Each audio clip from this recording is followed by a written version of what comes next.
Well, well, well. What a beautiful view we have here, Martin. It is a wonderful day. Did you see that drone shot? Oh, sensational. And just all the crowds here in the tent. The lake is absolutely fantastic. I'm Martin Cross from London, England. An Olympian, 4 times Olympian, and Akil. I am Akil Abdullah. I am also an Olympian, not 4 times, but Henley Diamond Sculls champion. Which is sensational. Let's just put it out there.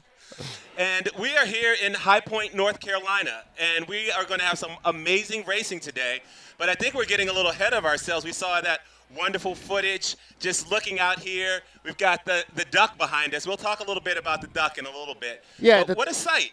Yeah, it is incredible. What a view behind us. There are thousands of people here, thousands of competitors. We've got 2 competitions going on. The North Carolina Rowing Championships, sponsored by Bethany Medical, and then the creme de la creme, the internationals, and the kids are rubbing shoulders with Olympic champions, the Lenny Peters Cup. Boy, that goes at 9:39, the first race. So excited for that, Akil. I mean, it's truly amazing, to have the opportunity, I think, for some of these young kids to come and see these Olympians here from across the world. There's definitely a little bit of tension after last year. The world team world took the championship in terms of the points. And we'll discuss sort of how this whole race unfolds, the race within the race. But I'm really excited for some of this racing that we're going to see today. Yeah, I think, the people in the know think Team USA are going to win the Lenny Peters Cup this year. But I don't know what Team World think about that. And we'll have to see. But it's going to be a fantastic part of the day here. Racing going on behind us. We are going to bring you our first race just before 9 o'clock, the Lenny Peters Women's Youth Quad, but it is all action here. I can't tell you in terms of the number of boats and trailers and people. Yep. Different rowing clubs. There's over 30 different rowing clubs from all over the USA here. That is true, and I think to tell us a little bit about what we're going to see, we're going to have interviews going on between the racing, and right now we're going to switch over to Michaela.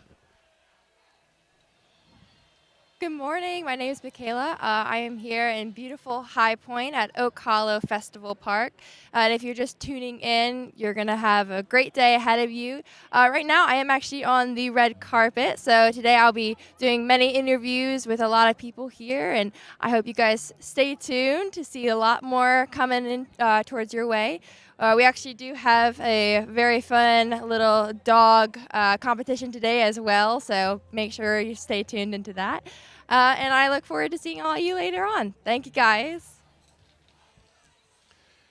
All right, we are back, and I'm excited. It's like they have this thing here. It's called the Puppy Bowl or something like that during the time of the Super Bowl. So here at the Lenny Peters Cup, we have the Puppy Cups as well. So what's your canine expertise like, Akil? Well, I am part wolf. You're talking about. I have no idea what you're talking about, but yeah, I'm excited to see the dogs. So let's talk about the racing. Yeah. So the Lenny Peters Cup, it's a unique racing format. Yeah. It's kind of the best way to describe it. It's like the Ryder Cup in golf. Now, I'm not a golfer, but that is so exciting in terms of you get points for competitions. And this Lenny Peters Cup is won on an overall point score. So let's run down. So we've got the first races are going to be in single sculls. Yeah. And those will be 1 point. Is that correct? Yeah, and there was a lot of controversy, I think, about the scoring system last year because the USA won a lot of the singles, not all of them, but they thought, well, we're only getting 1 point for this. They wanted more. Right. But that's not what the organisers have done with this contest because then, after we've got the singles, we have got the men and women racing in double sculls. Yeah. So 2 points for the double sculls. Makes sense to me. Yeah. Now, those races are all over 1,500 metres. So that is right from the bottom of the lake. Yeah. The Olympic distance, which is going to be raced in Los Angeles. And it'll be fascinating to see the times, lovely conditions here. But the racing in the quad sculls, the mixed quad sculls, that is where all the points are. And that's how the rest of the world team won last year. They And- won more of that. And I think that's actually really exciting because that gives, it adds just that X factor to it, that wow factor. You have these athletes who haven't really rode together a lot, and that, I think, brings a little bit of the excitement to it. Yeah, and it gives 4 points. Now, some of the athletes are saying, like, we race 1,500 metres in a single, and it's just for 1 point. And the mixed quadruple sculls, which are in the middle of the day here in the programme, they're racing, it's a dash, 300 metres. Yeah. But, hey, there are 4 points for the winners. Well, I would say to them what I say to my kids: life's not fair. So there you go. I think, but it's one of the other things about this day is there's a race within a race. There's also the North Carolina Yeah. rowing championships, and that will be your traditional sort of multiple boats across the lane. But what I'm excited about in the Lenny Peters Cup, it's actually like the dual racing, right? Oh, head to head. Like, man, that is so exciting. It's the format, as you well know, at Henley where you won the Diamond Sculls, 1 against 1. And it's cutthroat, it's decisive, it's exciting, brings everything. A little bit more about that, the race format. But before that, let's go back to Michaela with one of our first interviews. All right, over to you, Michaela. Hello and welcome back. So would you mind introducing yourself and kind of just telling us a little bit about what's going on this morning? I'm Erin Sanders. I'm a master rower, and I'm with Triad United. And we've put together the VIP tent. I can't remember how much it costs to get into it, but I think we've sold out this year. And we have breakfast and lunch and cocktails, and everybody loves it because they've got a place to sit and it's out of the sun and they can eat and enjoy it. This is Gene's brainchild. Gene came up with this idea, and we all ran with it with him, and here we are today. I love that. What was your favorite part about setting up or just being at this event? I think the fun part is the people. Everybody makes it fun. Everybody's happy, everybody's rowing, everybody's just having a good time. So.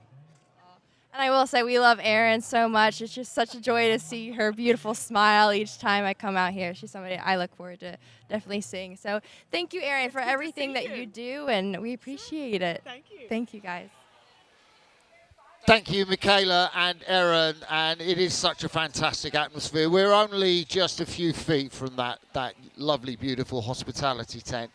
But what we're going to do now is we're going to give you kind of a sense of the course that the athletes today will be racing down on this beautiful Oak Hollow Lake just in High Point. Yeah. And, it's interesting because we were talking about earlier, there's the 1,500-meter race, which is the Olympic distance now. And then there's also the 1,000-meter race. There'll be masters. There's other races that are going on. But then there's the sprint, right? There's the 300 meters. Yeah, the dash. And I have to say, the start and the alignment is like a thing. Yeah. So how the crews actually get aligned and whether they are actually level, we'll talk about that more in the Lenny Peters Cup when we get the 300-meter dash racing. But certainly it was a bit spicy, like who had a few feet here and they weren't quite level. But the lake is actually beautiful. There are several fingers on this lake. Yeah. And today we are using the one right close to us here. You can see, so that's a beautiful shot. You can see the cruise boating. You can see the fantastic tents that everybody has brought here. Over hundreds of tents. Down that finger is the 1,500 meter start, the Olympic racing distance for Los Angeles in 2028.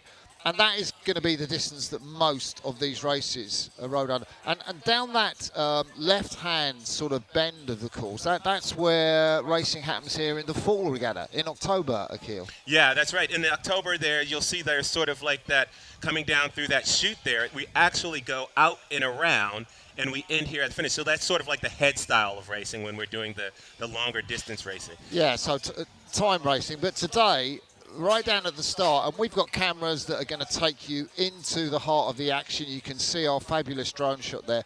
I mean, the conditions here are unbelievable. I have to tell you, like last year, the first Lenny Peters Cup, it was cold.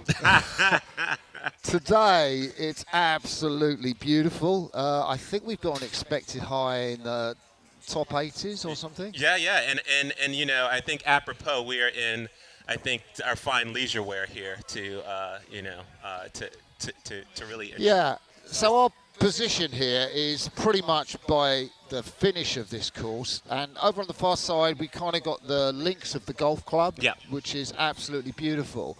And I guess we're, what would you say, like 100 meters or so? Yep. Yeah, This we're about side of the 100 finish. meters. We're about 100 meters to the finish line, this way right here. And, you know, it's amazing because for me, brings back memories of racing at World Championships where you get to that final bit and you have the crowds, you have the bells, and you can see that there's tents behind us and everything. And it's just a very exciting, charged sort of situation. And right beside us, we have sort of the hospitality VIP, so they'll get to be right in the middle of that action. Yeah, and the thing that always gets me is, you know, if you look at the markings on the course, we Yeah. have these buoys. Right. And most of the course will be yellow buoys. But in the last 250 meters, the yellow buoys turn to red. Yeah. And, you know, sometimes, like if you're in the middle of the lake, you might not get a sense of where you are because, you know, if you look to your left, you've got that long finger of the lake, which you describe where you have the timed head racing in the fall. So you kind of get lost a little bit. There are markers out there. But if you miss them, the thing is, when you get into that last 250 meters, you have the red buoys. You know you're nearly done. Yeah, you know, I actually got shivers there, remember, because it's almost Pavlovian in the sense if you're a rower, when you see those red buoys, you know it's time to go. This is go time. There's nothing left. Doesn't matter. You put your head down and you go forward. Yeah, and it's going to be so exciting. I think one reason it's going to be so exciting, and there's one of the races coming down now, and it's between two crews that are quite level, is we can't quite tell the positions on the finish line, it has to be said. But that's never stopped me calling. Say, I think Crew A or, you know, Crew B has won. There are judges on the finish line. We have officials from US Rowing on the start and umpires checking out how the crews are going down the course. And there are officials on the finish line. And we will be bringing you those results as we get them. They don't come straight away, but certainly we're going to make a call, Akil. I don't know about you, but I would call that crew on this side, the guys in the black boat. It's quite a close race. You can see from our drone shot there. We've got the yellow duck, and folks just joining us, Akil, might not know why there is a big yellow duck there. Yeah, on the right-hand side of the lake. Yeah, and there's yellow ducks on our hat as well. Now, I'm going to have to lean on you. Hopefully you know the lure behind the ducks. Yeah.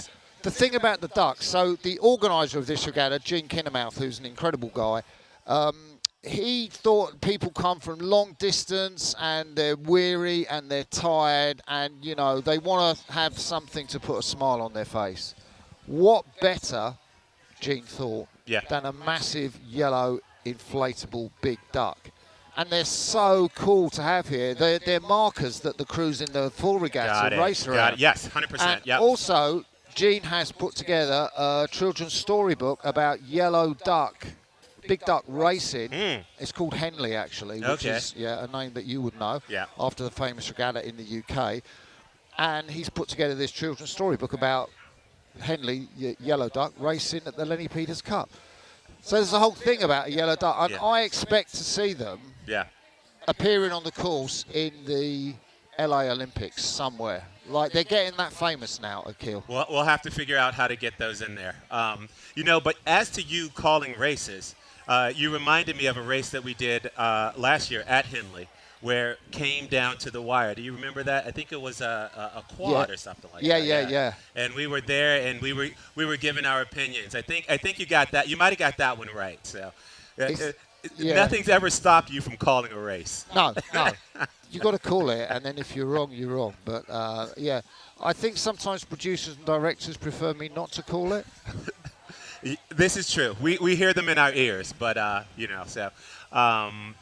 It'll be exciting. I'm pretty excited to see what races we have today and how much fun we're going to have. Okay, so we have we're going to be looking at the key sponsors for this, which is really the Lenny Peters Foundation. Dr. Lenny Peters, fantastic guy, does so much for High Point in the local area, and the Lenny Peters Foundation, a major sponsor of this event. But we have got our next interview with Michaela set up, so let's go to you, Michaela. And welcome back. I have a very exciting guest here. This is Dave, and Dave has actually been a member since 2016. Dave, would you mind telling us a little bit about yourself? Sure. I got into rowing in college in the 70s. I rowed eights at Lafayette College up in Pennsylvania. I've been sculling probably for the last 30 years. I picked that up when I was in the Marine Corps. Traveled around the world and saw a lot of people out sculling, and I wanted to do that. So when I got back to the States in the 80s, I bought myself a boat, and I've been rowing a scull ever since. What to you has changed the most since rowing in the 70s? Well, I think it's the expansion of rowing, primarily for the women, but I've also seen a lot of change in terms of clubs for young men as well. I think it brings a lot of opportunities for something to do for a life sport. I think the equipment's changed a lot. I rode in wooden boats. We were in wooden pococks, but technology's changed. The oars have changed, but it's really growing. It's a growing sport, and it's a sport for life. I love that. Being here today and seeing all these people, has that made an impact on you as well? Yeah, it brings great joy to me that we have this rowing venue here in High Point. I couldn't have picked a better place to live since I love the sport so much. Gene Kinnesmonth brought rowing here in the 2012 time frame, and he's expanded the rowing footprint in this area and the focus on the sport in this area. Lenny Peters has done a great job as a philanthropist sponsoring this event and the fall event, and I think many people are enjoying it. It's a great venue. Thank you so much, Dave. I really appreciate all your time today, and I look forward to seeing you in there. All right, thank you. Thank you. Thank you, Michaela. And you might just recognise a figure in the side of the shot there, Josie Verdonschot, the Dutchman, who is the chief coach of Team USA here. An amazing guy. We're going to be talking to him very soon. But right now, we have got our first event that we're going to show you. It is the Lenny Peters Women's Youth Quad, part of the Bethany Medical North Carolina Rowing Championships. And you can see there, we have got the lineup, Akil. Yeah, we have Western Albemarle. Why can't Albemarle? In lane 8, that'll be Albemarle. Yeah. Over in lane 8, that'll be farthest away. In lane 7, we have Williamsburg Boat Club. In lane 6, Charlotte Youth Rowing. In lane 5, from Washington, D.C., TBC Racing, Elizabeth City Rowing Club in lane 4 from Elizabeth City, New Jersey. TriStar Rowing in lane 3, and closest to the shore is Girls Preparatory School in Chattanooga, Tennessee. Chattanooga, Tennessee. And so just a reminder, so lane 2, the girls prep school from Tennessee, they're the closest crew to us. You can see at the start the crews are kind of milling around. The race, I think, is set to go off at 8:55, and that's a minute's time. So the starter's got a little bit of occasion to get them into their positions. So just to run through some of the competitors in that, Charlotte Youth Rowing, we've got Anne-Marie Home in the stroke seat, Lucy Baldwin, Zella Weed and Mary Muir. Elizabeth City, stroke by Emma Mayer. Girls Prep School, that's Georgie Richmond. TBC up from DC, we've got Olivia Hoof in the stroke seat, Emily Christopentus, Liz Benke and Liz Bartos up in the bows. TriStar Rowing, Charlie Spencer, Layla Warren, Greer Duggar and Oslin Birkenhaler. And then we go down to Western Albemarle, and they've had some success here already this morning. Abigail Schutz is stroking that boat. And then Williamsburg Boat Club, stroked by Bryn Spicer. Yeah, and I think this is an interesting point in the season for some of these crews. Not quite middle of the season, but definitely sort of a great opportunity to come here and race and sort of see a different set of competition than sort of your regional regattas that you've been at. So yeah, and it's clearly like a massive high point in terms of high point. See what you did there. In terms of the crowds. Yeah, a lot of these crews like Charlotte Youth Rowing, obviously from Charlotte in North Carolina. Elizabeth City, again, another North Carolina crew. The girls prep school that we talked about from Chattanooga in Tennessee. TBC Racing, we've already mentioned, from DC. And then TriStar Rowing, which is like a big club from Louisville, Tennessee. And can't miss them with their stars on the blades. The crews are nearly straight. So we've got closest to us. Yeah. I'm going to say that is lane 2. Yep. That would be girls preparatory school. And, when you have these floating starts, it's kind of interesting because you have someone with an aligner that's basically saying, all right, the boats are aligned. And I'm not sure if there's different formats where the referees poll the crews to say, are you ready? But in quick starts, they'll just say, ready, go. Yeah, and they're like, from my eye, they're pretty straight, Akil. Yeah. Like, they can go now. And we've got that little graphic on the bottom right of the screen, which we love, is the time. And there we go. And you notice this fantastic clean start from all the crews. What a great start, I think, from the crew in lane 3. That's TriStar Rowing. Yeah. Just so very, quick out, very good, very cool. But you can see right there, girls preparatory school is right there with them. We have Elizabeth City that is there in that black boat, and there's a great shot right here. I love these shots. You can see the athletes just fully suspended on the oars. They're right in it. Yeah, and I'm guessing that's the crew over on this side. Is that Albemarle that we took a look at? You can see our boat trailing to bring you these really heart of the action shots, and I think we saw maybe Abigail Schultz, who was stroking that boat. Yeah, and there you go. That great shot right there. You can see crews on the other side getting ready to warm up for the regatta.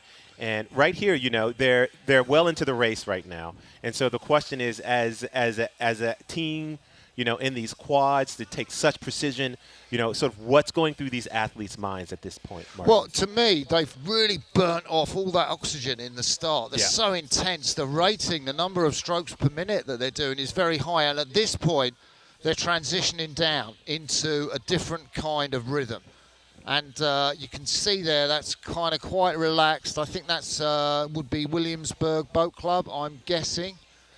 Yeah, and it looks like we have over there, is it Charlotte Youth Rowing in that yellow boat that's maybe crept out to a lead there?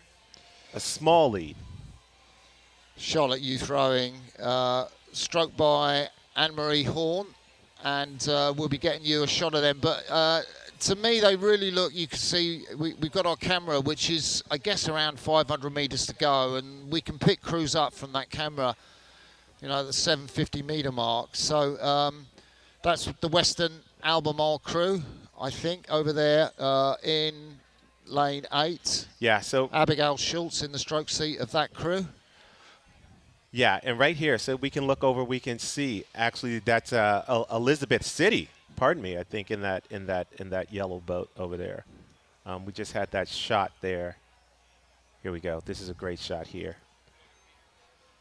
So we're looking at those crews with Elizabeth City Rowing Club, stroked by Emma Mayer, with those distinctive red background and a blue cross.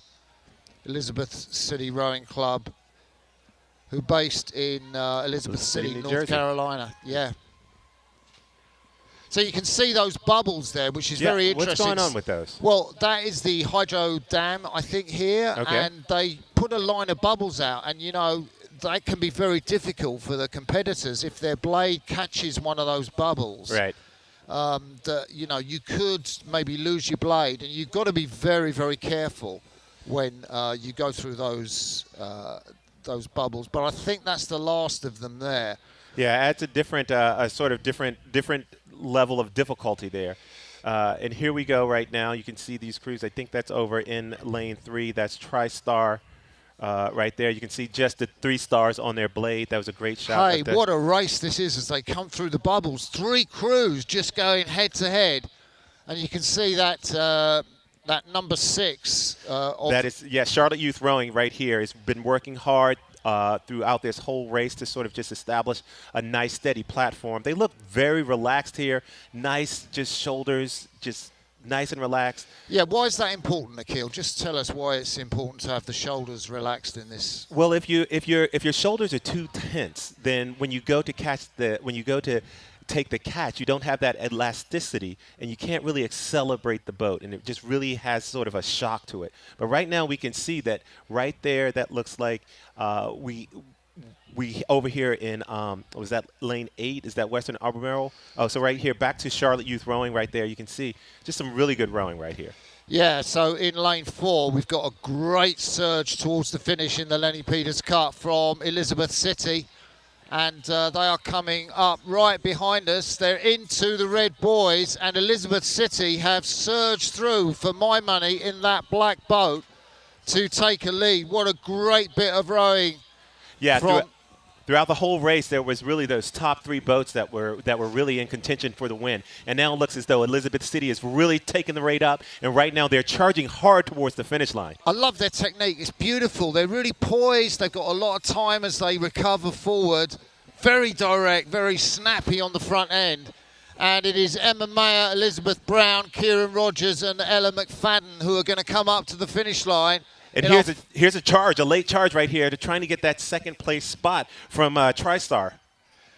And I think TriStar not quite going to make into second place. Yeah. So that was a fantastic sprint at the end. We didn't quite pick that up, but Emma Mayer lays back in the boat, congratulated by the woman, the stroke of that boat, congratulated by Elizabeth Brown behind her.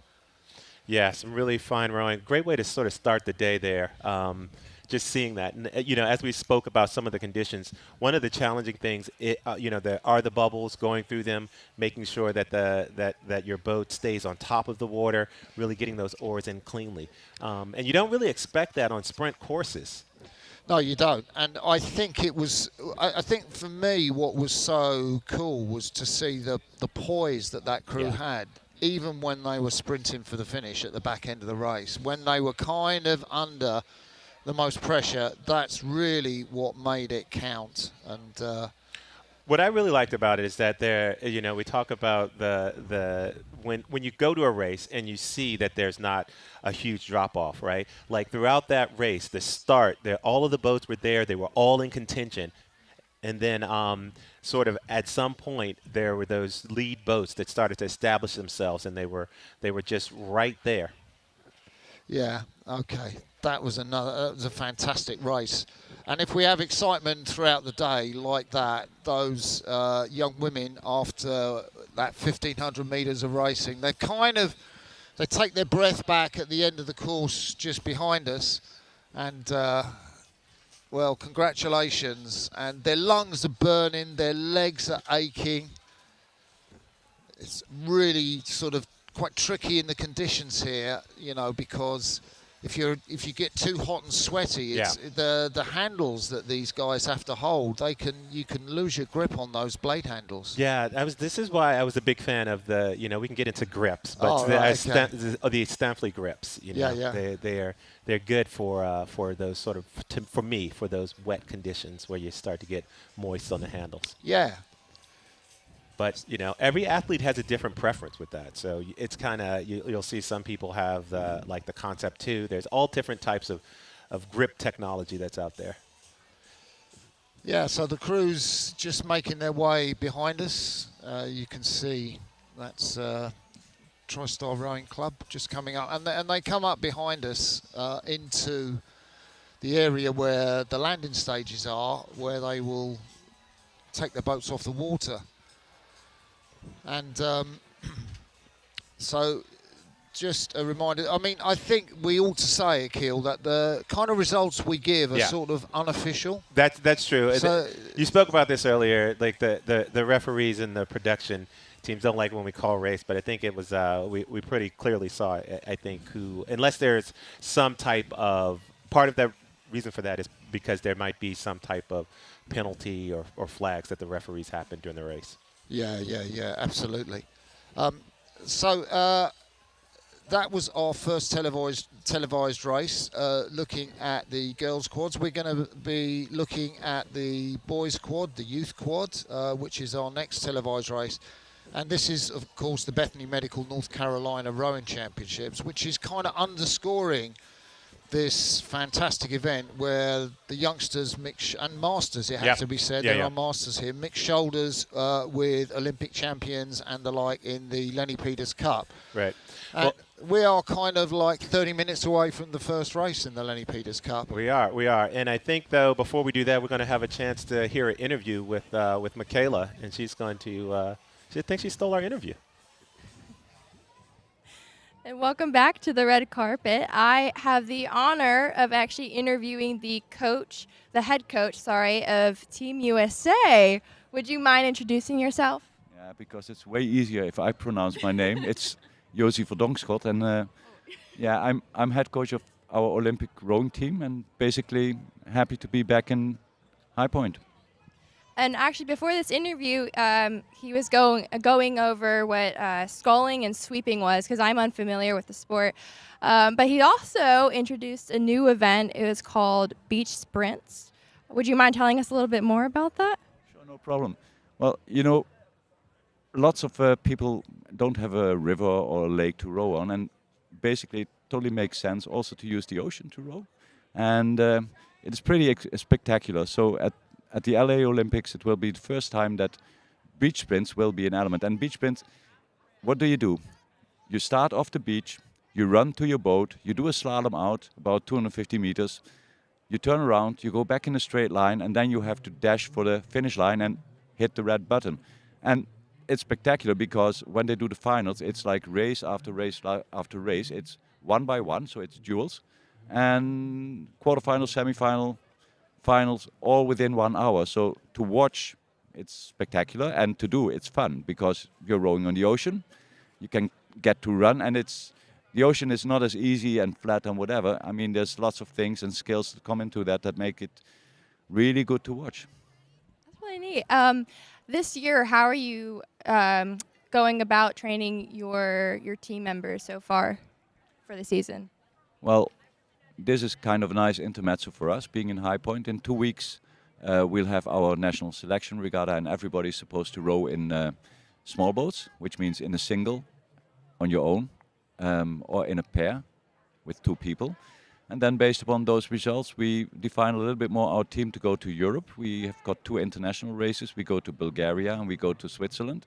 And then we come back, finalize selection and prepare for World Championships in Amsterdam for the flatwater rower, as we call it, and then in China for the beach sprints, and then we've got World Championships. It's an eternal circle of training starting in October and then finishing up somewhere in August, and that's why it's really great to have intermezzos like this in between where the kids get to race. And I believe you've been to the Olympics with your team 7 times, is that correct? That's amazing. Yeah, well, it's also an indication of age. But I've been to, my first Olympics was in 2000 in Sydney, and when I was there, I watched everything. I thought, wow, this is probably a once-in-a-lifetime experience, and I have to enjoy it. Then I didn't enjoy it too much because my crew came in 6th. But that's not so much my decision. But I came back, and we got our medals and a couple of golds, or maybe 3 and stuff like that. So I keep enjoying it, and right now, with Team USA, we're preparing to have a spectacular LA 28. Where has been your favorite place that you guys have competed so far? Why should I offend everybody? I mean, I love to be in High Point, but from my point of view, it is really great to have races in Europe on the quiet lake of Lucerne. It's a beautiful lake, and it's spectacular views of the surroundings, and all the world comes together. So outside of the World Championships, it's the biggest regatta, and yeah, that's why we really love to go there. And finally, for a last words of wisdom, what what kind of advice would you give somebody that's looking to maybe aim towards the Olympics one day? I can do it the positive way or the negative way. The negative way is it's a lot of training and dedication. The positive way is, look at my team. Somebody like Sofia Vitas, she will be racing a little bit later on. Or Evan Park, those people, they walked on at university, didn't row as a kid at high school. They walked on, and after so many years, they were Olympians. So don't be afraid. Just think that you can do it, that you can make it. There's no good reason except how much work you put into it. I love that. Thank you so much, Coach. I'm not going to try to pronounce your full name again, but Yosi? Yosi. There we go. Look at me. I'm learning. Thank you so much. So much. Appreciate it. Coach Josi Verdonschot from the Netherlands. I think he was too humble to say he's actually coached 2 Olympic gold medal crews in the women's lightweight doubles. But well, he has one rule that I learned last night is that you can say anything you want, just make sure you get the quote correct. His quote, he doesn't want to be misquoted. Yeah. No, I love talking with Rowan about Josi. He's just got such a... And to be fair, he helped guide the USA to that fantastic gold medal in the men's 4 in the Paris Olympics. Yeah. Those 4 guys were part of his program. Yeah, and I think that like one of the impactful things that he's done is just really try to meet the athletes where they are. Coming over, it's such a large country, trying to build a system that caters to everyone's needs in terms of what they need for family life and everything else. It's just been really, really fun to watch sort of that grow and to actually have the chance to talk to the athletes and see sort of how it's impacted their lives and their training. Yeah, and it's quite interesting, isn't it? If you look at how they train perhaps during the season, you've got guys over in San Francisco at California Rowing Club. You've got a lot of the men's team at Sarasota, Florida with Casey Galvanek. Yeah. And then you've got the women's team just based up at Princeton. Yep. And you kind of have to bring all these together. And there are these national trials coming up in is it a week or a couple of weeks? 10 days? There's the National Selection Regatta and NSRs. And that will tell us who will go over to race at the World Cup. Which is going to be so exciting. Indeed. That's the American system, isn't it? Yeah. The winners take all. Yeah, so the great thing, so some of the things that happen is that if you can win an SR, you have the opportunity to go over and race at the World Cup. And if you can go over and take a couple of World Cup medals, you kind of sort of got your spot, for that season, if you have a fast boat. So Yeah. So you can see one of the races coming down behind us, which looks like it's, I'm going to say that's girls quads. Our next race, we are going to be introducing you very soon, which will be the Byron Dock Walthall men's youth quads. So we saw the women's youth quads. Yeah. So 4 athletes, 2 blades each, in what we kind of call a quadruple scull. Yeah. I know, it's kind of weird. We have all of these terms. We'll call it the quad. You'll see 4X sometimes, and that's just the X is the indicator that it's a sculling boat, as you were talking about, and that's the difference for those. It looks like we're getting lined up here for this race, and right now we have in lane 2, that will be at the bottom of this screen, is Western Albemarle, Williamsburg Boat Club in lane 3, Triad United Rowing Association in lane 4, TriStar Rowing in lane 5, Charlotte Youth Rowing in lane 6, R Cubed from Anywhere in lane 7, and Davidson Day School. I've never seen that club name before. I'm gonna try and find out that. Yeah, and it's interesting, looking here, trying to take a look here and see, we have the boats. They look like they're aligned. Yeah, pretty much aligned, and this race is scheduled to go off very soon at, I think, at 9:15. So we are kind of nearly there for the Byron hyphenated Doc Walthall men's youth quad. So I guess these guys are 17 and 18 years of age. Yeah, so I think that Lane 7 boat is sort of a composite between Granby High School and Granby Rowing Club. And so that's what we're seeing in Lane 7. Yeah, and Granby High School have come down from Norfolk, Virginia to race here. That's on the coast, isn't it, if I got that right? Yeah. So they will probably row just off the coast. So looking at those guys while they're on the start, if we can take a look at the crew in the sort of closest to us, which is the lane number, the lowest lane numbers. So that's the crew from Western Albemarle. It's nice to give kids a little name check. Yeah. Tom Lambert, Atticus Schomer, Matthias Kuter, and Hayden Snyder. They're in the crew, they're in the lane closest to us, and then we kind of go one away, and we've got the crew from Williamsburg, who I think that would be them in lane 3. You'll notice them with the white and blue sort of slash blades. Pranab Mitra, Wyatt Johns, Chase Reuter, Arden Ponte. In that crew, the aligner is still getting them ready. Yeah. Then we go to the crew, I think, in lane 4, which is the crew from Triad. That is correct. Triad, stroked by Alex Lexi Dyson. Triad, of course, that crew from Oak Hollow Lake. Yeah. They're here. They're here. And then So the local lads. So I think there'll be a lot of shouts for that crew. Definitely. And then you have the TriStar boat, stroked by Nolan Lee, with Christian Carter in C3, and Maximus Johnson lane 2, and William Giuseppe in bow.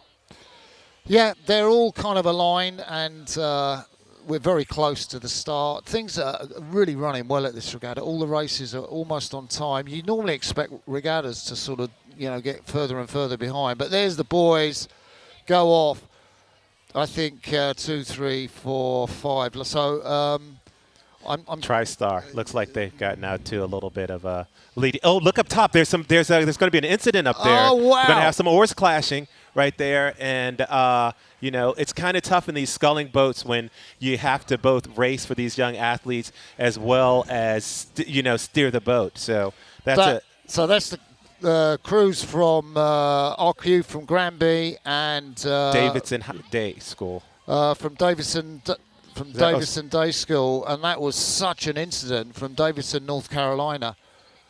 And the two crews collided together. Normally you would have an umpire that might have come and warn them with a flag, get out and move out the lane. There are buoys on this course. You can see the yellow buoys.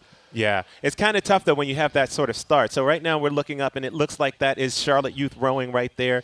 And the Charlotte Youth Rowing is stroked by James Jacobic. And you can see that little so here we go. Is this back to Davidson here? We're getting what shot do we have here? Yeah, so I think technically we've got 1:15. Just look at the little clock that we're going. Yeah. So these guys probably in, I guess, around about 10 seconds or so will be going through the first 500 meters of this race. It's pretty close. Remember that we saw the leading positions change dramatically in that girls' youth quad that we saw, the Lenny Peters girls' youth quad. So still in there, I think, are Williamsburg, Western Albemarle on this near side lane. They're lying in, 4th place at the moment. And I think the crew at the top of your screen, I think that is Charlotte. Yeah. That's and right. So TriStar is right there, and they're flanked on both sides by Triad Rowing and Charlotte, and they're doing well to hold that lead and trying to gain a little bit more. It's kind of tough in these situations. You have those two boats. You have both Charlotte and TriStar. What goes through your mind if you're locked in second place and there's a boat in the lead and you're trying to run them down? The thing is, okay, so this is like a should. Yeah. Like you should be in your boat and in your rhythm and doing what you can. Maybe there's one guy in the boat who's keeping an eye on, but the more you go out to the next crew, Yeah. the more you go off of Yeah. what you're doing. And so in the middle of the race, so we're kind of coming up, I guess, to 750 meters as we get to the first bit of the bubbles. You can see the line of bubbles there on the lake. And hopefully the crews will pass through that all right. And you've got to be focused on what you're doing. Yeah, and look at this move from Western Albemarle. They're really trying to race up into this race again, and it looks as though they're sort of making a move, and they're pulling right up to that triad boat. Yeah, I think, isn't that over on the far side? Who have we got there? So we got a great shot from back. You can see the athlete there in the bows. I'm trying to see what number that is. I can't quite pick it up on the screen. But a fantastic close race. Yeah, you can see that TriStar boat over. You can see the 3 stars on their blades. So that's Triad over there. But right now, there is some heavy competition in this race. You have TriStar right there in lane 5. They're coming by. They're going to be coming by right behind us pretty soon. But there's a lot of pressure being put on them by Charlotte Youth Rowing at the top. They realize that they're coming to the end of the race. They're running out of course, and they've got to make a move. Yeah, Charlotte really going through the gears now. To my mind, they don't have enough water on this course. I think there's about 200 metres left. Charlotte Youth Rowing just trying to battle with TriStar. They have come right back, Akil. Yeah, and I don't know. You'll see what happens right now. It looks as though TriStar is taking it up, and they're holding them off right now. And I don't know. Like you said, I don't think there's enough course left. So TriStar Rowing coming up to the finish. They have about 5 strokes left, and Nolan Lee is just taking them across the line. They've stayed very cool and calm under pressure. Nolan Lee, Chris Carter, Maximus Johnson, and William Giuseppe. I mean, and kudos to that Charlotte boat. They put on a lot of pressure at the end. James Jakubek, from their stroke, just took up the rating and really pushed towards the end of that race. Yeah. And the thing is, the crews that had that collision, do you remember at the start, it's quite a dramatic collision, are kind of coming down the course. We can't quite see them yet. I think we are watching one of the crews finish, and I'm going to guess that might be possibly Williamsburg. But Granby and Davison Day, they are still coming down the course, and they had that really dramatic collision which you spotted. Yeah, and the hard part about these boats, about when you have a tow and maybe you have someone who's new to it, or maybe something happened to the rudder at the beginning of the race, and any of those little small things. You've got to explain that for folks who don't know. So you said a tow, and I'm thinking, what's he talking about? And then I go, oh, that's what he's talking about. So go through it. Go through it, Akil. Thanks, Martin. So what happens in these boats, you have coxswains steering some of the sweep boats. That's where you have one oar. But in these sculling boats, you have someone who has a wire attached to the toe of one of their shoes, and they use that to steer the boat, like to make small corrections. And so sometimes what happens, there's a rudder on the bottom of the boat that's connected to. And if there's any type of problem with that, maybe a screw comes loose, then you're going to have steering problems. Yeah. And so that's what happened at the start of the race. And it can be a little bit disorientating. So like we know in some of the international regattas, you kind of have 2 markers which a steers person can look at and align. Because off the start, you don't really have a sense of the bank and so on, and you don't get a clear picture from just looking at the buoys. Yeah. And that's what happened to those 2 crews. Especially on those floating starts where you're trying to, you're at the start and you're just trying to go full tilt, get that boat up to maximum speed. You're not really looking around. So if you're not aligned and straight away down the course, then you're going to have problems. Yeah. I thought that had a lot of stuff to recommend itself. And what you saw, I don't think we had a close-up, but what you saw is like sometimes happen in the famous race in the UK called the boat race between universities, Oxford and Cambridge. And one of the more attractive features, I mean, it's a great race, is when crews come together and you get clashes of blades. Yeah. And it's quite exciting to look at, but of course you can lose control of your blades. And I think those 2 crews clashed their blades. They interlocked them, and that was why they slowed down so much. All right, and it looks as though we're going to go. We're getting a celebrity, I think. Yeah, at the yeah, desk, yeah, you we know? are. So we need Let's to see. get a set of headphones up. Get him a set of headphones up. Just go ahead and step up into the to the cage here. Give it a check. All right. Can you guys hear me? Yeah. Yeah. yeah. So can you hear Cedar on that All right. Live? Now you know. Yeah, I'm having. Yeah. Up. to hold it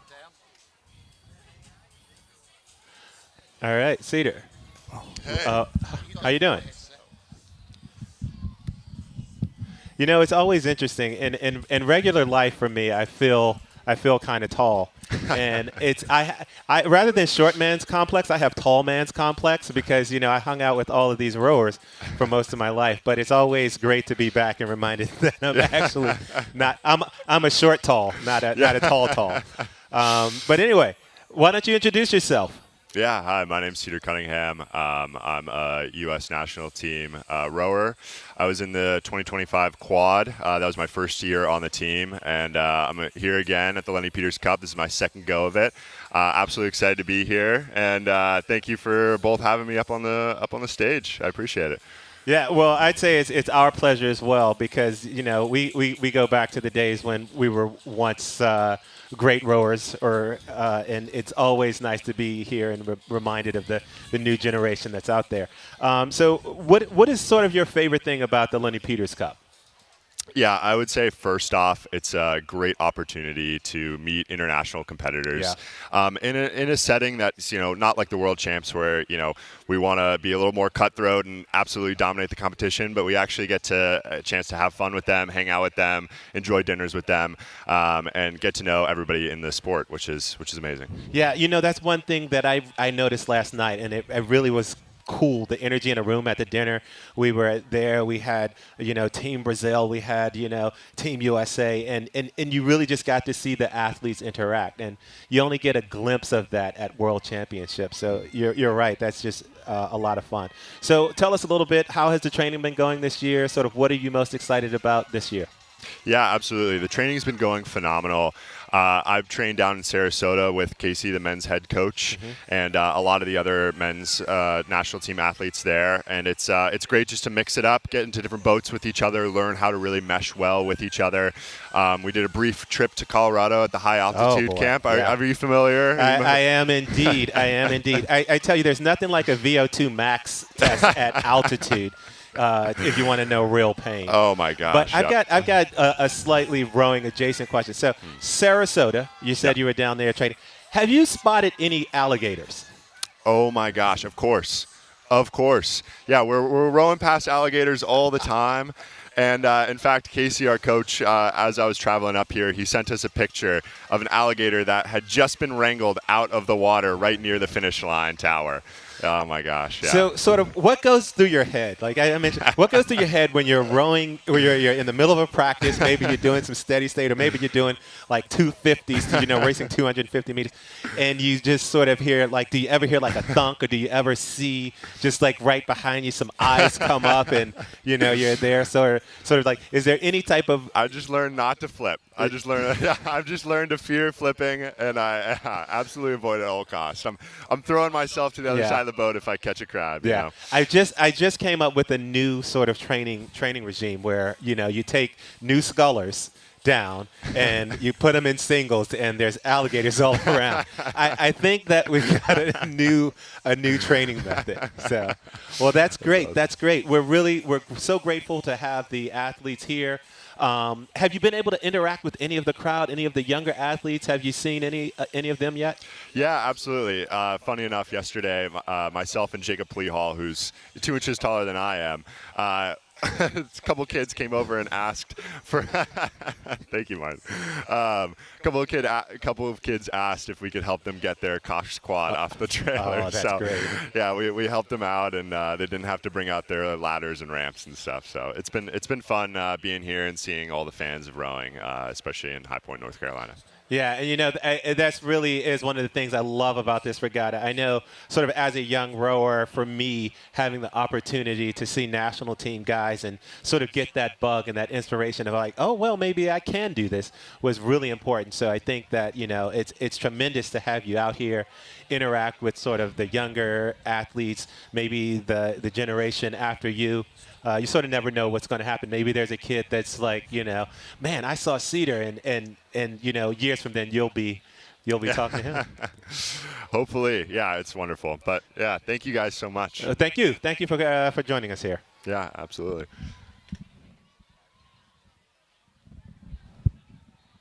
Have your headset back now, Cedar. And, I think it's too tall for you now. You'll have to adjust it. he's such a fantastic guy. Really is. Cedar Cunningham. He's, I thought he was great. I met him. He was a walk-on at Washington State University. We'll talk more about Cedar, and he came. It's not like an Ivy League school or whatever. He came into rowing through a different route, and he's like iconic, I think, for the sport to show that anybody can get into that. I'll say not anybody, but it is possible to get into the national There's team. a lot of different routes to make it there, and he's just very positive, athlete. It's always great to talk to, athletes who have such a great disposition and can really be great ambassadors for the sport. Yeah, now we are counting down because in about 7 or 8 minutes we are going to have the start of the first of our Team USA v Team World races. 2 amazing women in that race, and Cedar Cunningham looking pretty relaxed. I mean, he's pretty stoked. He's not got a race, I think, until 11 o'clock, 11:15, so just under a couple of hours. He's going up against an Olympic champion from Great Britain, Sholto Carnegie. So,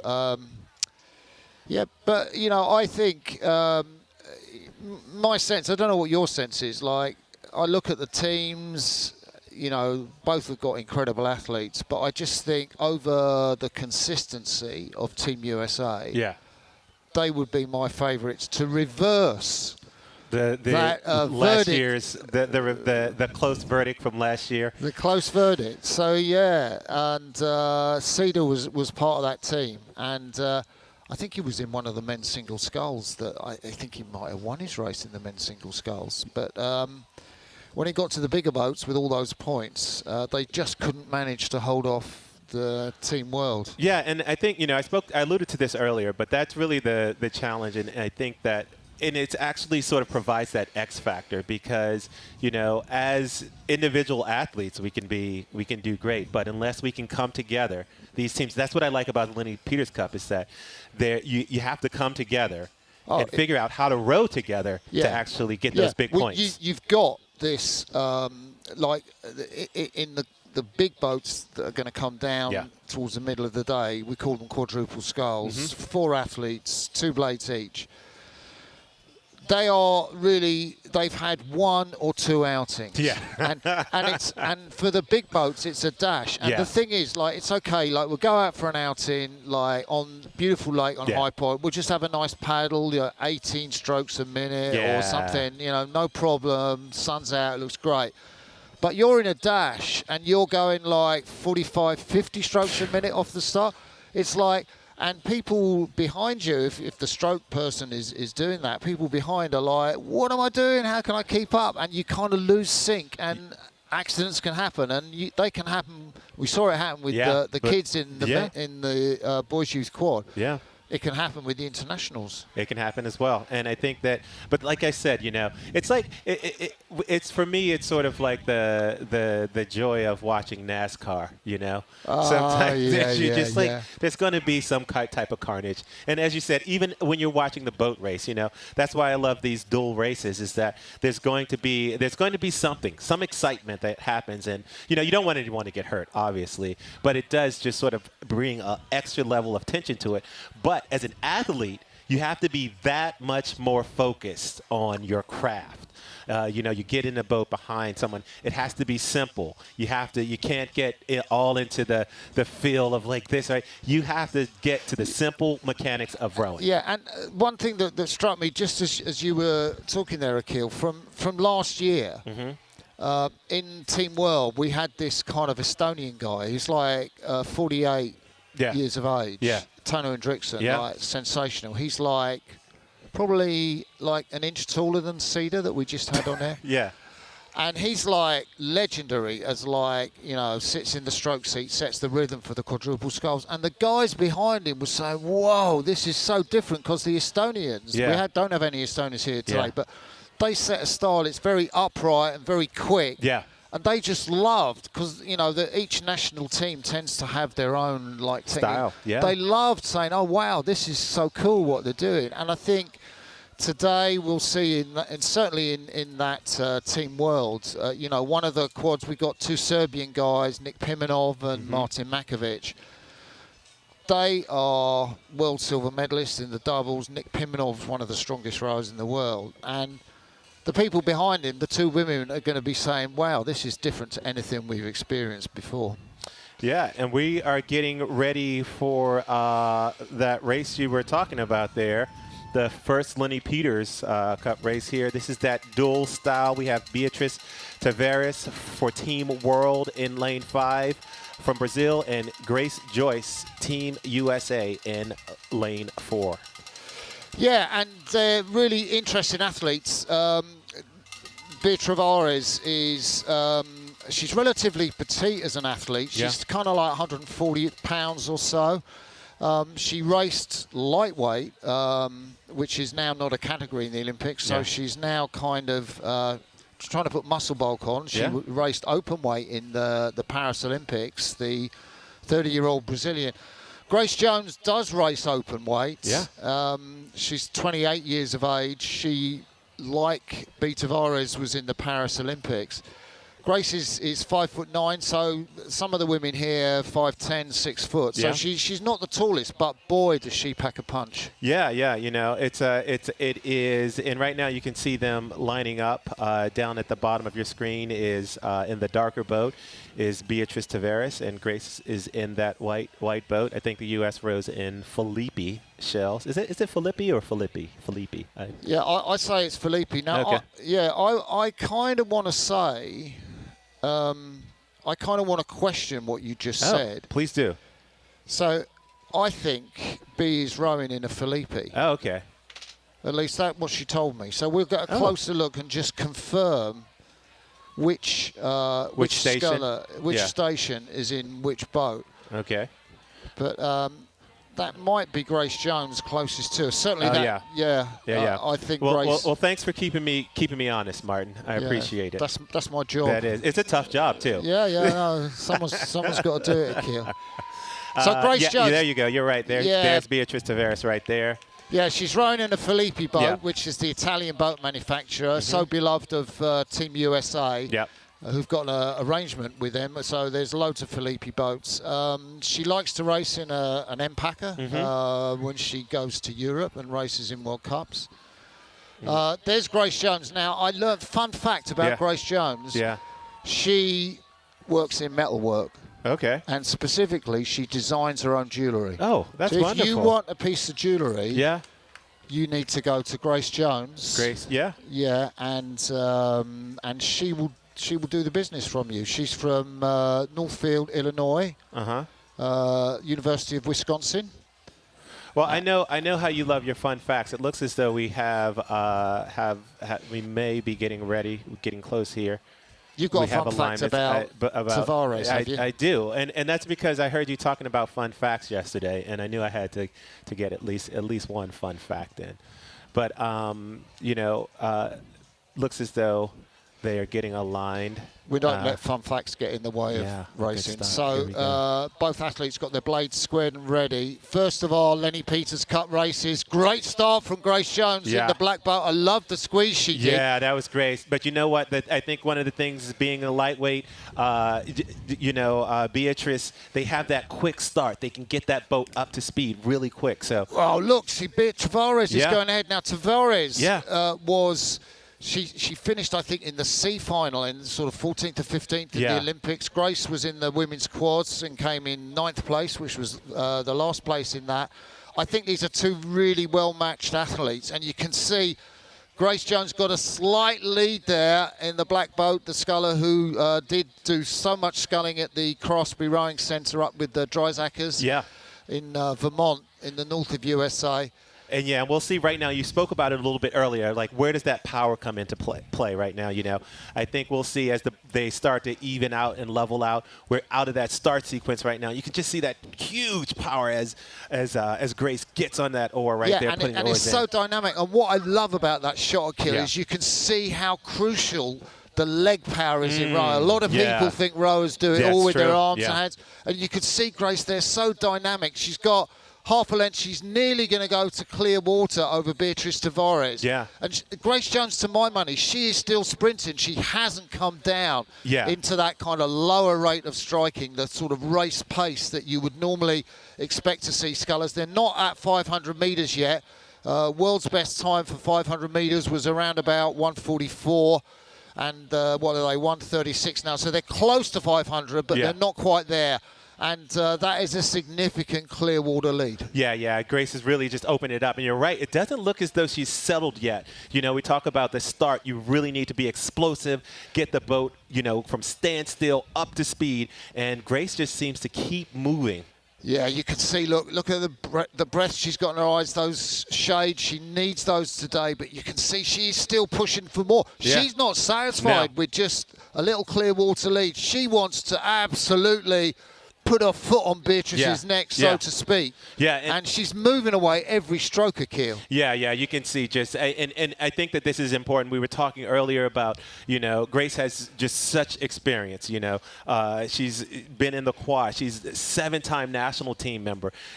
She has the experience here, and I think that we're just seeing some of that the years of training, the years of experience come into play, and maybe just that raw hunger to avenge last year's defeat. Yeah, definitely. I remember watching her last year in Shanghai at the end of the year for the World Rowing Championship. She was in a double there, finished eighth with Izzy Darwin. Yeah. She's got higher hopes this year. Her target is going to be, I want to be in that A final. Yeah. And I want to be in a boat that's going to take me to the A final. She knows that the chief coach, the guy in charge of the team, we saw him earlier being interviewed, Josie Verdonschot. He's here watching her, and she wants to perform as much for him as for anything else. And B. Tavares, well, she sculls on the Lagoa where the Olympic course was held in 2016. In Rio. It's really difficult water there. A lot of the time it's very windy. This is really good conditions for her. She's just changed the club from the Botafogo club, which she was a member of on the Lagoa, to the Flamenco club. Bit of Brazilian rowing politics there. But we are now coming through to 1,000 meters, Akil. Yeah, great shot here. You can see this fluid design, which is actually just this whole the back wing, the wing rigger was around, but it was always in the front. And then Gord Henry came along and he put that rigger on the bow. And I remember rowing one of the earlier versions years ago. I won't date myself, but it's great to see sort of just the diversity of boats that are here as well, and just that whole boat manufacturing. It's interesting. Ecosystem It seems like Grace, she has quite an interest. I'm looking at her right arm when she takes the front, and there's just a slight little bend in that right arm. Yeah. I think she's got most of the you want the pressure for the blades in your big muscles on the side of your body and the lower back. Some scullers you see with quite straight arms. Yeah. Grace has got a tiny little sort of You know, it's Ben, one of you those see things. what I mean? I see exactly what you mean. But you know what? You know, I say don't mess with speed. And No, yeah. And I'll go back to Jim Dietz, great American rower. He had a style where he was basically hunched over at the catch. And so I think what we're seeing here, she's still able to generate a lot of power and stay connected through the stroke. You can see how she accelerates out of the back end. That finish, just a nice, strong finish. So there's not a lack of connection. Yeah, and so Grace Jones, the 28-year-old from Northfield, Illinois, pain on her face. She's in the red boy. She has about another 5 or 6 strokes to go. 5:20 is the world's best time through 1,500 metres. This is going to be a very quick time, I think, for Grace Jones as she comes up to the mark. Anything sort of sub 5:30 is going to be good. She wanted the distance. She's done it all the way. And first blood is going to go as she crosses the finish line, probably about 5:34 there, to Team USA. And there we go. Team USA has put 1 point on the board under Grace Joyce there from the United States. And what a great race there. Yeah, I think what impressed me about that race was, you know, we had the 2 scullers dueling off the start. There's Beatrice Tavares, the 30-year-old from Rio de Janeiro. Changed the coach. She's been coached by Mauro this year. Yeah. But, yeah, Grace Jones we're looking at there, she just went for it the whole way down. Like, there was no suggestion, I'm going to get a lead. Right. And then in rowing, you know, like we sit on a lead. Like, we'll take the cadence down, the number of strokes per minute. We'll take the pressure down. She canned it all the way. Yeah. Well, you know, I think one of the things that we know, she gave a little wave to the drone there, you could see, is that Grace has explosive speed. And it's just really, you could see it with the strokes. Just, you know, overall, I thought the boat mechanics were really good. And I think it bodes well for sort of Team USA in general this year to get out there and see some rowing like that. Yeah, how important do you think that this is psychologically for Team USA to get the first points on the board? Well, I think, you know, it's better to have one than none. So I think that it's a good place to start. It gives you some leeway, right? A little bit of wiggle room. We're still in this situation where it could go back to Team World in the next, and then we'll be tied again. So these sort of 1.11 races, there's still opportunity there. There's nothing decisive yet. Yeah. So. I mean, we've got another Lenny Peters Cup race coming up quite soon. To my money, I think that looks like it's going to go the way of Team USA. I guess they're going to get a 2-0 lead, and then we've got a first of our doubles race coming up, which I think will be very close. 2 great Canadians against 2 great American competitors. If the Canadians for Team World take that, then despite the 2 wins, it could be 2 points all. I mean, that's how this this format goes for the Lenny Peters Cup. It's going to be so exciting.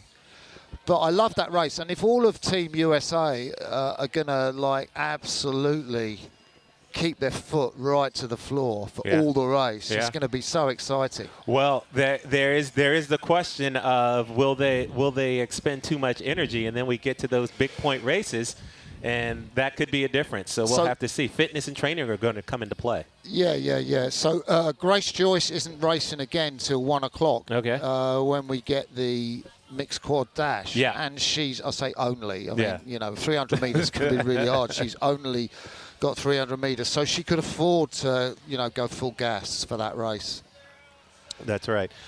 So, you know, I think that, you know, Beatrice has to take some time to reset here because there's still more racing for Team World.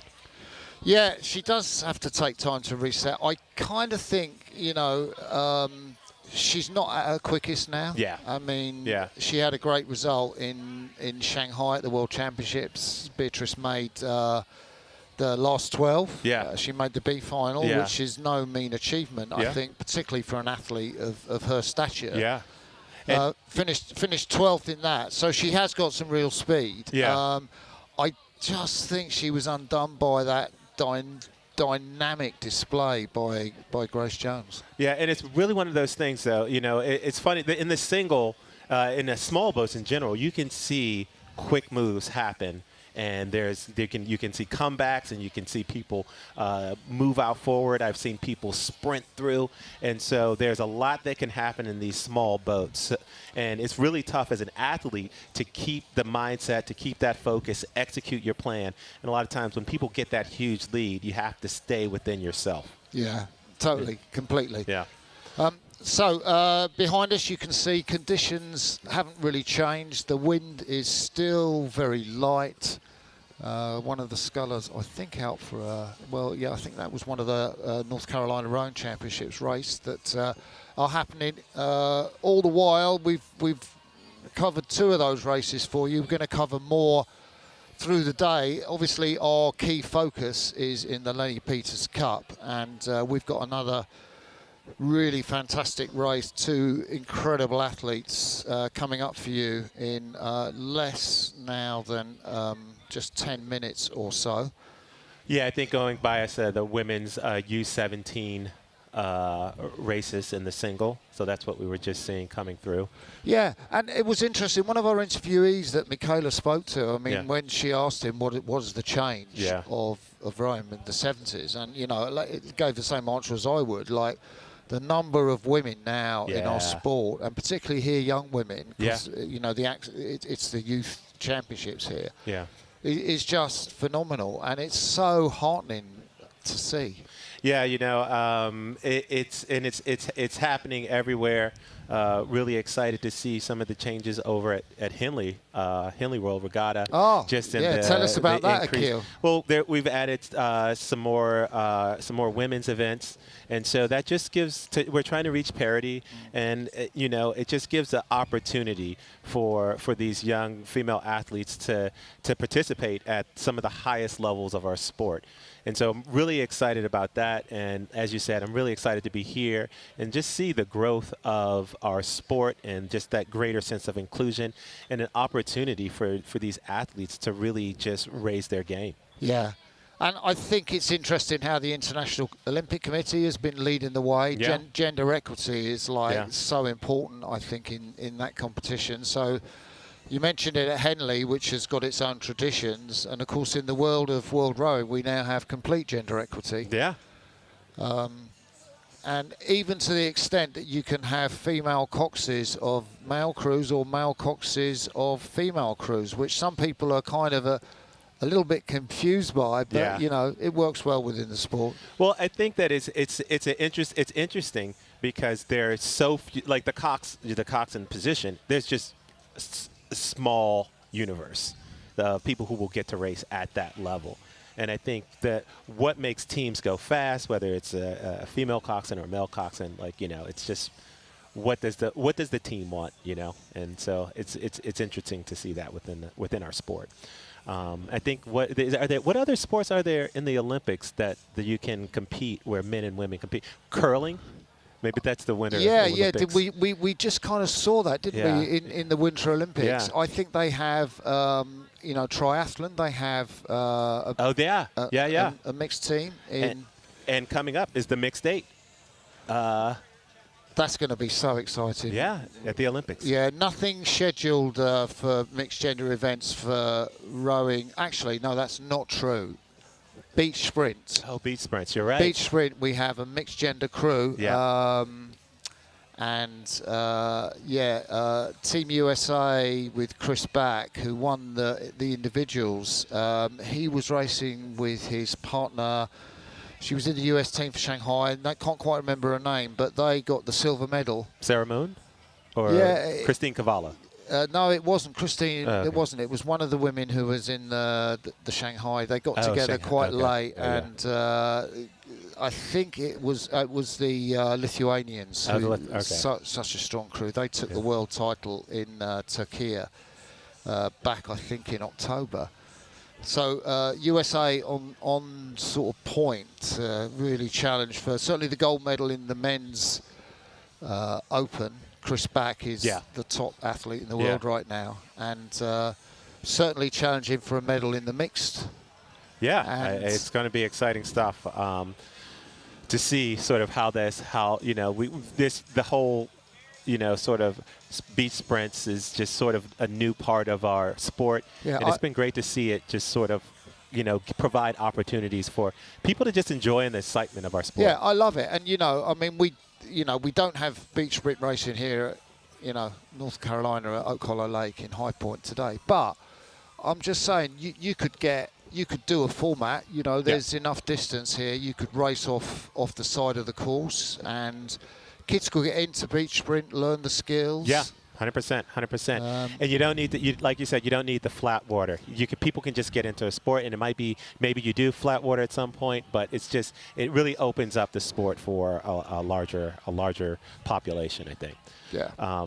But we've got some exciting racing coming up. I'm excited for this next Lenny Peters Cup race. We'll have some more singles going on, huh? Yeah, so we're just going to take a short break, but don't you go anywhere. We'll be right back with you.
So, wow, we're into the race number 2 of the Lenny Peters Cup here at the North Carolina Rowing Championships. 2 internationals, Martin Veldhuis from the Netherlands over at the top of your picture, and Issa Darwin from Team USA.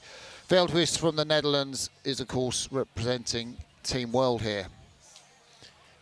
Yeah, and we have Issa Darwin representing Team USA. Yeah, and Martine has been fantastic. She kind of took up at the last minute her sculls. She's got her final exams to become a medic in a couple of weeks, but that's what she's been doing, focusing on that. And one of the athletes here, Magdalena Lobnig, couldn't attend through illness, and Martine was the heroine, picked up her sculls and has come here. To be fair, this year she hasn't done a lot of sculling, but, you know, the woman is a Paris Olympian. She finished 4th in the doubles. That was so close, that race, between her double with Leza Chaynard of the Netherlands, just behind Great Britain at the Paris Olympics. They just missed out on a bronze medal. So we've got this fantastic athlete, Veldhuis, against the powerhouse of Team USA, that is Issa Darwin. Yeah, and Issa is, you know, a 2025 world champion. She U23. U23. Yeah. But she's, you know, raced at the Pan American Games in sweep boats. So it'll be interesting to see her in the single here. She has a, she won gold in the pair in the mixed 8.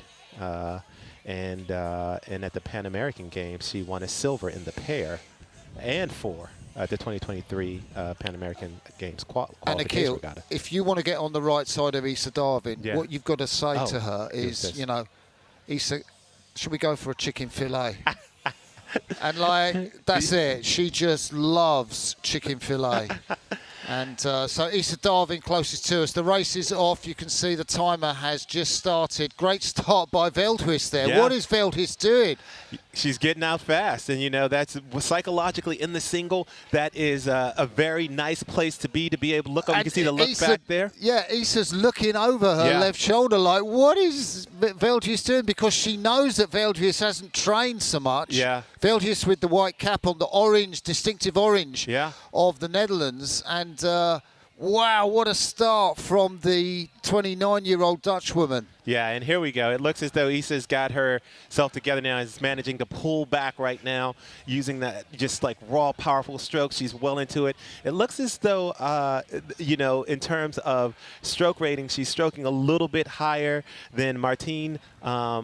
But they've both settled into their base rhythm here, it looks like now. Yeah, I'd have to say that's an incredible start for Team World. I wasn't expecting that. You know, I kind of thought with the practice that Martina's had, you know, this year, which hasn't been a lot, that Issa would just walk away on those first 20, 30 strokes. But Veldhuis really took it to her. And now it's Issa Darwin, closest to us of the USA, as you heard Akil say, a walk-on at Wisconsin. So many of the athletes are here from Wisconsin. I mean, what is that school doing? She's a walk-on Badger. Yeah. And represents California Rowing Club, so she's trained out there in San Francisco. And she's back here. She was, I think, at Sarasota and going up to Princeton for the national selection regatta. Yeah, and, you know, rowing in Wisconsin on Lake Mendota, right there in the Union, it's an idyllic place to train in the warmer months. But right now you can see just some great rowing going on. We were talking about that connection, what your arms look like at that catch, basically staying suspended, and you can just see good work being done. So I like the way Veldhuis is sculling because it's more efficient. She looks looser, you know, like, so Issa's been very aggressive, the high rate. She hasn't dropped Veldhuis, she's still got an overlap. And Martine is sculling long strokes, so she's got more, her blades are coming round closer to the boat. Yeah. and she's pushing the boat for longer. Yeah. While she hasn't got the power of Darwin, it's a technique that's keeping her there. It's flawless technique. Look at those blades, just the right depth. Yeah, and that's something that's very important, actually. I'm glad you brought that up, is how easy it looks. Because if it looks easy, if you can get that easy speed, then you can stay in contention. But right now, just that raw power, I think, is really having an so impact. the thing is, like, okay, so it's Darwin and the raw power. I'm looking over my shoulders, or looking at the clock. So 2 minutes 43 seconds. Yeah. So we're not quite through the 1,000-meter mark. Darwin starting now. She's got a little bit of a layback there. She's starting to find a little bit more looseness. I think that we can see there. Yeah. I'd still like to see a little bit longer, just around the front end of the stroke. I think she's a tall woman. I think she could handle that. Well, and that's part of it, though. Like, there's that flexibility and mobility. Being out there over your toes at the catch, having that ease is something that, you gain it over time. And actually, you gain it throughout the race as you get more comfortable and as she lengthens out and starts to feel more comfortable about where she is and her speed. Yeah, so Darwin now, I think this could be a crucial part of the race as we look down from our trailing camera towards the yellow duck on the right of your picture there, towards the finish. These guys have around about 500 metres to go. We're expecting this race to be done in around about 5:35, I think was Grace Jones's time in the last race. Yeah, now a little bit of intrigue here. She's very close to the buoys.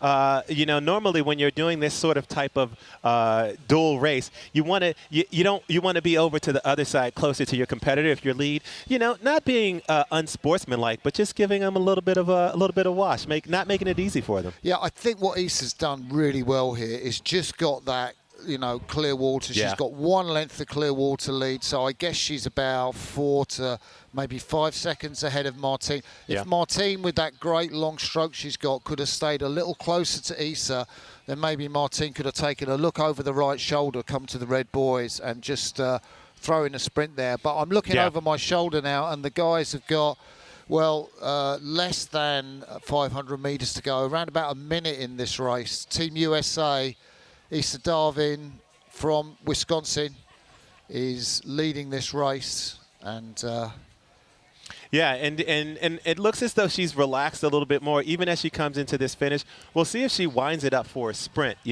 or if she's happy with that lead and just going to save a little bit for her. Okay, so here's me. I think she's been sprinting the whole way down. Oh, fair. To be quite honest, her cadence. Looks like she took it up there, though, a little bit. Yeah, her cadence is quite high. If it's anything like Grace Jones, I mean, it would be great to compare it. Like, conditions can change from one race to another. Yeah. We haven't had an official time yet, but I got Grace at around about 5:35, 5:34, 5:35. It's going to be fascinating to see Issa pulling away from Martine Veldhuis, the Paris Olympian. Right there, she looks good there. Much more relaxed. You see, much more relaxed. Yeah. And so maybe it was just nerves, getting out. But right now, fully in control. The finish line is near. Yeah. So this race, I don't think will be quite as quick as the race before it, but doesn't matter at all because Team USA have just bagged themselves another point. Akil. They have indeed, and now is where things are going to get a little spicy, right? Because we have some more singles races, but if Team USA can build up a 3-point lead, then it's going to start to get a little bit harder for Team World. It's not going to happen. It's not going to happen. Yeah, no, they could well do that. If they win the next race, which is a doubles, they're going to have like a 4-point lead, which is like, whoa, that's starting to look pretty commanding. Vitas, big smiles there. So she was at a dinner with Martine Veldhuis last night, and were chatting, rivals, but obviously friends. They're going to be racing each other as we go through later in the day in the mixed quadruple sculls. Well, what's interesting is it's really cool to watch them talk about the race here on the water, and I think that that's sort of something that Cedar alluded to in our interview with him about just the nature of this race, where you're here to have fun and you get to compete with people, but also sort of that you have a little bit more fraternity and sorority because it's the stakes are a little bit different. Yeah, and I want to say I think how fantastic Martine was. Yeah. I mean, she was kind of giving a textbook lesson of how to scull off the start of the race. Yeah. Wasn't Rowing that was flawless. sensational? I thought the rowing was And her then rowing was brilliant. she just was long, and she Yeah. was letting the boat. We use the expression in rowing, don't we? Yeah. Let the boat do the work. Yeah. In fact, perhaps the boat's not doing any work. But basically, what you're trying to do is move with the boat Right. and pick it up at the right time before it starts to dip, and just feel sympathetic. Yeah. And then, Issa was working really aggressively, wasn't Yeah. she? Yeah. She definitely at the beginning of the race, she was doing a lot of work around the catch. Yeah. By the end of the race, she sort of lengthened out a little bit, and you could see a little bit of like at the catch, she just sort of a little bit more relaxation, just getting out there nice and long. Yeah, she had that little bit of lean back. Yeah. And it's just that time. So Yeah. I think, when we kind of look at Ryan, what we're looking for is how much time does it look as if the athlete has? Yeah. And, you can be moving really quickly. You Right. can be up at like 40 plus strokes per minute. Yeah. But actually, it can look as if you've got time. And to the viewer, it will look as if you're not rating 40, you're actually at 35. Right. And that's because the athlete has a little bit of time around the back end, a little bit of poise when they put the blades in at the front end. And I think Veldhuis kind of had that. What she didn't have, because she hasn't got the training background this year, is she didn't have the power to compete with Darwin, and that told in the middle of the race. Yeah, and what's interesting? You said something about the rating, right? And it sparked a reminder of me of how athletes are actually racing at a higher rating than back in the day when I raced, at the sort of senior level. They're fitter than you. Okay? Well, there's no doubt about there's no doubt about that. But it seems to me that athletes are overall, people are rating higher during their races. Yeah, now that's fascinating, and I think you look at the teams that set that trend, and it's like Team Romania. Mm-hmm. Incredible success in the Paris Olympics. Yeah. Really will go over at 40 strokes a minute plus Yeah. over the whole course. And you're kind of thinking that teams might come down into something like 36 strokes a minute, but Team Romania, none of that for them. Team Italy, Yeah. I think they have the same focus. Team Australia had that in Tokyo. They're not so much now. Yeah. They won the gold in Tokyo in the men's fours. They were up really at quite a high cadence. Team GB, Team Great Britain, no, it's not that high rating style for them. Team USA, I kind of think the four they probably that won in the Paris Olympics, they went over at 38 strokes a minute. That would have been higher than so, but they're not up like the 40s. But I think therefore what we've seen from Issa and from Grace is the willingness to actually use quite a high cadence. Yeah, and I guess in my mind, the question that I have is do you have to train differently? Are you thinking about a different power application? I love that. So what are the ideas behind that? I love that. So from Team Romania used to be coached by Antonio Colomanici, the Italian coach, and I asked him that question because they were noted for high. I said, do you train the guys at these high rates back in Snagov with their base over in Romania? Yeah. And he said, no, we don't. He said, but what we do have, we have fluidity and looseness. Uh-huh. So the guys want to race at those high rates. Wow. And because they are so easy to move and because they synchronize their movements so well together, it gives them the flexibility to race. So from his way, it wasn't the training. I mean, we say you should train how you race. Yeah. I got the sense talking to Colomanici that actually it was the fluidity that gave them the sense to race above a cadence you might see when they... Right. So, that's... Now, for those of you that are sort of maybe new to rowing, or for those of you that are well inside the rowing lingo, there's a gearing that you have on your boat. And, from people that you've talked to, are they making changes in sort of how they gear the boat for, how far the oar is from its focal Point because of these high ratings? Yeah, I think that's a great shout. So I don't know, like Team Germany that would have won the 2012 Olympics, they're 8, and certainly come second in the Rio Olympics. They are noted in that 8 for having quite hard gearing. You know, like the cogs on a bicycle. If you put your on the back cog, if you put it on a small wheel, it's harder to push, but you can actually go further. So that's right. Yeah.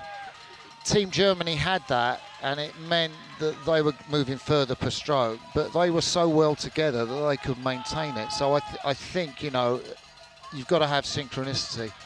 And I mean, we can see our, in the foreground here, and we've got Michaela, who is shortly going to be setting us up for an interview of someone who's absolutely central and crucial to this regatta. So, Michaela, over to you. Who have you got with us? I have Dr. Lenny Peters here. Dr. Peters, would you mind telling us a little bit about the rowing event, what inspired you to sponsorship this and everything like that?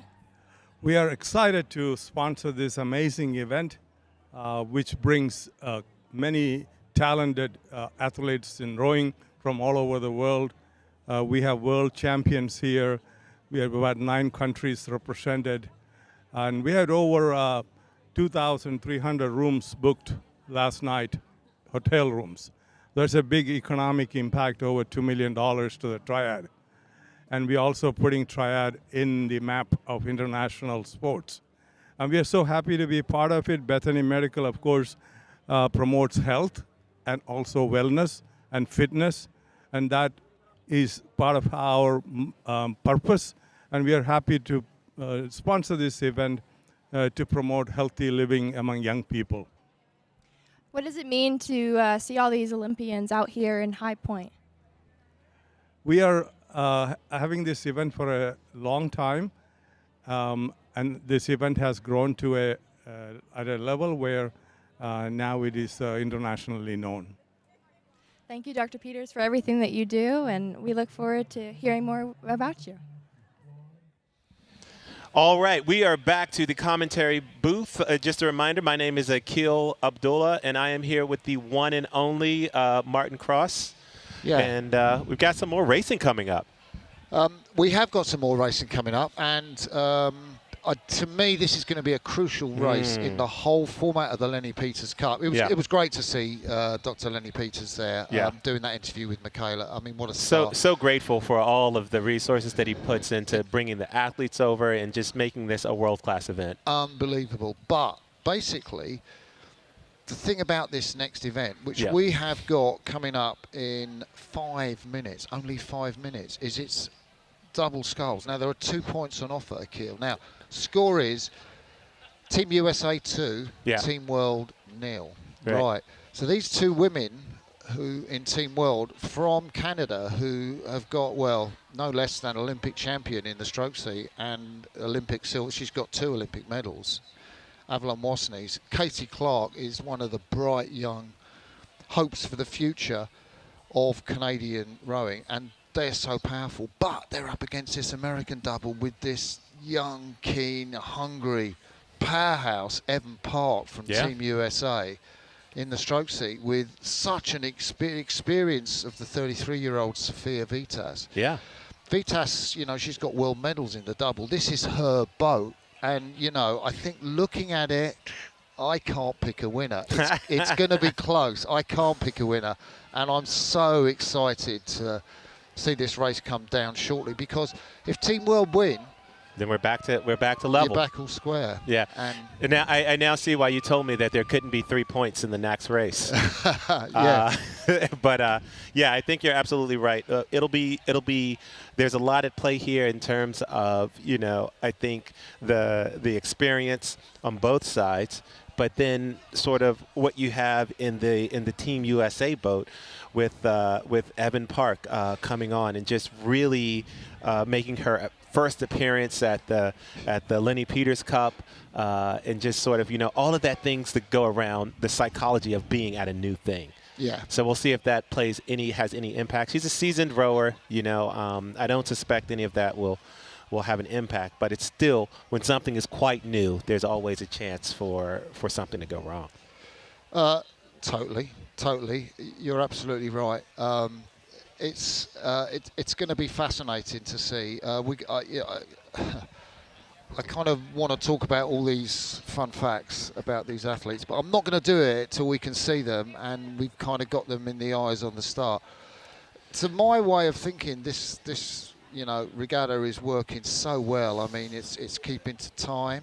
So we're going to jump into event number 25. This is the Men's Youth 4 Division 2. We have in lane 2, we have Charleston City Rowing Club.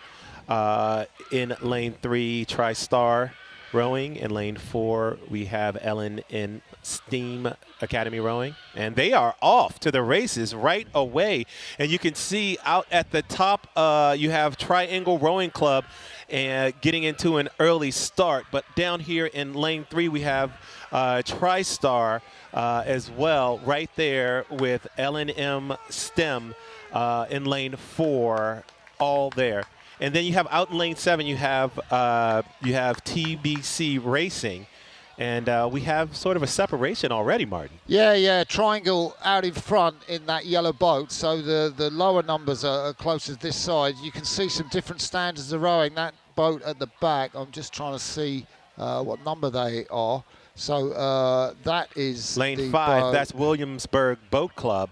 Right there we see, and right here you can see these young men out there with the coxswain. Snake White in the stroke seat with the cap on, Bryce Steiner with the sort of grey cap on, and behind him we saw Liam Lawson, Cash Butcher up there in the bows.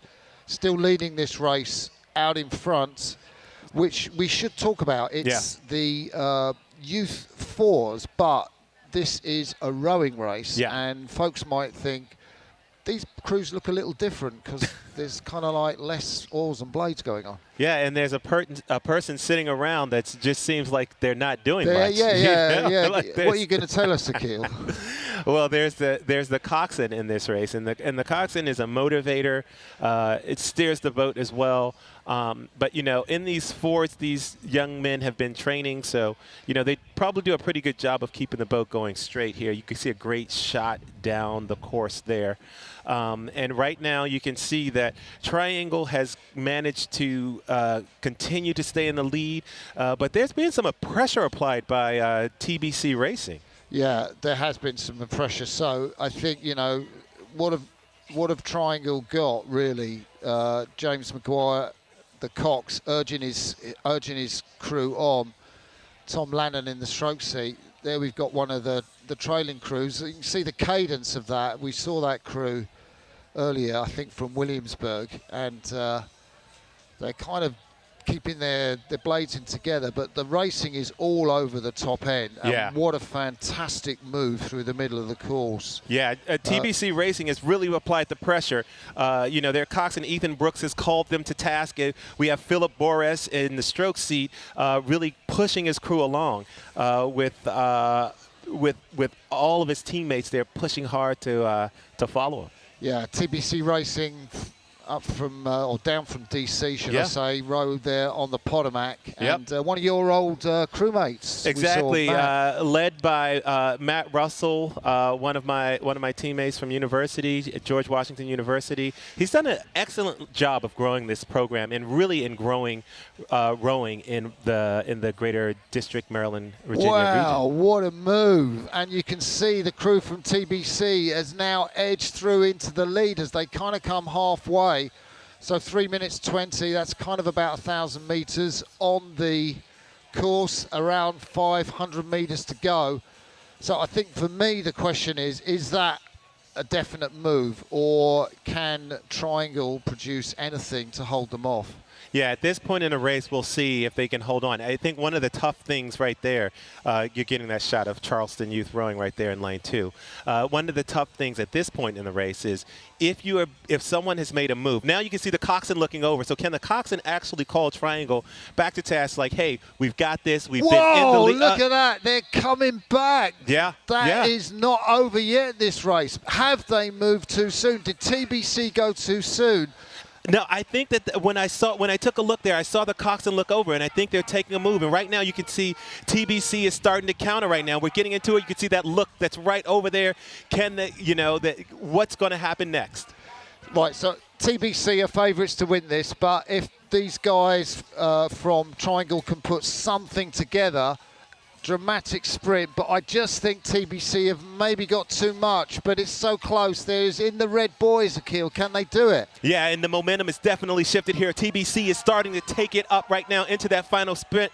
Triangle is still putting the pressure on. They're still there. They're still hanging on. They can hear the crowd around them. They can hear the bells. They know that finish line is close. And look, here comes a move. Triangle has not given up yet, Martin. They are still pressing. They are still pushing, and we're coming down to the last couple of strokes here. It looks as though TBC is going to hang on. It looks as though they're pushing a little bit more, and there we go. Unofficially, TBC Triangle Rowing Club. You got excited over that. I did. Yeah, so TBC Racing, Philip Boras, Arjun Ramachandran, Marco Poulin, Rob Walters, Cox, Ethan Brooks. Great race that was, really finely judged. We've still got crews racing down the course in the red boat at the top of your picture. I think that might be Williamsburg. And who are we looking at there? Could that be Charleston? I think no, that's Williamsburg right there. Sorry, yeah, you're right. Yep. So in the red buoys, they're finishing up the race strong there. What a race, though. Yeah, so exciting. And it's a bit of a different skill. Some would say it's an easier skill to do sweet rowing with just the one blade than the two. Where do you stand on that? I don't know. I think it depends on the boat, but definitely I think that the pair is truly one of the toughest boats to row. You really have to match each other and be comfortable. Yeah. So I think that while I think and sculling, you have symmetry. You get to be symmetric. With sweep rowing. Yeah, I've got my hand up because I don't know why you supposed to hand up. Well, I got my hand up. I think you're trying to tell me something like we have our hands Yeah, shut up. So we're going to go straight into the race introduction for Lenny Peters Cup 3, which is why I had my hand up, which is going to be so exciting. That doubles race we talked about. Team World, Clark and Wasney's, Team USA, Vitus and Park. We'll talk about those crews. The key thing is that there are 2 points at stake in the Lenny Peters Cup for this. And so if Team World do win, so Avalon Wasney's stroked the Canadian Olympique to an incredible gold medal on the Tokyo course. I saw that 8 win that race. Behind her, Katie Clark, who's had a fantastic season in the single last year for Canada. She is from BC, and she's won loads of things. She's won, at Henley. She's won the top event there for women, quadruple sculls, the Princess Grace. Yeah. So, and Team USA. Yeah, and just a reminder, we are off on the race. We'll see right now both crews getting off to a great start. Yeah, this is going to be so close. And I think we have got Team USA closest to us. And you can see it does look like Team Canada, Team World have got into a lead there. Yeah. So Sophia Vitus, I think she's sitting in the stroke seat of that Team USA boat. She is the experienced, the 33-year-old from Wisconsin. The cheese steak, she loves a bit of sharp cheddar, Sophia Vitus, so I'm told. Well, I mean, let's talk about those fun facts. But right now, look at what Team Canada is doing. They are just rowing really well. They got off to a quick start. They had really nice suspension, and they're moving the boat really easily. Yeah, it looks like Katie Clark is sat in the stroke seat of that Team World boat, the 26-year-old. They've just done Canadian trials. Katie will be racing in the Canadian quad for this year's World Cup season, and Avalon will be racing in the double. They're both at the peak of fitness, as are these two women. So Evan Park, who is sat there at the stroke of Team USA, 26 years of age. She was the alternate in Shanghai at the World Championships, but she's really so strong, so powerful on the rowing machine. There's Evan there, Sophia in the stroke seat of the USA. Evan just the powerhouse behind. Yeah. You know, these women, they pull, what, about 630, 632, 633 on the Concept 2 for 2K, which are massive scores. So this is going to go right down to the wire. But what I was going to say about Evan Park is she is a mean bass player. Oh, wow. She plays indie rock, and I thought you guys could team up, you on the sax and her on bass. Get a little band together. And here you can see Team USA is hanging in there, and I think that this is a testament to that power, right? If you can combine the power and the technique, you know, they're there, they're still right there, they're still in the race. They're moving well. They're going to have to do something to turn the screws a little bit on Team World. And that's what we're going to have to see. It looks like they've managed to move a little bit, maybe a couple of seats, take a couple of seats back. Evan Park, she looks cool, calm, and then, as you'd expect, there we're looking at Sophia Vitas, really tall woman, nice loose shoulders. She was in that double, which got medals in the World Championships before the Olympics with Kirsty Wagner, and then, it was so heartbreaking in the semi-final of the Olympics. We think that their boat caught some weed, unfortunately, which was on the Paris Olympic course, and they couldn't compete, so they had to finish in the B final. Well, they should have been challenging for a medal. And Sophia took a year off after Paris, and she's back on the team now, and they are moving. Look at that. Oh my goodness. Team World look to be out there. Look a little short on the back end, I'd say, Team World, and Team USA, they have got the momentum. Yeah, and that's the whole thing right now, is that at this point in the race, at this stage, you really want to have that momentum. You know, psychologically, you can gain an advantage. It just gives you that extra confidence, and it helps you to relax a bit. And so if Team USA can continue to turn the screws stroke by stroke, it's going to cause some doubt for that for Team World. And when you've got someone as experienced as Vitas in the stroke seat, Team Canada, maybe have they just covered it, but how much has that cost them, Akil? Because this is such a great race. Avalon Wasser's in the bow, the Olympic champion, Olympic silver medalist from Paris too. Katie Clark out there in the stroke seat, who had a great season in the single scull. This is so close, this race. What great shots we're getting from our camera crew there.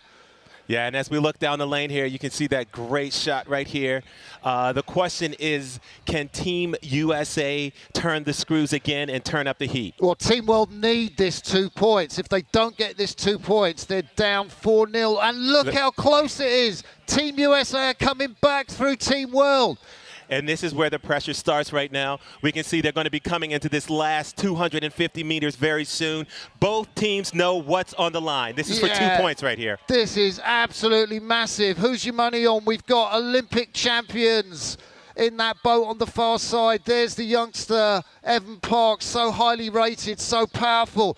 She is now going through the paces with her stroke. Sophia Vitas, It looks as though they're going to be pulling even right here. And right now, this race is... Team USA! Oh, my goodness! Who's going to call this one? Team USA have a deck lead. They are going away from Team World. They are going to have a 4-0 lead in the next 10, 15 seconds. What a finish from Vitas. What a finish from Park. They have gone through. They have broken the hearts of Team World in this race. But Team World coming back, are they? Looks like they are trying their hardest, but they ran out of course right there. Oh, my goodness. What an amazing race. Oh, sensational. Yeah, incredible race. And I think people around here are putting big thumbs up everywhere, because Team USA, I'm not going to say an unassailable lead, but to my money, that was a race that Team World had to win. It was going to be close, and it was amazing just how calm Vita stayed. And, you know, you saw Evan Park, the 24-year-old youngster, just provide that stability behind Vitus, and sensational race. Yeah, I think that was the combination of power and technique. Team World rode very well there. I mean, there's nothing you can say, at least in my mind, about any of the rowing that was done there. But Team USA stayed calm and consistent, and then in that last 250 meters, they just really turned the screws and continued to apply that pressure, and that's where that big power comes into play. Yeah, and it's interesting, Team USA are now taking a long, easy paddle down because they know what effort they put in. So they've kind of got in their muscles this stuff called lactic acid because they had to sprint. Yeah. Do you want to go for what that is? Well, you have a couple of different energy systems in your body. One is aerobic, that's your cardio system. We call that building a base. You breathe in, breathe out. That allows your body to keep producing the energy that you. Then you have the anaerobic, and that right there is just burning sugar, burning the fuels. And what that does, the byproduct of that, it produces some bad stuff. We call it lactic acid, but that builds up in the muscles, and those things build up, and that's where you start to feel the fire as you and almost to the point where your muscles can't move, as you begin to expend that energy. And so, as you said, after a tough race like that where you expend a lot of energy, you have to just work it out, let it flow out the system, let the blood just course through your veins and really get the blood circulating. Yeah, and one of the things that they're doing is just getting rid of that because obviously they want to be in top condition for those mixed quadruple sculls event with 4 points. Yeah. We might get a treat of another race before the men's doubles in the Lenny Peters Cup, and we've got that race coming up shortly, but hopefully we'll be able to bring you another one of these races. The next Lenny Peters Cup is up in about I want to say 15 minutes. But you can see the crowds. I mean, what a great shot. There's the pink duck. The pink duck. I couldn't quite see it from our position here. Yeah, and there you can see just sort of, we've got a great crowd out today. People along the shoreline. A great place to watch the finish here. You can see all of the tents from the crews and things like that. That's one of the things. There are a lot of fans that sort of do tailgating, we call it in the U.S., and that's where you go out, you get your grill, you get all of your stuff, you have your tent and all of that stuff. But I really think that rowing families and rowing boosters and clubs do such a great job of being there, supporting their teams and tailgating. Look at all of those tents out there. Yeah, and you need them with the strength of this sun out there today. Absolutely, don't you? Yeah.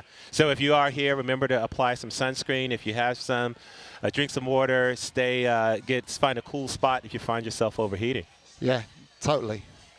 And I think the excitement of that race still rippling around the crowd, still rippling through me actually. Yeah. 100%.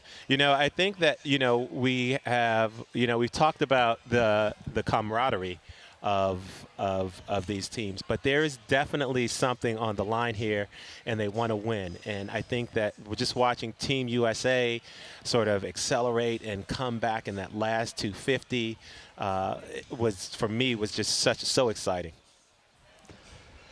Yeah. So we are excited that we are going to be looking at another race, and hopefully, if things go to plan, we are going to be covering our first eights race. Yeah, this is going to be the women's U17 8, and we've got 3 TBC boats in this race, so this will be interesting to see how TBC does against TriStar, Triangle, and the Granby composite boat.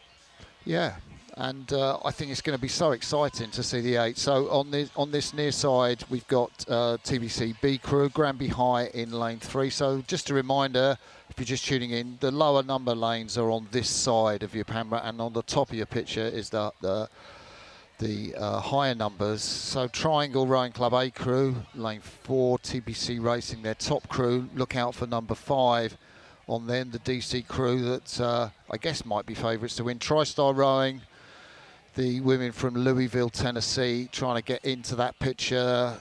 one of the North Carolina crews from Triangle, the B crew in lane 7, and the C crew, which is the third of the DC crews, and we're assuming A, B, and C. We're assuming A is the fastest, but we don't actually know that for sure, but I'm guessing. Yeah.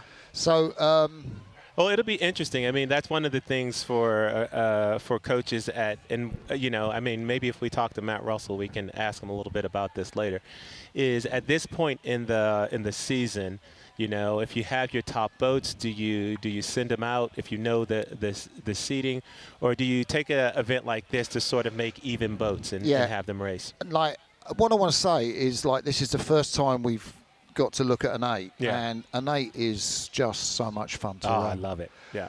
I think the best seat in an 8 for me would be up in the bow seat, the person right. They get to see it all. Yeah, and you get this feeling of the rise of the boat and the pace of the boat. It's so exciting to row the bow seat in a fast 8. Yeah. But of course, then you've got kind of the glamour seat, the stroke person. Yeah. Stroke woman who's kind of like, they've got the rhythm, the fluidity. The 7 seat behind the stroke seat, you want long and consistent. The 6 and 5 seat, maybe the most powerful athletes in those seats down the boat. And it's so interesting to look at the psychology of putting an 8 together. And then, unlike the 4s that we saw, where the coxswain was lying down in the bows, in the 8, the coxswain is in the stern of the boat. Yeah, and that way the coxswain can see what's going on in the boat and give guidance to the athletes. I think one of the things is that, from the outside, we look at an 8 and we say, hey, everybody's rowing and do the same thing. But you're absolutely right in that we have different roles. We have the engine room you were talking about, and seats 6 through 3, and that's sort of like they're there and they're really sort of just they're like power. Galley slaves, exactly. aren't they? Just get your heads down. Just row. And then you really have at that bow pair, they know everything, because they're the technicians, but really they're stabilizing the boat. They're really doing that work. And then you have 8 and 7, stroke and 7, that are setting the rhythm for the boat. So you look at from the outside, you look at an 8 and it looks like, hey, they're all there rowing, doing the same thing, and that's true. You want to be in sync, but they all in their minds know that they have sort of a job to do that is a bit different from each other seat. Yeah, so this race scheduled to go off about 5 minutes ago. I think we're pretty close to time in terms of, I think normally our experience of regattas would tell us that these events run a little bit slower than we're doing today. Yeah. The thing is, if you're a starter, and we have the starters from US Rowing, the officials, if you're aligning crews, I guess the hardest ones to align are probably the 8s. Yeah. You have to. You're trying to get everyone in alignment. You have the coxswains, and sort of. I alluded to this earlier, but there's different protocols for the starts, and sometimes in different conditions, what they'll do is they'll have a quick start, which is once there's someone who aligns the boat, says, "Hey, we're all square, we're ready to race." It's just ready, go. Yeah. But in the situation where you have the crews, the weather may not be have any impact. They will poll the crews. Are you ready? Lane 1, lane 2, and then it will be, are you ready? Go. Yeah. So, and logistically, it's a massive deal for a club like TBC to come down from Washington DC. Yeah. And their trailer, I'm just thinking, so, they've got at least those 3 8s loaded on the trailer. But we've seen other boats, the smaller boats, and logistically, how tough is that to organise? Yeah, this is a testament to sort of the support team that you have at your clubs to get boats, to get the trailers packed up. But one of the things that is great about this sport is everybody helps, right? Like, you don't just show up and hop in a boat. You're there. You have to put your boat on. You have to strap it down. You have to put your oars on. And so, I think that's part of our sport. It's part of sort of the culture of, although there are superstars, there's no superstars, Yeah, we're not a sport for superstars. Yeah. I think you're totally on there. And, some would say the real superstars, the families, the mums, dads, the siblings, the grandparents. uncles and aunties, so many of whom are here around this lake or watching this live stream. Yeah. And thank you for joining us. Thank you to Dr. Peters for his support, Bethany Medical for their sponsorship of the race, and to all of the athletes that have come out to race as well. So we're going to try and keep you across this 8th race as much as possible. And, well, I think we did say look out for that bow of number 5, which is TBC's, the DC crew. That is their first 8. And we're expecting them to figure TriStar bow number 6 over on that far side.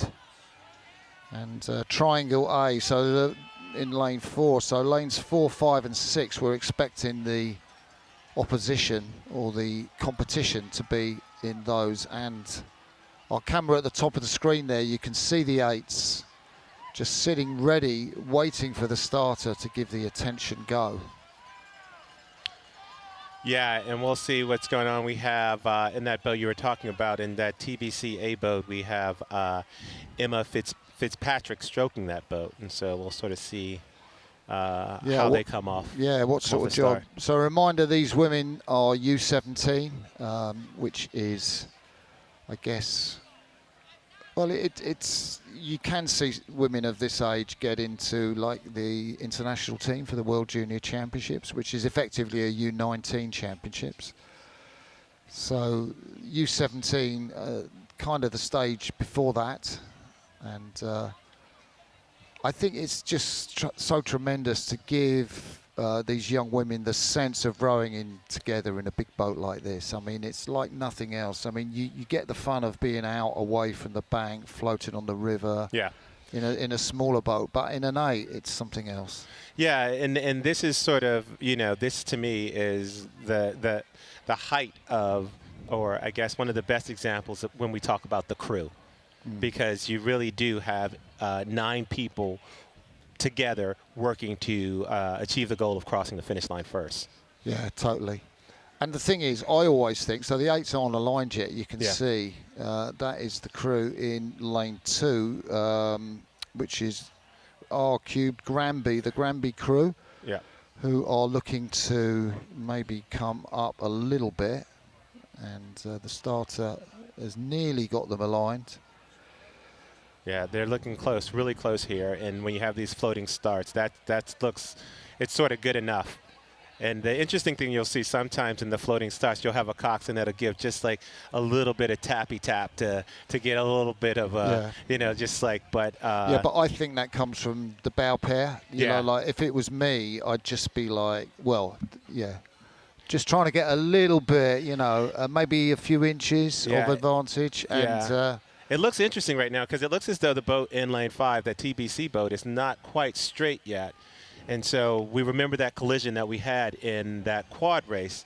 And so I think that the starters will be trying to avoid any of that in this race. So we'll see how much more time they get. Yeah, and again, you can't tell from parallax, but it looks to me like the Granby boat is a little bit behind, needs to come up a little bit over there in lane 3.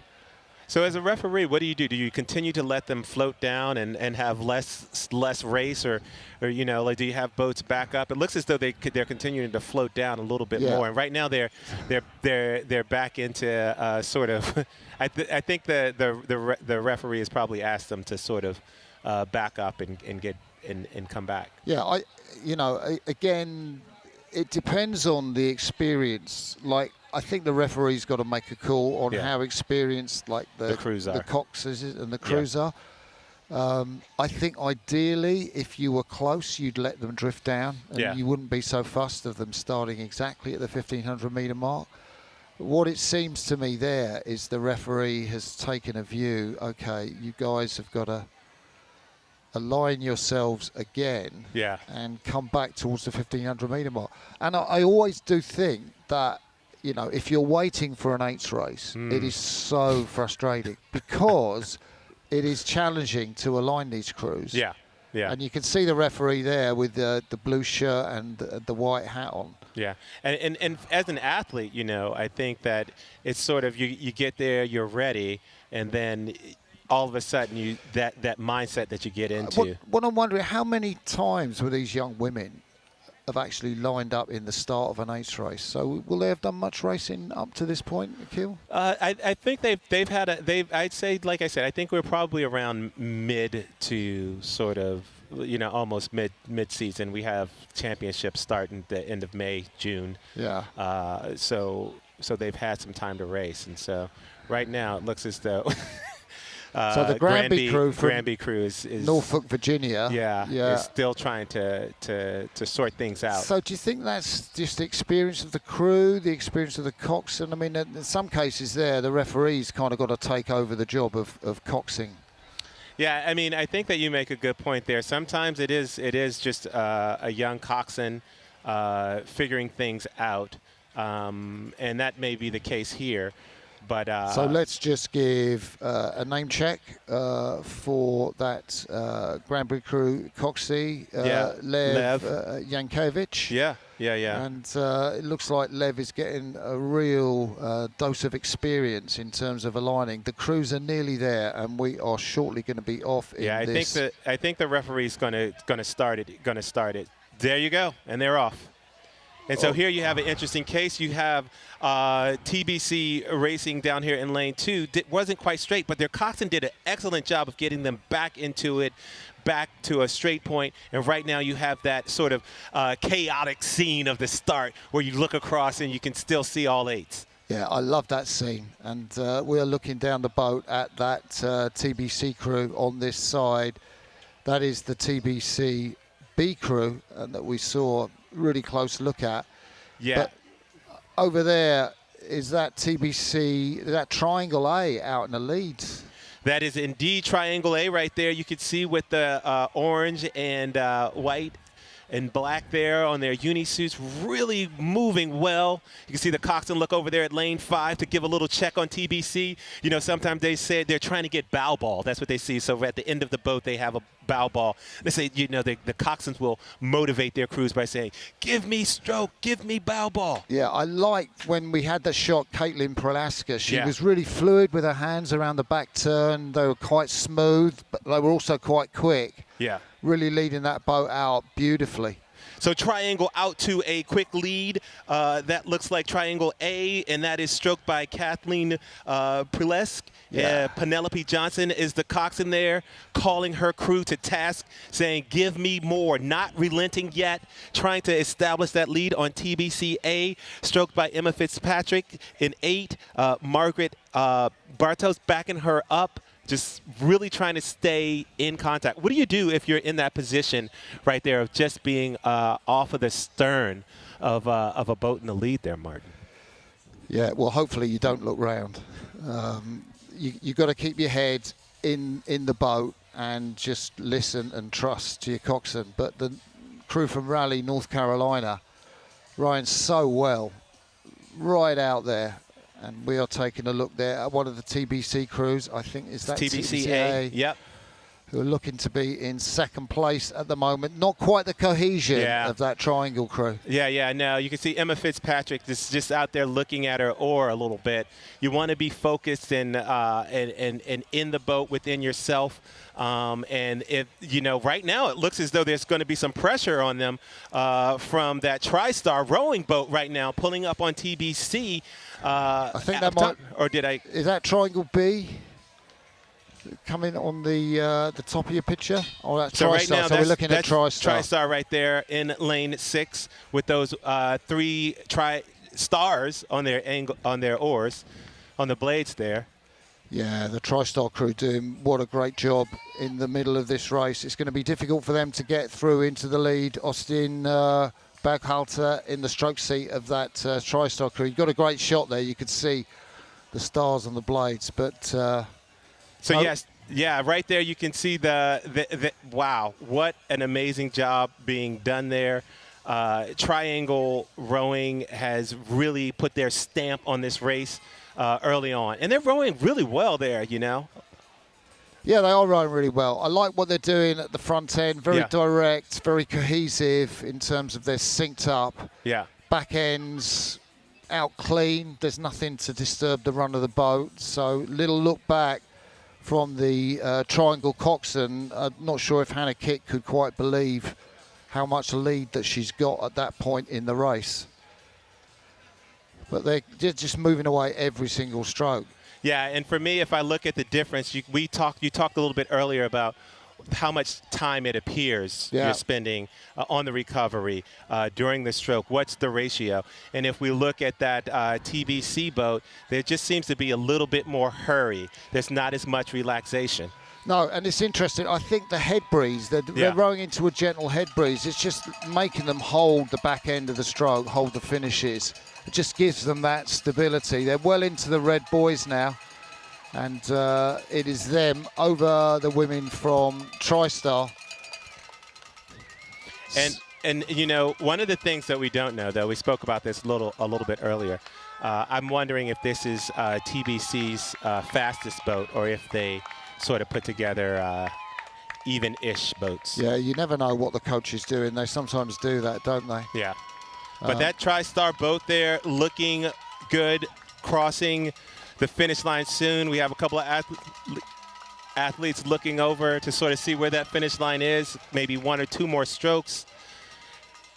Yeah, that is a comprehensive victory, and absolutely going to be delighted with that. So just around the 5-minute mark. So that's a TBC crew coming in second place.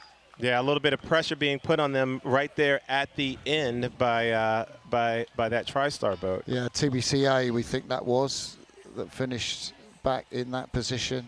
And crews coming down the line, finishing. TBC B in lane 2 here, coming down to the finish line. Yeah, it's interesting. They're not rowing with the same colour blades as TBC, are they? Yeah. There we see TBC finish. That boat is stroked by Esther Brown with their coxswain Eva Gerhardt. And there's the second triangle boat, Triangle B, coxed by Hannah Kick and stroked by Alexandria Cage. So there's the Granby crew. Remember they had those issues at the start. Nice to see them get down safely from the finish. Great experience for Lev Yankovic, the coxswain, Charlotte Federer in the stroke seat of that boat. And someone's just lost their blade. I think that's over there. TBCC. On the far side. Just a little accident. I'm not sure it will affect anything in terms of the race. You saw the bow woman there, I think Liv Mona, just lose a blade a little bit. One of those hazards that you just learn about this sport from, you know, undergoing those things. Yeah, I was having a discussion with a friend of mine the other day, and we were trying to figure out the right protocol for when you lose your oar, when you catch a crab. Do you jump out of the boat? Do you stay in the boat? What are the rules and regulations about how many people need to cross the finish line? Yeah, I've seen, you know, guys. I remember, I think in the late 70s, the former East Germany, doesn't exist now, but they were the world's top rowing nation, and there was 8 of them. The water was rough, fast tailwind conditions. One lad lost his blade. What did he do? He jumped out of the boat. USA won the race, but the East Germans with 7, the Magnificent 7 rowers, were just behind them. So, you know, kudos to that guy. I often wonder about doing it on the, you know, see people on the Thames. One of the Oxford guys, you know, he smashed his blade up. I kind of think, was that 2014 or something like that? And he wasn't going to jump out on the Thames. It's a whole different thing. Maybe on a rowing course. But the question is, you know, I wonder, are there any, you know, I don't know them, but are there different rules and protocols just from a safety perspective about how many people have to cross the finish line or anything like that? So I feel we need the US referees to tell us the answer. We'll have to get a ref. We'll have to get a ref, yeah. If you start with, you know, 8 men or women in a boat, then, you know, if people jump out, you still get a time.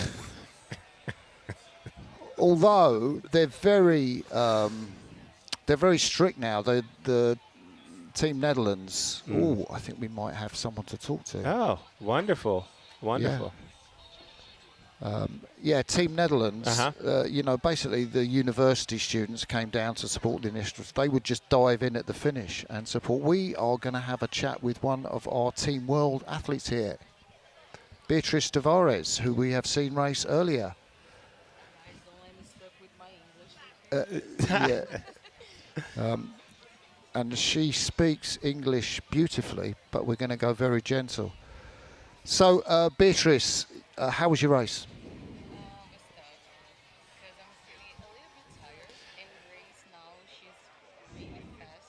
Yeah. Oh, wow. I had fun with Yeah. my race, yeah. Oh, fantastic. So, what do you think about your recovery? Because you've got a race again soon in the quadruple scull. So, how are your legs feeling? I guess now I'm feeling a little better because I did some erg machine, so I'm ready to go again. Ah, so you've done a wind down. Now, I think we didn't get this in the race, but you have a fun fact. Yeah, so I was lucky enough to have dinner with Beatrice last night, and it comes out that she has a habit of jumping out of perfectly good planes. Yeah. So now, how long has it been that you've been skydiving? Like 6 months. 6 months. Yeah. And in that time, how many jumps have you done? 32. It's not much. What? No, right? I swear. 32. She said that last night. Like, oh yeah, I just jumped 32 times in the last 6 months. I swear it's not much. Yeah. Like, I kind of want to understand, like, why, when you did it once, why did you just want to keep doing it? It's the best feeling you can feel in your life, I swear. When you get at the door Yeah. and you feel and you see the world, it's really beautiful. Yeah, and so here's the thing. How does that help your rowing or your sculling, do you think? Deal with fear Whoa, such a great answer. Such and a great adrenaline. answer. And I notice you're wearing a beautiful necklace with the Olympic rings. Can you just tell us what it meant to you and to Brazil to be in the Olympics? Brazil, we don't have much rowers, so when you have a woman doing different things about rowing in Brazil, I guess it's really important for the country because we need more people practicing. Perfect. We're going to go straight into a preview of the next Lenny Peters race. If you want to stay with us for the moment there, Beatrice, but we are going to go through, it is the men's doubles in the Lenny Peters Cup. USA leading, Team USA leading by, is it 4 points to 0? Yeah. So right now we have the men's double coming up. We have Jacob Plehal and Caleb Nollenberger from the U.S. Versus Martin Makovich. Did I get that right, Martin? You did. And Nikolai Pimenov. Yeah. So the favourites for this are Team World, but they are up against a fantastic combination. Nollenberger, kind of the new guy on the US national team. Caleb has yet to represent Team USA at World Championships, but he has raced at World Cups and got a gold medal from the mixed eights at the World Cup in Varese. Plehal is a fantastic athlete, but Pimenov and Makovich, they absolutely, crushed the rest of the world to win at the Lucerne World Cup. Took a silver medal behind Poland at the World Championships. Nikolai Pimenov from Serbia, as is Martin Makovich. Wow, he look is at that. like, they desperately need these points. Yeah, and they are out. They're just laying it down off the start. Yeah. So these guys, they go out very quick. They raced in this combination in the Paris Olympics, and they were going to go through to the A final. 5 strokes before the line, Nick Pimenov stopped sculling. His body seized up. And Martin Makovich, his partner, tried to drag the boat across the line, but the Romanians just got through, so they had to settle for the B final. So that silver medal last year was fantastic for Pimenov. He's one of the strongest rowers in the world. He's got the world record on the 6,000 metres on the Concept 2, 18:04. That's a 130.3 average. Yeah. And 5:36 over 2K. These guys are so powerful, Team USA, but they can't compete with the power of Pimenov and Makovic, who's sub 550 on the 2K as well. Yeah, and that's what it's going to be interesting to see. Jacob has a strong finish. We'll see if he can if he can hold out there and bring some of that to light. This Team World crew here, though, definitely out to a great start, just really accelerating the oars through the water there and putting on a great display of rowing. Yeah, and folks will be interested to know Nick Pimenov was born in Russia. His dad was a great rower, great friend of mine, Yuri Pimenov, sadly now not with us. But Nick Pimenov moved away from Russia with the Ukraine war. His mum's Ukrainian, and moved to Serbia so he could continue his sport. Teamed up with Makovic. There's Jacob Plihau, 6'10" of him, in the bows of that boat, and Caleb Nollenberger really getting a lesson. I mean, they are racing like potentially these guys could win the World Championship this year. You know, if Team World didn't win this event, they were going to be done. Yeah. And I think, you know, Pimenov has gone out quickly, but to my way of thinking, they've stopped moving. Would you say that? And, I would agree. I agree. Team USA has sort of halted the move, and we'll see if they can bring these guys back in. As I mentioned it earlier, well, there we go. It looks as though they sort of they felt the heat. Maybe they heard you talking, because it looks as though that Team World has started to bring that rating up just a tad bit there and continue to move.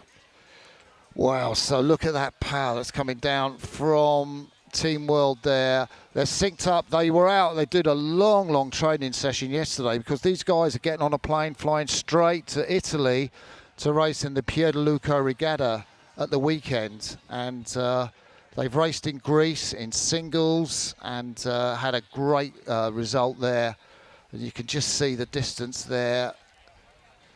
Yeah, and, you know, it looks as though Team World is rowing a little bit higher, getting a couple of bit more strokes in there, and now they're just starting to walk away a little bit.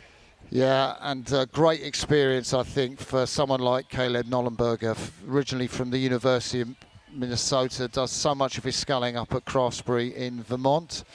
And Jacob Plihau also does a lot of his sculling there, originally from the Northeastern Huskies.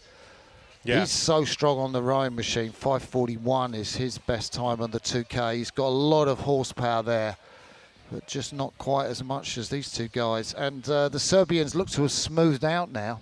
Yeah, they're rowing really well right here, and nice and relaxed. And, you know, part of it is that when you're in the lead, you have that opportunity. You have the other crew in your sights. They're in the last 250 meters of this race right here. Just really relaxed, smooth rowing. You can see Team USA not giving up, though, pressing hard. Last 250 meters of the race, Team USA is throwing their last-ditch effort into this race, but it looks as though Team World is too strong. They may hold out. Have they left it for too late? It looks as though right now we have passed the duck. The duck is leaning to one side, but not Team World. They continue to press. They continue to hold. Team USA is doing their best. Team USA is pressing hard, but there's not much left now. Team World gives another little bump to the rating, and now we'll see what happens. Can Team USA do it? They just took it up again, and they're pressing hard, throwing everything they can at this to try and pull in those points, but it wasn't enough. Team World sub 5 minutes in a headwind. Arm goes up from Nick Pimenov. Team USA crossed the line in second. No points for Team USA. And the first points for Team World go on the board. 4 points to 2. The Lenny Peters Cup is closing up. We have another doubles race. We have another singles race to come, actually. Yeah. And you know, one thing about that, like, Team World had to win that to stay in this. Yeah, you know, totally. It was really cool to see them row together. Like, we're seeing some of the best rowing in the world. No, these guys, like silver medal in the World Championships last year, I mean, you know, potentially could win the title in the World Championships this year. Right there, we see the standing. Team World at 2 points, Team USA at 4 points. We've got a very special opportunity to interview the man, the myth, the legend, the one and only Dr. Lenny Peters is joining us here. You look lovely. At the desk. How's it going, sir? Fine, how are you? Good, good. Hey. How are you doing? Hey, Lenny. All right. Nice event, yeah? And Diva, can I ask you to put these on? Would you mind? Take it off. No, okay. Super duper. All right. So we are here. Martin, go on. What were we going to say? Yeah, so just how does this day compare to last year, Lenny? This is so much better. There's more positive energy.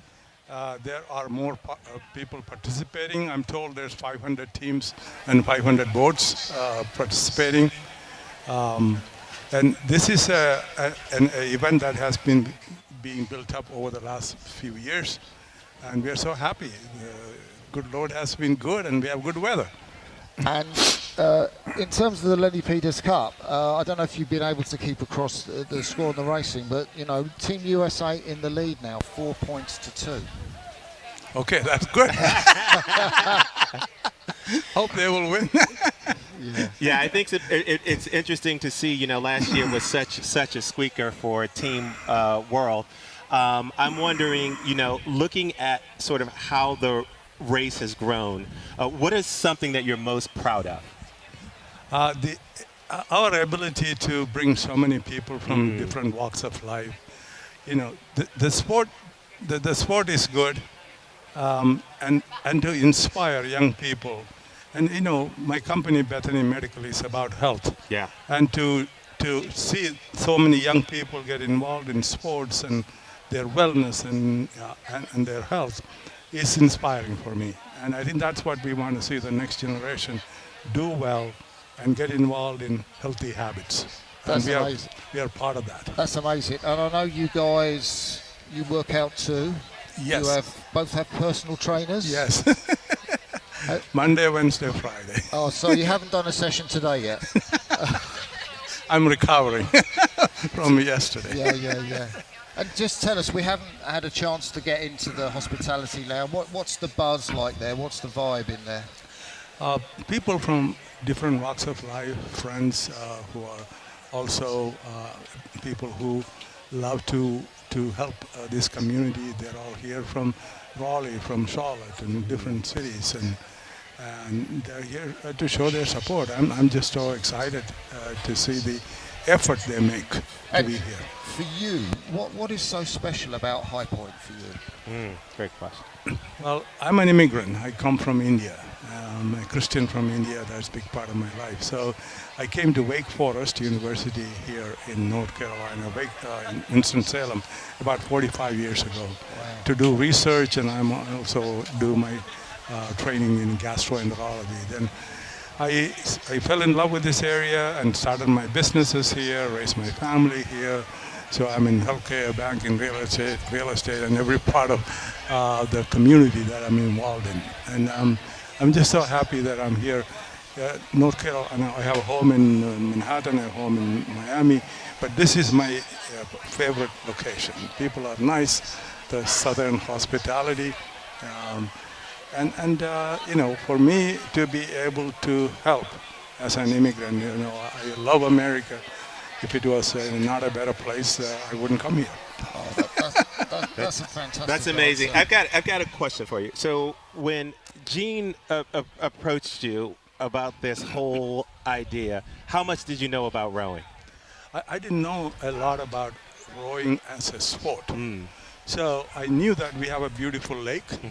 And instead of polluting the lake with motor boats, I thought this would be a great idea to promote rowing boats. Right. And make use of it. Yeah. Utilize. That's one reason. The other, growing up in southern India, where I'm from a coastal area.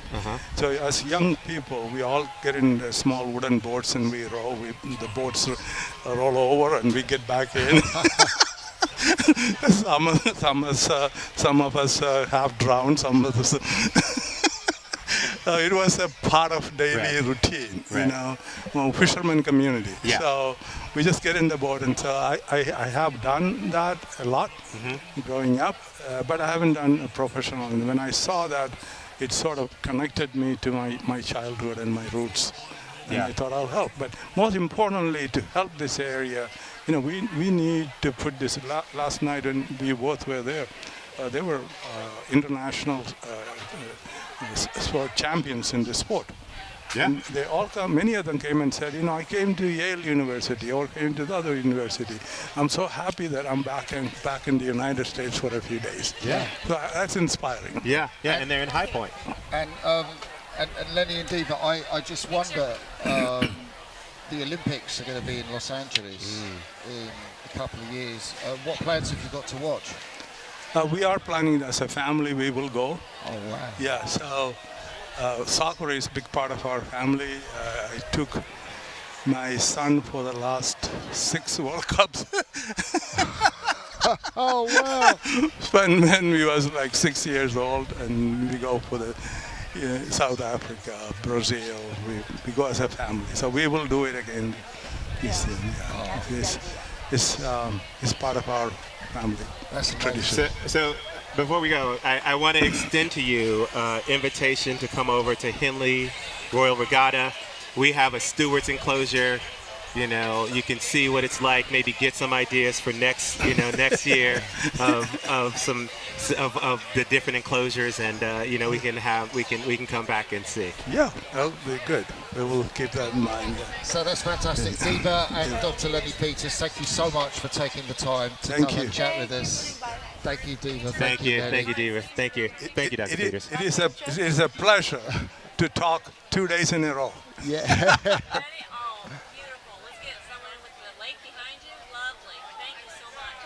Thank you. God bless. Thank you. Thank you. Bye-bye. Thank you, sir. Star. Thank you, Lenny. All right. Yep.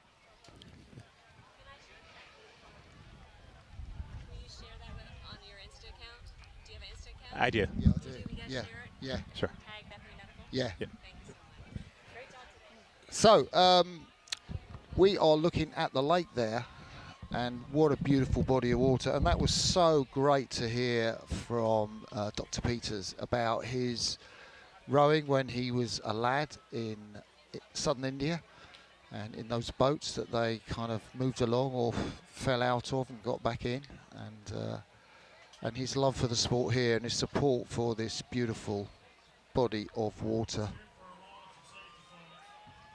So you're getting a sense of how stunning this lake is in the sunshine. The beautiful surrounds, the little creeks where people have their houses. It's wonderful just to drive around the lake if you haven't ever had the chance to do that. Here at the Oak Hollow Lake at High Point, the surrounds are beautiful. You've got the rowing clubs around. High Point University row out of here.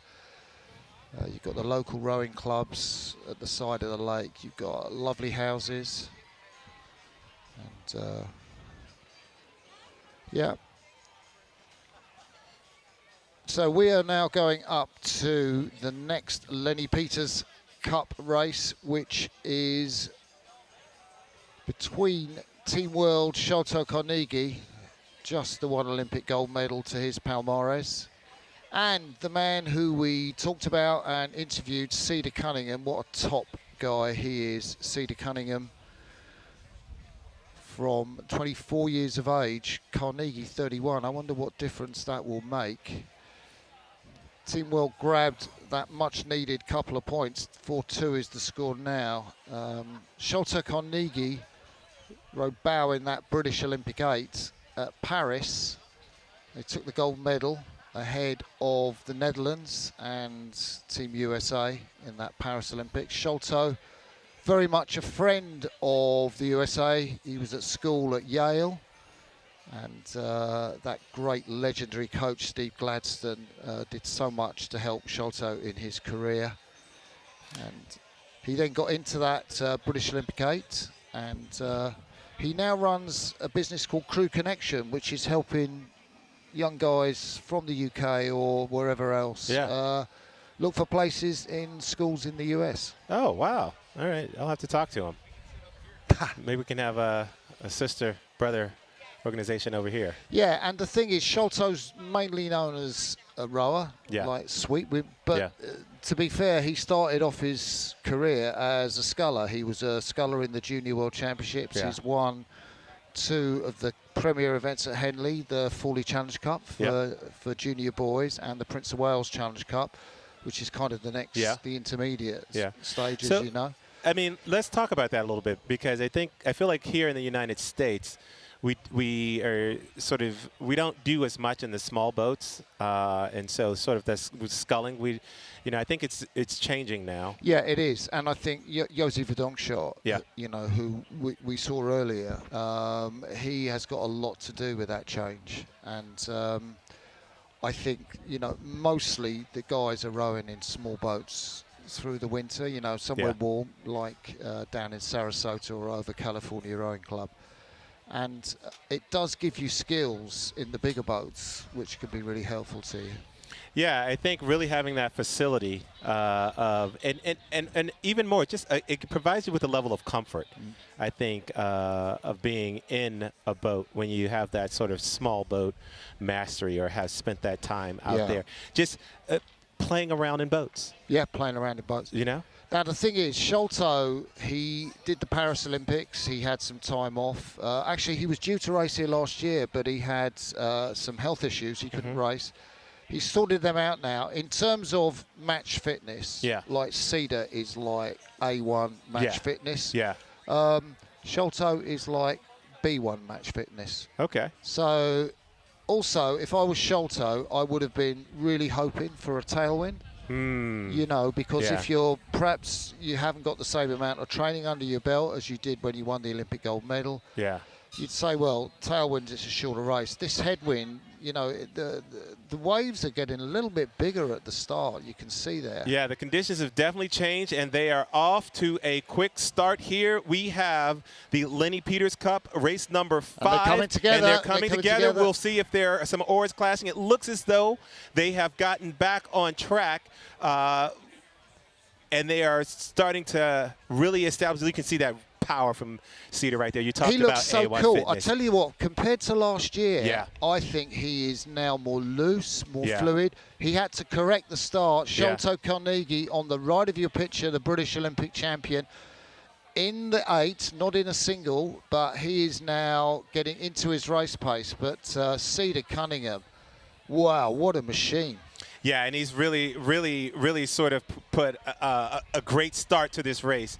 And you can see right there, Sholto just giving a little bit of a little effort there. You can see trying to stay calm, I'm sure.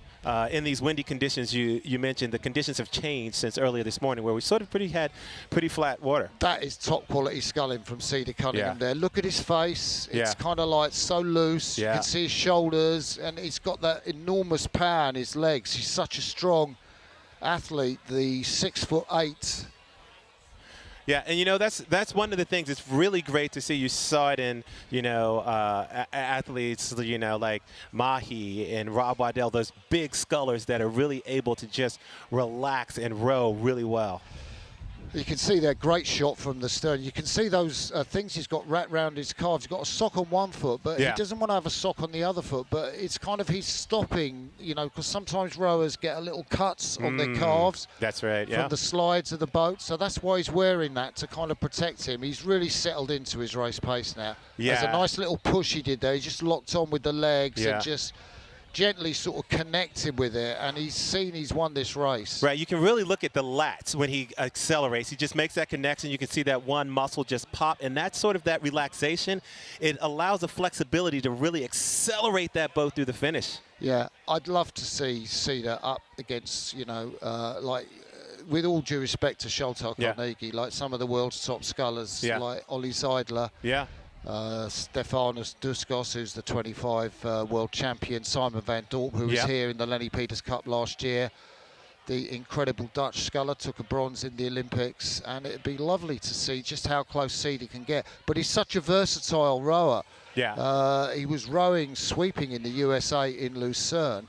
And he was in that quad, which I thought had an amazing 4th place in Shanghai. They just missed a medal in that race. Exactly. And, it'll be interesting to see what he thinks after this race about, continuing to stay in that single. I think there's still room to grow, right? And so if he can continue on this trajectory, I think it's just a great thing for men's U.S. sculling. Yeah, well, the lad's only 24. Sholto there, the 31-year-old, just having a look over his shoulder, like, what chance have I got? Yeah. He's long, he's sculling okay, but he just doesn't have that fluidity and the poise and the pace of Cedar. And the man who picked up rowing at Washington State University as a sophomore and really came into it via an unusual route. I mean, Washington State University is not of the standard of the Huskies at all, but Cedar has found his way into the national team, and you can see this is going to be a 5-2 lead to the rest of the world. Yeah, and he's definitely one of the tallest scullers out there. But and he's struggling in those bubbles, Sholto, isn't he? Across the lake around about the 750 meter mark, he's got to go through another line, and he's not enjoying going through them at all. Not at all. You can see sort of the tough thing too is when you're in that position. Obviously straightest shot to is a short path. He wants to take a short, it's a straight line. And here we go. This is just a great drone shot here of the work that Cedar's doing. Just once again, just the level of relaxation in that stroke. He's going to go through some bubbles here. We'll see how he handled them. Doesn't seem to phase them at all. Yeah, that's I've been totally impressed by watching Cedar come down the course. And, potential 5-2 lead. He's kind of, I guess, he's not maximal, like he's not like 100%. I'd say he's like 98%. He's working pretty hard, and the boat's pretty pacey. Yeah. I think compared to some of the American Team USA scullers that we saw earlier, I'm thinking of Grace Jones, who was like totally full gas the whole way down. Yeah. I'd say Cedar's keeping a little bit in reserve, but I just love the way he's moving that boat. Yeah, he's in this last 250. You can see he's coming in past the duck there. Yeah, and just take a look. A lot of patience at the front. Compared to last year, he's like at a different level. He's going to be, so pleased with the work that he's been doing down in Sarasota with Coach Casey down there. And that's one of the hard things too, as an athlete. You're for elite athletes, racing at the senior level, they haven't really started racing yet. And this is sort of the opening of the season for them. Yeah, totally. And what a great warm up for U.S. national selection trials. Yeah. So 5 points to 2 in the Lenny Peters Cup. It's beginning to look a bit challenging for Team World. Can they close that gap? Just the 1 point on offer in the singles. And Sholto Carnegie goes through the finish. Has he gone through the finish line? I think Sholto's still got a finish. Sholto, something's happened. He is. Yeah, he's struggling. I hope he's all right. There. He's struggling. Yeah, that was it. That was a. And he's got to recover because he's got to be in. So he's now crossing the line. So something happened there to Sholto. I don't know what, but he did go through the line. We hope he's okay. We'll bring you news about that. But Sholto Carnegie is scheduled to row later on this afternoon. Well, Martin, it looks like you and I are going to have to find our unis. One of us might have to jump in. Right. Are you racing for Team World now? Hey, whatever it takes to get in the boat, man. Yeah.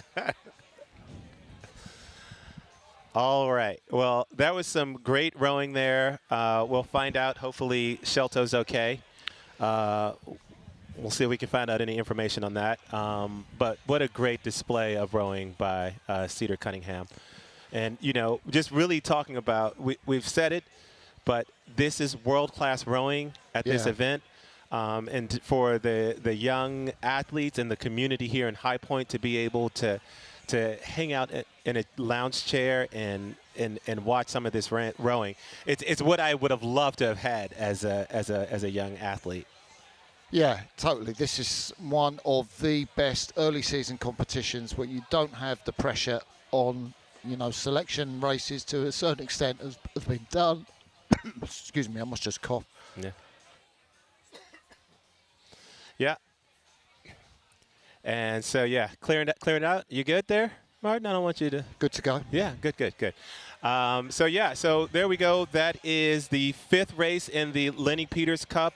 Team USA now leads 5-2 in the points. Remember, this is Ryder Cup style points. There it is, Team USA 5, Team World 2.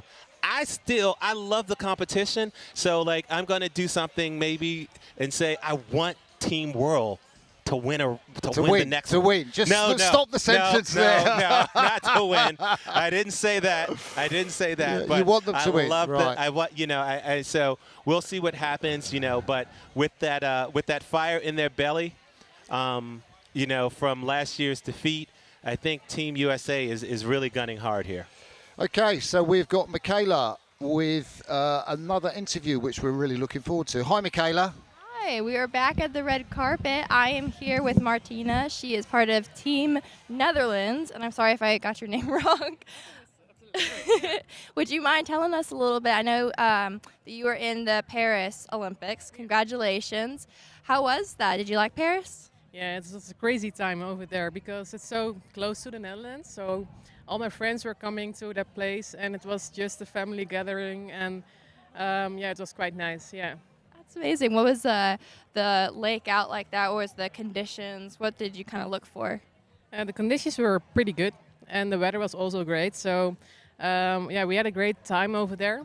And with my teammate, I was in the double sculls, and we were saying to each other, like, if we are reaching the Olympic final, we will be very happy and glad. So we did. We did a very well semi-final. Experiencing that, it was really great. Yeah. And rowing here in High Point, what is that like for you? Is this kind of a new environment? What are your thoughts? I've been once before this time to America. It was in Boston, so this is my first time in High Point. So it's crazy. I think we were here yesterday, and there was nothing over here. But what you guys did in one day is great. It's so big and huge, and I love racing around here. So the morning was quite no wind at all, so it's quite nice. And I've had a lovely time over here. Yeah.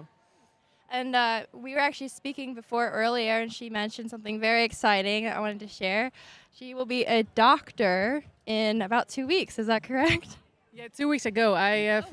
No stress. But I'm finishing my my last internships.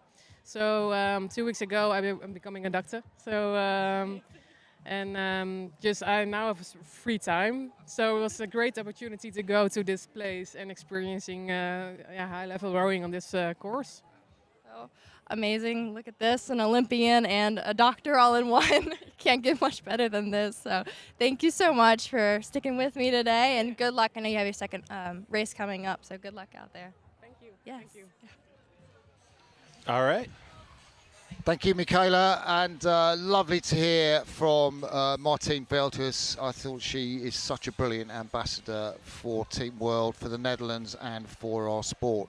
So it's me here, Martin Cross from London, England, and Akil Abdullah from, Washington, D.C. Washington, D.C., yeah. And we are taking you through the North Carolina Rowing Championships, in the middle of which we loads of kids, masters. We haven't seen any masters crews yet, but in the middle of which are these incredible Olympic athletes. We just saw one of them there. Martine finished 4th in the doubles in Paris.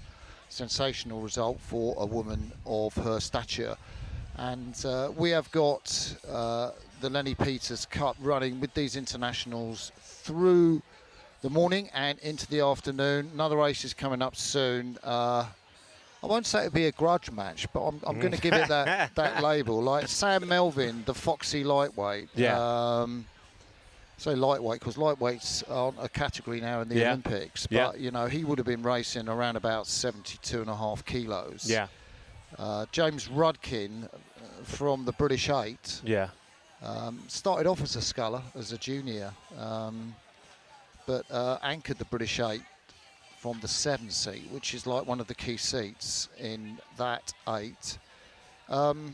Yeah, and I think the interesting thing here is, as you said, like as the conditions have changed, they've been fluctuating a little bit, but in that last race, definitely a bit of a headwind.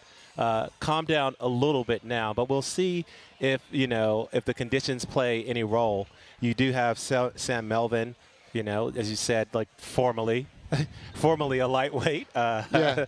But and we'll, just like normally in those conditions, why don't you tell us a little bit about like if there any advantage to heavyweight, lightweight, or Yeah, well, like that? like the rule of thumb is you kind of say in a headwinds, lightweight. So essentially, it slows the boat down. So it has more demands on your body. You're using more of your power. Right.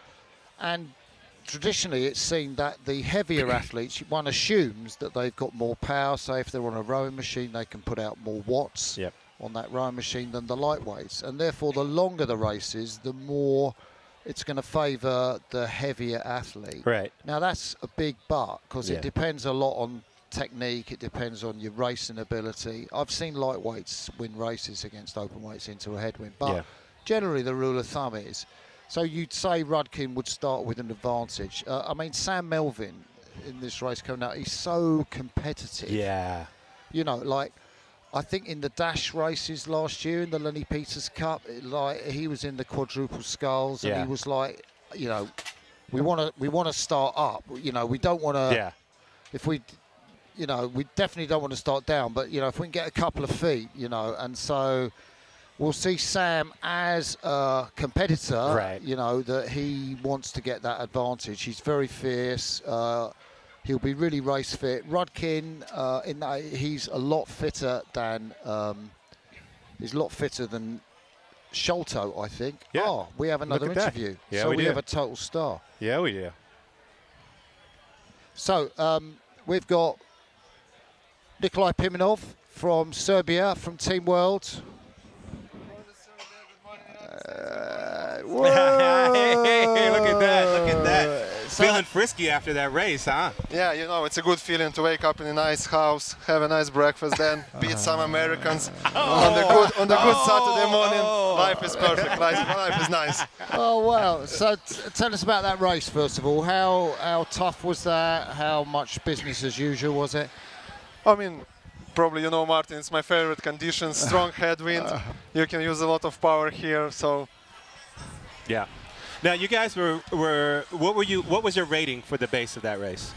What do you mean, really high? Stroke? Your stroke. Yeah, we started pretty high, like 38 first 750 meters 1K, and after we just manage our power not to go that strong. Conditions on the second half are pretty tricky, these bubbles, and we just kept it safe to not to catch the crab or make some big mistake, just to hear the difference, not make any bonuses, any profits, any benefits. So we just decided to make a good gap and hold it till the end. Now tell us about the relationship in your boat. Like in terms of, does Martin decide the tactics and make the calls, or is it you that says something? I mean, we have a race plan always. Like if it goes this way, we're making it. If we can go in front, it's one plan. If we're in the group, as it was in the World Championships, like we try to hold on to survive. I know that we have a lot of power, a good ERC score, both of us. Like we're pretty strong, so we never know exactly until we started, until we passed 500 meters. We don't know exactly what the race plan is. We have plane A, B, probably sometimes plane C. So it's nice. It's nice. So I know you've had to make many sacrifices to keep being able to do sport at this top level. Yeah. I left my home country, Russia. I got the citizenship of Serbia. I got the permission from World Rowing to compete for Serbia. Now I proudly represent Serbia. Like I never been home for 3.5 years. My wife moved to Serbia. We live together. So it's a nice experience. Sometimes you need to start from the 0 point, or even from the minus, and it's pure motivation. So the medal from the World Championships, probably Olympics, I hope so. It's like clean motivation. So you need to sacrifice a lot sometimes in your life.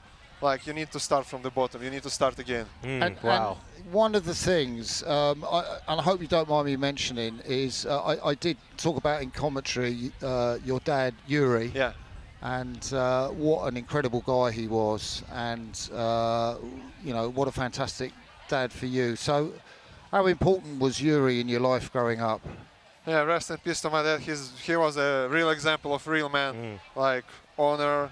Like he was a good father. I mean, I'm proud to have that he is my father. So he was not that much my coach. He was my life mentor more to be. to be responsible, like to take as a man. You need to take to make a decision and be responsible for this decision. You need to be grown. Like you need to be a man in your life if you're a man. It's different. He was not tough guy, but he was the real man. Yeah. And I know your mum is Ukrainian, and I know that is obviously very difficult at the moment. How's she coping? She's nice. She's nice. She's still in Moscow.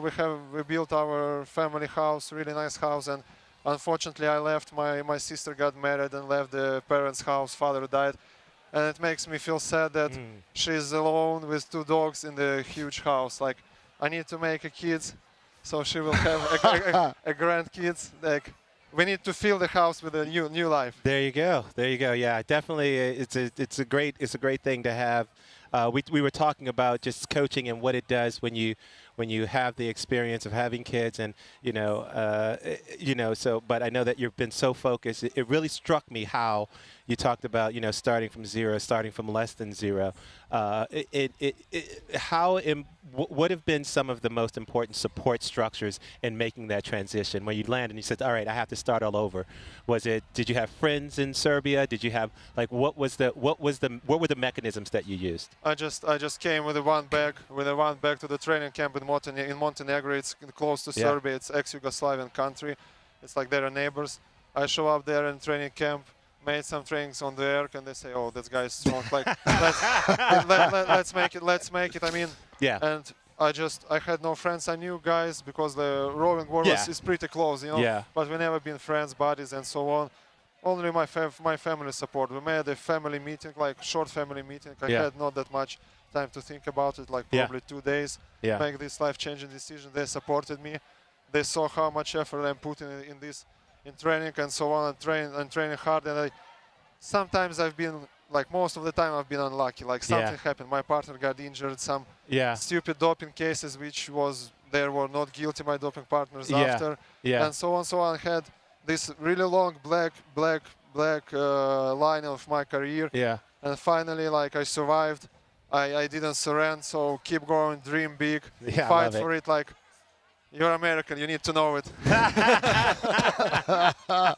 Well, you're going to need it, Team World guy. You got to stick in there. Yes, keep fighting. So you're the only guys from Team World that have got points on the board so far. So what's your thinking about the match with Team USA? It's still not the end of the day. Yeah. Still not the end of the day. That's what we wanted to hear. I don't know. That's what we wanted to hear.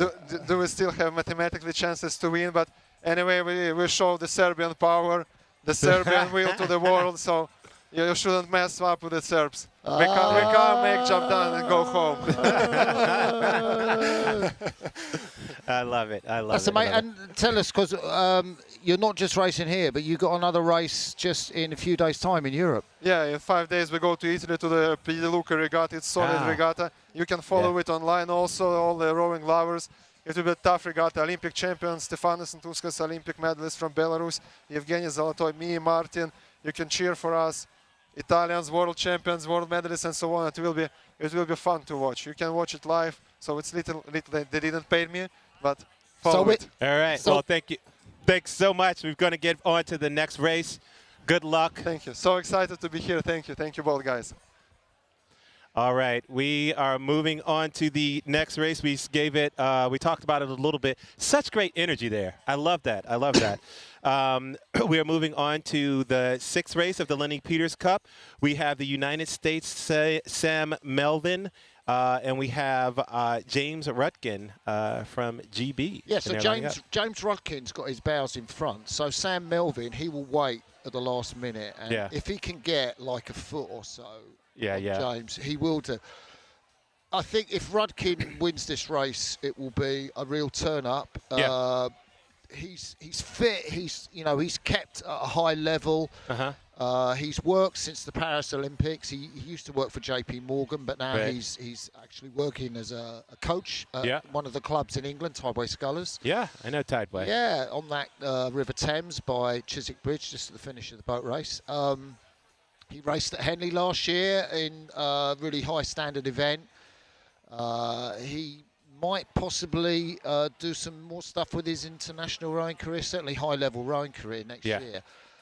So this is a big test for him, and you know his dad was a top-class sculler. James started off as a junior sculler, so he knows how to move a single, and you know he will be there with every confidence that he can take it to Sam Melvin. But you know what a competitor this boy Melvin is. Yeah, Sam's going to definitely, you know, went to Columbia University. He is he is very tactical, as you said, you know, and he's fit. So we'll see. We'll sort of see what that plays. We talked a little bit about whether headwind, tailwind, and all of those differences. But you know, I think Sam's had his eye on the prize, and right now he knows what's at stake. Can he actually put the pressure on Team World and sort of try to put this out of their reach? Yeah. Well, the lad Melvin's, he's won the under-23s. I'd say he's got a foot on Rudkin there. Yeah. I don't know, like, you know, that's like Sam Melvin. I don't know what the aligners are doing, but he's won the U23s in the lightweight single. Yeah. He was in the Worlds last year, finished top end of the C final, 13th place. Would have hoped at least for the B final, but he's improving all the time. I think for the sort of engine he's got, that is. Yeah. This is That's that. So basically, that is like Melvin was off, and was it a full start? So do you see what I mean about him being so competitive? Yeah, yeah. And so he's kind of like they're going to turn around. So what's happening there? We don't know. I have no idea, but I would suspect that that's not a race. That's not a race.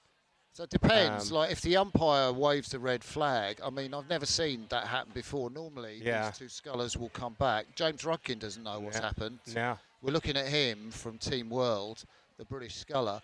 Sam Melvin's out of shot. Does Sam Melvin think, right, I'm just going to go down the course? Until they tell me to stop, Until they tell me to stop. I mean, fair enough. I mean, that's kind of what you do. Yeah, yeah. But James Rudkin is turning round now. So the best thing is we think that's kind of a full start. If it was a full start, I think maybe that's down to Melvin. Yeah, yeah. And we'll see. We'll see. You know, hopefully we'll get an idea here. You're right. Looks like Rudkin is turning around. Sam is still out of the shot here, so not sure sort of where he is in the scheme of things. Akil, we've just heard from Josh, our great director here, that they may be waiting for a judge to get to the starting line. But it did look like they were kind of aligned and ready to go. So Rudkin making his way back. I just wonder what added pressure that'll put on the competitors. Yeah, well, you know, I wonder, like, from my perspective, if I were Rudkins, I'd be a little frustrated with Melvin. Yeah. You know, it'd give me a little bit of like, this. Who does this guy think he is? Like, starting to race without me. You know? Yeah. You know, it gives me a little bit of that. I mean, all in friendly, you know, a little friendly. Yeah, because sort of competition. But mates. like, this is high stakes stuff right here. Yeah, they were mates last night, at least when we saw them at the dinner. But basically, you know, if Melvin can get in his opposition's face. Oh, get in his head. That's totally get in his head. That's what you want to do. Yeah. That's what you want to do. And, you know, I think from anyone in team. There look, we go. so that is what is that is a piece of foliage. Do you call that a tree in America? That would be a piece of a tree there. I call that an arboreal obstacle in the UK. Yeah. Very nice. So so it looks like maybe that was the problem there. We'll see. Well, I think, you know, if I was Team World, I would have probably put that in Team USA's lane just to, you know, even up the odds. Well, maybe that's what happened, and it just floated over. Okay. You never know. So, waiting for the start of this race number 6 of the Lenny Peters Cup. If you're just tuning in, my name is Akil Abdullah. I am here with Martin Cross, all the way over from the UK. Yeah. From London, England. And, London town. There we go. All right. We'll see. So is that Melvin coming back? That looks like, Yeah, So we'll see what happens. Turning his boat round. I suspect they'll try to get this started quickly as soon as the athletes are aligned here. Yeah, this race is going to take, I don't know, in the stronger headwinds like 5:40 or something. Yeah. Or, yeah. world's best time for 1500, or when the world record was set. The Kiwi who set it went through in Robbie Manson went through 1500 in under 5 minutes. Wow. But nobody's going to do that in these conditions today in a single. Yeah. Here we go. We're nearly there, Keel. All right. I think that they're going to start quick, and we'll see how that happens right now. We'll see what happens there. A little bit. Yeah, and we're off. Melvin's not straight, No, is he's not at all. He doesn't Not look at straight. all. Doesn't look straight. Rodkin has got the lead, and Melvin, he's having to steer. How much Yeah. boat speed will that take off him, that Sam Melvin is having to steer hard on his left-hand blade? Yeah, yeah. So there's Melvin with the red cap, and Rodkin with the white cap. So that's easy to tell apart. And my favourite for this is Sam Melvin, but he's just catching his blades there. He looks a little awkward in this choppy water. Yeah. And I know down at Sarasota, it is windy at Sarasota, so the guys have to row in difficult conditions. Yeah, I think the interesting thing here will be what role does fitness play in this? Where are they fitness-wise? And it looks as though, Sam is right there, rowing a little bit higher, but starting to, I feel like, draw a little bit closer to Rutkin. Yeah. So there we can see the Olympic champion from men's eights, double world champion before it going into it. The guy's got Olympic bronze medal from Tokyo too. And he's an absolute legend. Yeah. James Rudkin, formerly from Newcastle University, Newcastle in the north of the UK, and that's where James really moved his standard up before going into the U23s. I'd say this was a dream start for Rudkin. I mean, Sam Melvin being offline, he'll kick himself for that. But really, to my money, Melvin should be the more fit of the two athletes, and. But you said it before. Rudkin has a steep history in sculling, and right now there you go. You can see Melvin. There's a great shot of both of these guys going head to head. You see Melvin's chin. He's really got it stuck out, isn't it? He's such an aggressive racer. Yeah. I'd kind of like him just to be a little more loose. Yeah. But he's so determined, and he's got a good push on that boat off the back end. Yeah. He's taking, I don't know, like 2 or 3 inches a stroke off of Rudkin. So this is a key point in the race for the Team World Sculler. Can he stay with this move that Melvin has made? Yeah, and this is the whole thing. You get into attacks and counterattack. And, if Rudkin can mount a counterattack here, I think that it may change the complexion. Melvin has the momentum right now, but it's all about trying to shift that momentum for Rudkin right now. Yeah, Melvin face straight down, not looking at his opponent at all. If you go out of the boat and look at your opponent, you're losing the focus on what you're doing in your boat. He looks really kind of quite together now, Melvin, on the left of your picture with the red cap. Team World Sculler, James Rudkin from GB, the Olympic champion from Paris. Rowing long, a bit like Martine Veldhuis. She was really long and had those strokes, but... Melvin really accelerating that boat. Just a nice run on it right there. And as he says, we go through sort of the bubbles here, we'll see what happens. It looks as though he's started to take a true command of the race right now in that last couple hundred meters. Yeah, and I think he's going to be well practiced enough. I mean, the conditions are flattening out as we come down towards the finish of this course. Just a little difficult across that open bit of the lake, but not too much danger if he stays clean. Yeah. Rudkin's still up at pace. Got to go through those bubbles there, which will be a little bit unsettling. Yeah, we've seen a couple of crews talk about how that's a bit disarming, but right now he's well into it, and just doesn't look quite as relaxed as Melvin right now. No, it doesn't, does it? It looks a little bit frenetic. He can't see where Melvin is. Or I say can't see. He's had a look over his right shoulder there, just how close is Sam Melvin. I think he would have needed to have looked round a little bit further. He would have seen Melvin's puddles, Melvin's wash, but he wouldn't have seen his competitors. Look at the distance. Look at what's happened while we've been focusing on Rudkin. Yeah, yeah. And it's interesting to see to go from that start. I wonder if sort of that frantic start for Melvin sort of, gave him a bit of an endorphin rush. It wasn't exactly where he expected to be at the beginning of the race. and right now, Rudkin wasn't able to take full advantage of that. Yeah, I think, you know, when Melvin looks back at the replay of this race, he's going to be really pleased with his race management. I mean, the start was just a mistake. And, you know, I mean, he's going to learn from that. The stern would be anchored at the World Championships, so unlike the free start here, so it's less likely to happen. He's in the red buoys now, Keel. Last 250 meters of the race right here. When the buoys switch to consistently red, that means that you're in the last 250, and we say as athletes, I can do anything for 250 meters. So James Rudkin finding it a little difficult in these conditions. You could just see him there. We're looking at Sam Melvin. He's got about 10 strokes to go to the finish line. Yeah, just a lot of ease in his stroke right there.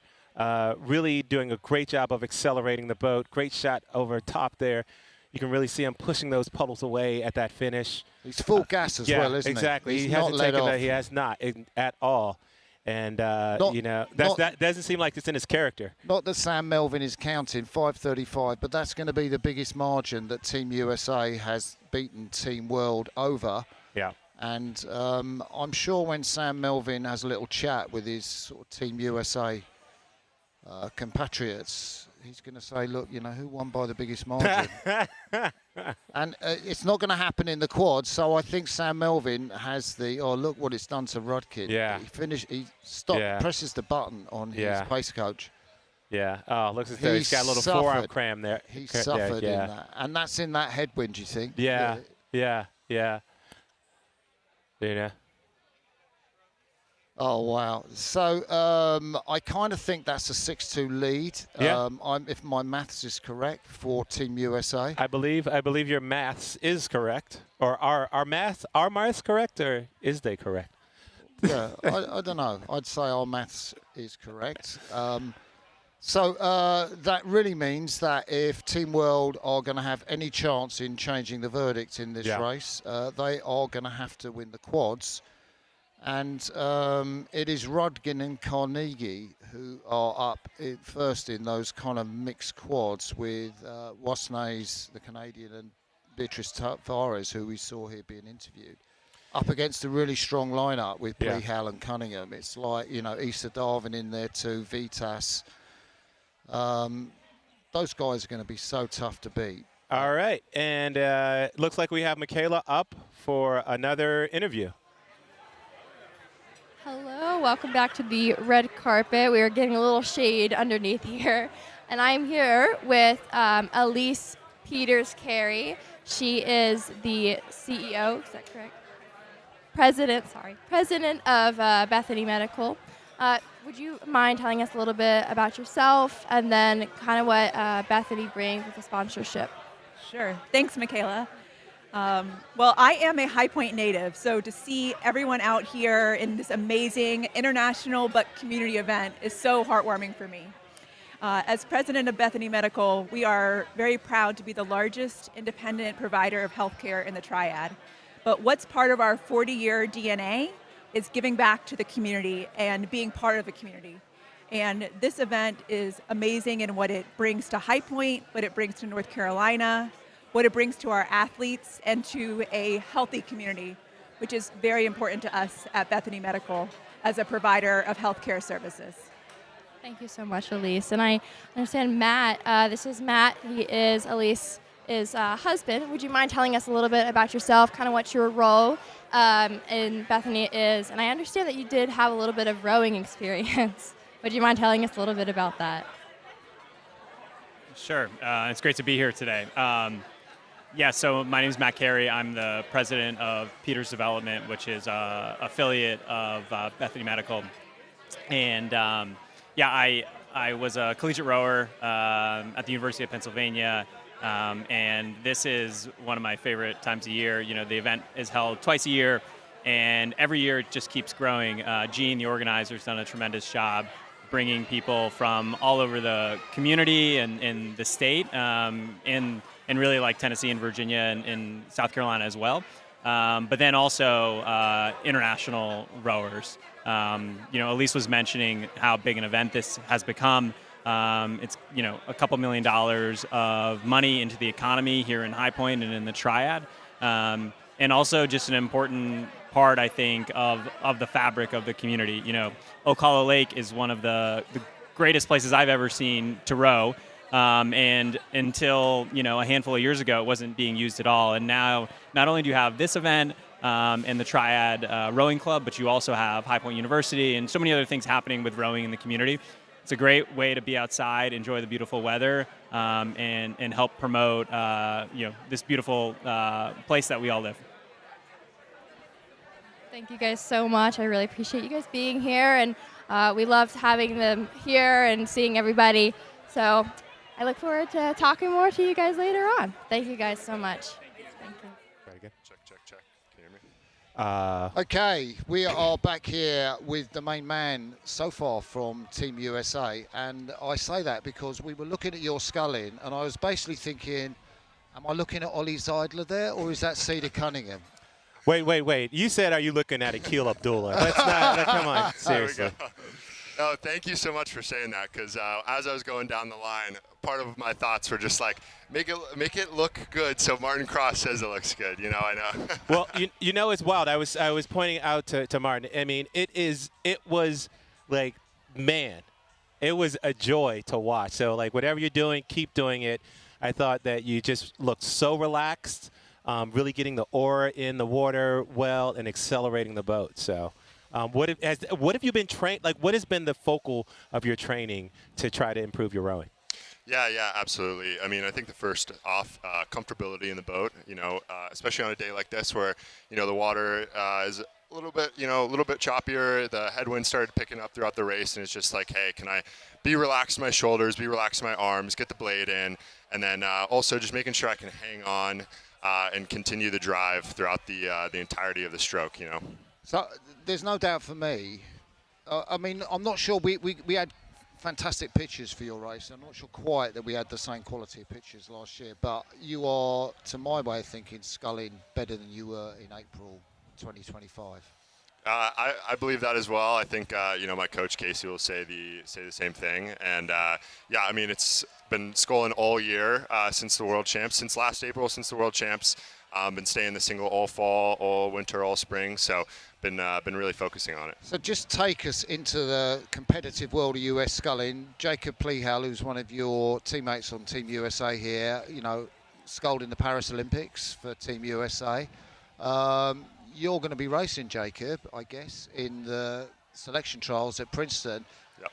What's the likely outcome of that race going to be? Oh, man. You know, I always want to bet on myself, but I know Jacob Plehal. I know he's a fantastic racer. He's an incredible sculler, and I'm sure, you know, he's gonna put on a great performance. I also want to highlight Sam Melvin. He's been absolutely incredible. Training against him for past few months in Florida. And during peace days, he does not make it easy at all. So yeah, that's one of the things I was thinking about, sort of that going, you know, back in taking in my time machine, sort of. Has there been any friction growing? We're going to, since Martin brought it, how does the friction grow as you get closer to these events? And like, yeah, we're all training together, but you know, there's coming a day where we've got to race each other. Yeah, absolutely fair point. You know, I mean, first off, we all want to recognize that we're teammates and that we're supposed to help each other, and we're all American scullers, we're all American athletes. We're here to pursue, you know, world championship medals.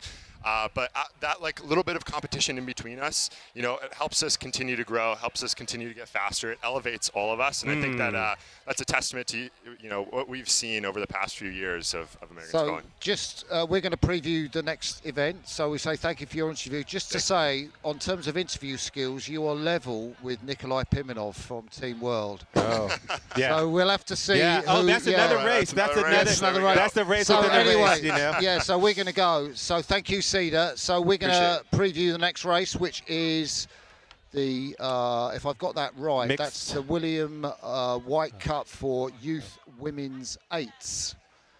And there we see the lineup there. So this near side of the course, the crew from TBC Racing, I would think that's their A crew. Triad United Rowing Association in the lane next to them. Triangle right in the centre, another North Carolina crew. The Tennessee athletes from TriStar Rowing. Can they pull something off? And TBC Racing, that's their C crew. I'm not quite sure because we can't see what's happened to their A or their B crew, but the crew from DC is over there on the far side. And I guess these will be young women of the ages of 17 and 18, Akil. Yeah, and so, you know, we've had TBC Racing, and that, you know, what I love about sort of these regattas is you have chances to race, like, you know, multiple times in a day. Yeah. And so, you know, these young ladies have already been out there. And so, like, right now we're going to see how they do after having already had a race. And the starter's done a great job because they're right on time and nearly aligned. So just a reminder, you know, so closest to us on this side is the women from TBC, from the Potomac. Triads just a little bit down at the moment on the start, or maybe that's Triangle taking a bit of a lead. Probably I'd ask Triangle just to take the way off the boat, and they'll get pushed back by the wind. And then next to Triangle, you've got TriStar, one from the top. And right at the top of your picture is that TBC C crew. They are racing as over on the far side. You'd expect the action is going to be with TBCA. And to me, they're not quite aligned. They were more aligned, I think, about 30 seconds ago than they are now. Yeah. And he's getting TBC to back it. Do you want to explain to folks what backing it down means? Yeah, so normally you're going backwards, but you know, I just had to try to do the mental gymnastics to do this. So because you row backwards, but when you're backing the boat, you're basically, if you think about the end, that's the front, that's the bow of the boat. You're moving the boat to the stern, so you're doing sort of the reverse of what you would normally do in the race. Just to let folks know what's happened, I think of a really difficult question I don't want to answer and ask Akil the answer. So the race is off, and you can see that is, well, the alignment of the crew in lane 3, Triad. Just really the Cox having to put so much rudder on there, because otherwise they would have steered into the crew in lane 1. So what a job Charlotte Varner has been doing in the Cox's seat. TBC closest to us. And you can see right up there, TBC C crew. Yeah, and once again, you sort of have out at the top, you have TBC out in lane 7, getting out to a lead, and you have Triangle Rowing Club, who had an amazing race in the women's 8 earlier. So right now we're seeing TriStar. You have that shot. You can see those 3 stars on the blade. That's a easy way to tell TriStar right there. Is that Triangle right out in front we're looking at? I think that it's tough between Triangle and TBC over in the far side, over in lane 7 right now. I think TBC is out in the lead. So what I don't understand, they're labelled as TBC C crew, is that right? And yet TBC on this side are like behind them. So that's an interesting choice of nomenclature for the name of the crew. Yeah. And so right now you can see TBC has a lead, but Triangle is right there with them. It looks as though they've closed down that lead just a little bit. And right now, another shot of TriStar right there in bow seat. We got a great shot of Paisley Sanger. And now over to TBC over in that far lane. You can see right there, stroke Sarah Azog powering that boat ahead. Yeah, I loved looking at the stern pair in that TBC crew. I thought they were rowing so well, just really setting it up well, the young woman in the 7 seat, and nice length and good rotation around the front end of the stroke. Yeah, Savannah Keating doing a really good job of backing up Sarah Azog there. So there's Triangle, the crew currently in the 2nd place, and we are zooming in on the Cox and stroke of that Triangle crew. Yeah, right there we have Caitlin Prelace and Sarah Manley in that stern pair. Caitlin has raced earlier. I've got that so right. Now, yeah, I think so. Are there sisters? Maybe yeah, I don't know. Maybe. I think you might be right there. And right there, you could see. It looked like Triangle was pulling back, but right now it looks as though TBC has really started to extend that lead there as they go through this bubble section right now, where the athletes have to be pretty on point with their rowing. The coxswain has to call it out. And those women in the middle of the boat, the engine room, rowing at 5 and 6 in that TBC crew, so powerful. What a fantastic shot we've got there of that crew. I think that's the crew on this near side, as the camera is on the far side. I'm terribly sorry. That's TBC C crew. No, that's Triangle we're looking at. We were just going down the boat. My apologies. We were looking at Triangle and going down the boat of that crew. So right now, Triangle is doing everything. TriStar. Right now, Triangle is doing everything they can to try to maintain or reel back in TBC. But TBC Racing is just putting on a powerful display here as we come into the last 500 meters of this race. So the camera moves from Triangle up to TBC. I really like, they're quite close at the front ends. They're very synced up in terms of the blades going in together and nice and clean out the back ends. So there's nothing to disturb the boat. And those women are really absolutely powering through. I think they've stopped moving on Triangle Rowing Club, so the margin stayed the same. But it's so difficult in an 8 to make up that kind of margin as you approach the finish. There's still a bit of the way off the Red Boys. This race has got about a minute left to run. Yeah, and it's interesting. I got the opportunity to see these TBC young ladies race last week up in Washington, D.C., and it looks as though they've only gotten better since then, and it's great to watch now. You can see Triangle taking up the rate, doing everything they can, but I think right now with the margin that TBC has, it's going to be really tough to overcome. Yeah, just they'll hear the shouts of the crowd as the bank comes out at this point. You can see the crowd assembled under their awnings and tents, and then I look behind me, and right behind the big screen which we have here, there are tens and tens and dozens of people, parents, sisters, uncles, grandparents on that landing stage, shouting out for their daughter in one of these crews. And just really, I mean, you know, I hate to give credit to Matt Russell, as we were teammates at one point, but I think a fine job coaching these young ladies, and they vary a lot of poise rowing in these conditions and just doing a great job of staying in the boat. Wow, what a great race. So that's Kenning Schuberan at stroke, I think, in that TBC crew.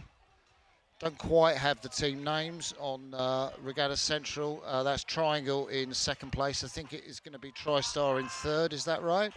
That is right. And great exhibition there of women's 8s rowing from the Washington-based club. Exciting to watch. Challenging in the headwind conditions, but nothing these women couldn't handle. There's TBC Racing, that's the crew on this side. Julia Sarion, the stroke of that 8. And the coxswain has their hand up, which kind of to me is indicating that, you know, you might want to make an objection to the umpire. And I don't know if we can get a shot of that with the coxswain making an objection. I'm not sure it will affect the outcome of the race. She's still got, is that TBC Racing? Has she got a hand up on this side, or have I got that wrong? Yeah, her hand is up. And which generally means, so if you've got, you want to say something, you think that wasn't fair or that shouldn't have happened, then, you know, one of the crew puts their hand up and the umpire needs to come over and say, why have you got your hand up and what are you suggesting? And then they kind of have to listen and make a decision. Like, we couldn't see there was any incident that was untoward, but it might be some maybe unfair interference or something on the course happened, or I'm really just speculating here, but the umpires don't seem to have moved over, so I'm not sure what will happen to that. Yeah. Okay, so we've done that race. If anything happens, we'll let you know, but we're going straight to Michaela for another interview. Hello, welcome back to the red carpet. I am here with Katie Clark. She is on Team Canada. Welcome to the United States. Thanks for having me. Of course. So I understand last year you had a a very good season. Would you mind telling us a little bit about that? Yeah, it was a pretty cool year. I pretty last minute got put into the women's single, and at first I wasn't really sure what was going to happen. But as we built up to the World Cup, I was like, oh, like this is going pretty well. Like this is exciting. And then I placed 4th at the first World Cup, and it was just kind of one of those moments where I was like, oh my goodness, I cannot believe this. And then, yeah, raced another World Cup, and it was phenomenal. And I was like, I really, really, really want to make this happen. And so then raced at the World Championships, just missed out on the A final, which was pretty devastating. But you know what? I feel like it's one of those things that only makes you better. So I'm excited for this coming year. Would you mind telling us actually a little bit about this upcoming year and kind of preparations going into it? Yeah, so after World Champs, I was right back to work. I was excited. We're still 2 years out from the Olympics, so there's a lot of work to be done. But the quad had a really good year last year, and Rowing Canada is really excited to build on that. And so I've been selected into the women's quad. So I'm kind of back to my roots a little bit of crew sculling, but I'm super excited to see what I can bring from my experience in the single to the bigger boat. Congratulations, that's huge. So side comment, would you ever do I forgot what it's called, like the beach sprints? Do you ever see yourself potentially doing that? So one of my really good friends, Carling Zeman, she's doing it currently, and she has nothing but good things to say about it. And if I didn't have a bad knee, I would 100% be there. Yeah. Yeah, I've never rode before, but that seems like so much fun. So it's just such a cool sport, and I feel like it brings it to way more accessible for everyone, which is super cool. And being here in High Point, what do you think about the area and the lake? You know, what was the weather conditions out there for you? It's awesome to be here. At home right now, it's pretty cool, so it's really nice to be in some warm weather and just kind of enjoy the sun a little bit. Oak Hollow Lake is awesome, and also it's really great to be racing 1,500 meters leading into the LA Olympics. Well, congratulations and good luck on your season. Thank you for coming here. Appreciate it. Thank you, Michaela. And the first thing we're going to do is get you into a beach sprint boat, because it seems like you've got ambitions in that direction. So thank you, Michaela, and thank you, Katie Clark, for coming to be interviewed, part of Team World, the 26-year-old from BC up in Canada. I am Martin Cross, if you've just tuned in, all the way from London, England, and with me, Akil Abdullah, the wise man from Washington, DC. Oh, and there's a name check just to say. And we're so privileged to be here talking you through the North Carolina Championships here, the Bethany Medical Center North Carolina Rowing Championships. And as part of that championships, we've got this incredible event in its second year running the Lenny Peters Cup.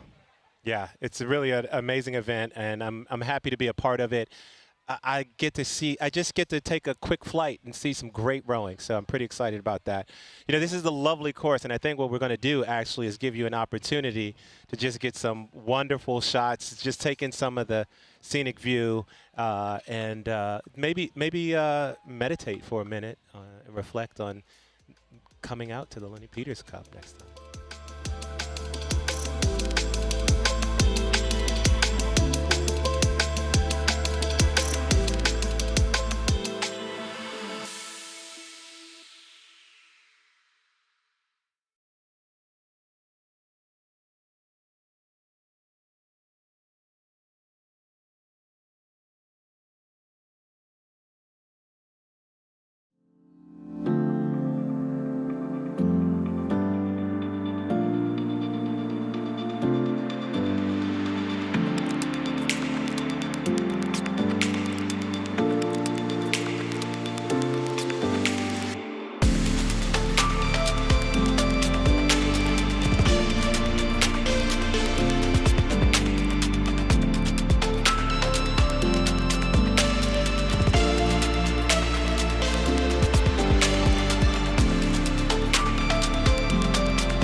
varsity girls squad, and we're going to name it in honour of Dr. Peters. So honoured by all that you've done for us and blessing our team. So if you could all come out, charge your glass, and we'll dedicate this boat. Thank you.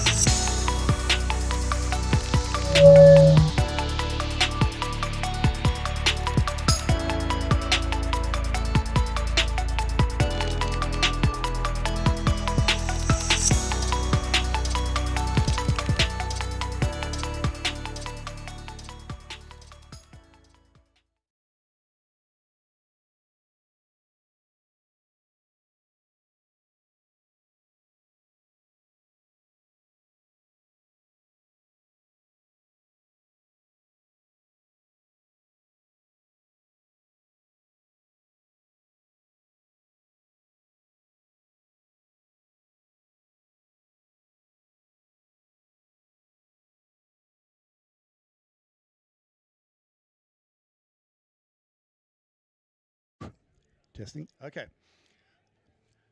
So in the tradition of dedicating new boats, we typically find a bottle of champagne and pour it over the bow to make the blessing.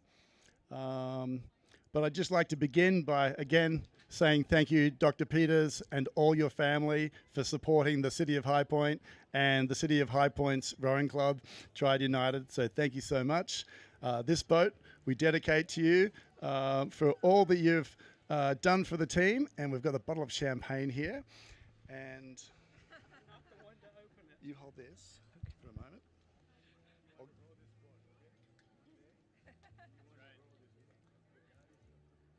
Do you want me to move the flag? You're going to be a port. Okay. Dr. Peters, if you will take the bottle of champagne, the cork is about to pop. I'm going to let it go in the air. Hey. and just pour it from one end of the bow to the other. Not yet. Yes.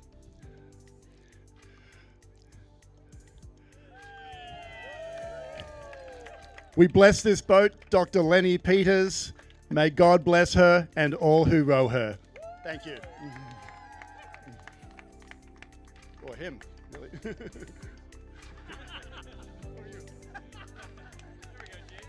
Cheers to Dr. Peters. Now I think we need to get some photographs. Sherry, if we can get the family standing right here with the cup and the name.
Hello, everyone, and welcome back to Oak Hollow Lake at the Lenny Peters Cup Regatta here in High Point, North Carolina. My name is Akil Abdullah, and I am here with Martin Cross, and we're about to get into some racing.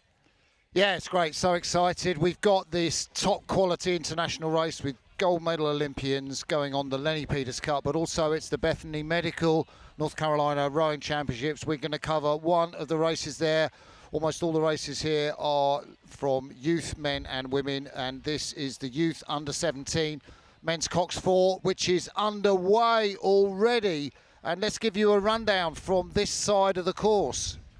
So down here close at the bottom of the screen, you'll see TBC Racing, and above them you'll see Triangle Rowing Club, and above that in the middle, in lane 4, TBC Racing again, and in lane 5, L&N STEM Academy, and in lane 6 at the top of your screen you'll see TriStar Rowing. And right now it looks as though there is a nice little tight race going on between lane 6, lane 4, and lane 3. So that's. But look at them go through that wake. Did you see that? Oh, yeah. Look at them, and while camera's catching it, you can see how challenging it is out there.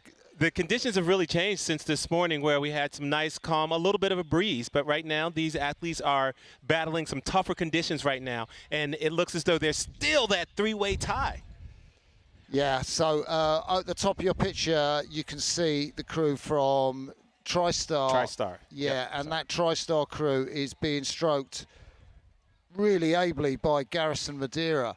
And their bows are nearly quite level with that crew. Well, there's 3 of them. You can see 2 of them just going out now, so TBC A crew. And that's Ben Quister in the stroke seat of the TBC A crew. Yeah. Miles Benquister. And we should add, if you're just tuning in, welcome to this live stream presentation. And if you're not sure, this is sweet rowing. The athletes have 1 blade, and these are Cox boats. You don't see a lot of them now. They've gone out of the international program. Yeah. But the Cox is lying down in the front of the boat and communicates with the crew by means of a microphone. Yeah. Right now, you can see the stroke seat of that L&N STEM boat looking up, the drones now. This is something that the athletes have had to get used to, the fact that we now have this drone coverage. And it's actually great because it gives us this really nice view of the race right now. And as it's unfolding, it looks as though that TBC A boat, stroked by Benquesta, is starting to pull into the lead there. Yeah, but, Go on. I was going to say, I like what they're doing there. I mean, they are like, okay, they're under 17s. We're not looking there. So that's the lane 2 boat that we're looking at, which is TBC B crew. You can see from their distinctive blades, they're not quite as cohesive as that crew that we saw there. They're at the back of the field, but you're just getting an idea of how challenging it is in these conditions. Now, the crew on the right, I really like what they're doing. They're kind of going for it a bit at the front end. Yeah. It's not like I would call the most cultured rowing, but they're really racing hard, aren't they? Yeah, that TriStar boat is doing all they can to put their bow ahead in this battle with TBC. And right now, you can see the conditions out there challenging for these young rowers. The coxswain's trying to get them on the straight course, stay in the middle of that lane. And they're really racing hard. Right now, you can see TBC has managed to stay in the lead right now. We'll see what happens. We talked about how there are these bubbles from the dam that these athletes have to go through. Yeah, it's so close though, isn't it? I just wonder if there might be a little shelter from the wind, the trees on the golf course on the far side, which might help TriStar get back a little bit on that TBC A crew. So that's... are we looking at TBC there? Yeah. Or, yeah, we're looking at... I just need to check.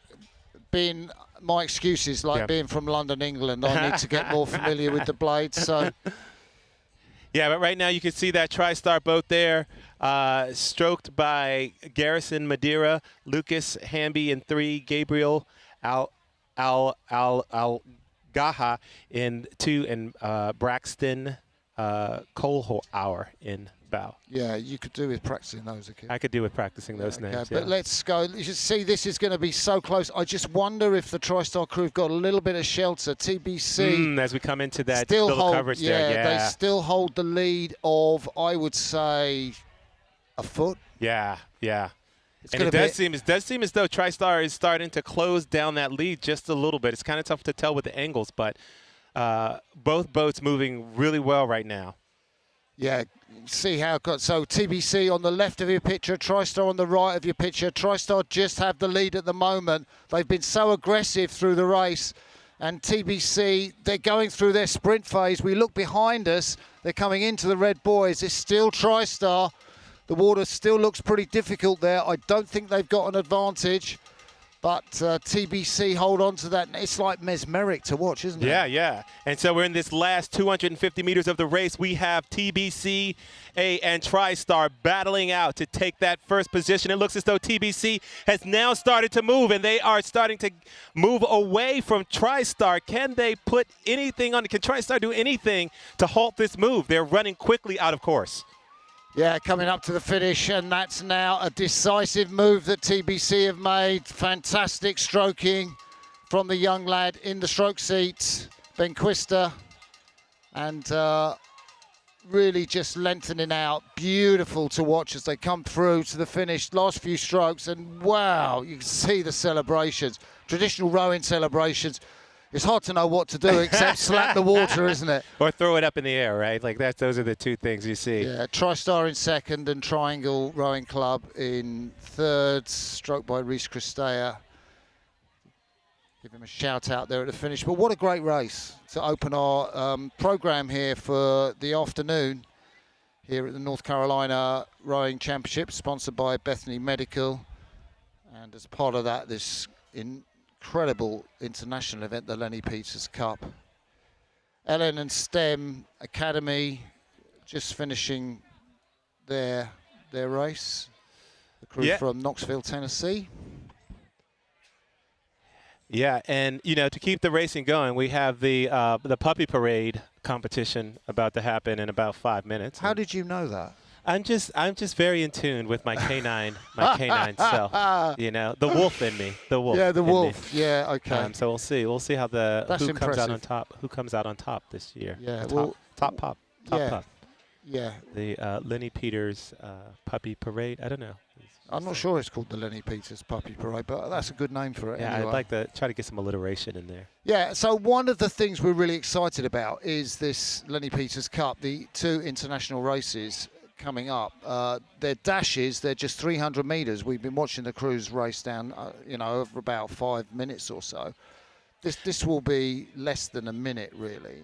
And the Team US crew, the first one, is the stronger. They should win, but over these dashes, you just can't guarantee anything. There's so much that can go wrong very quickly when you're rowing up at 40 plus and you haven't rowed together as a unit very long.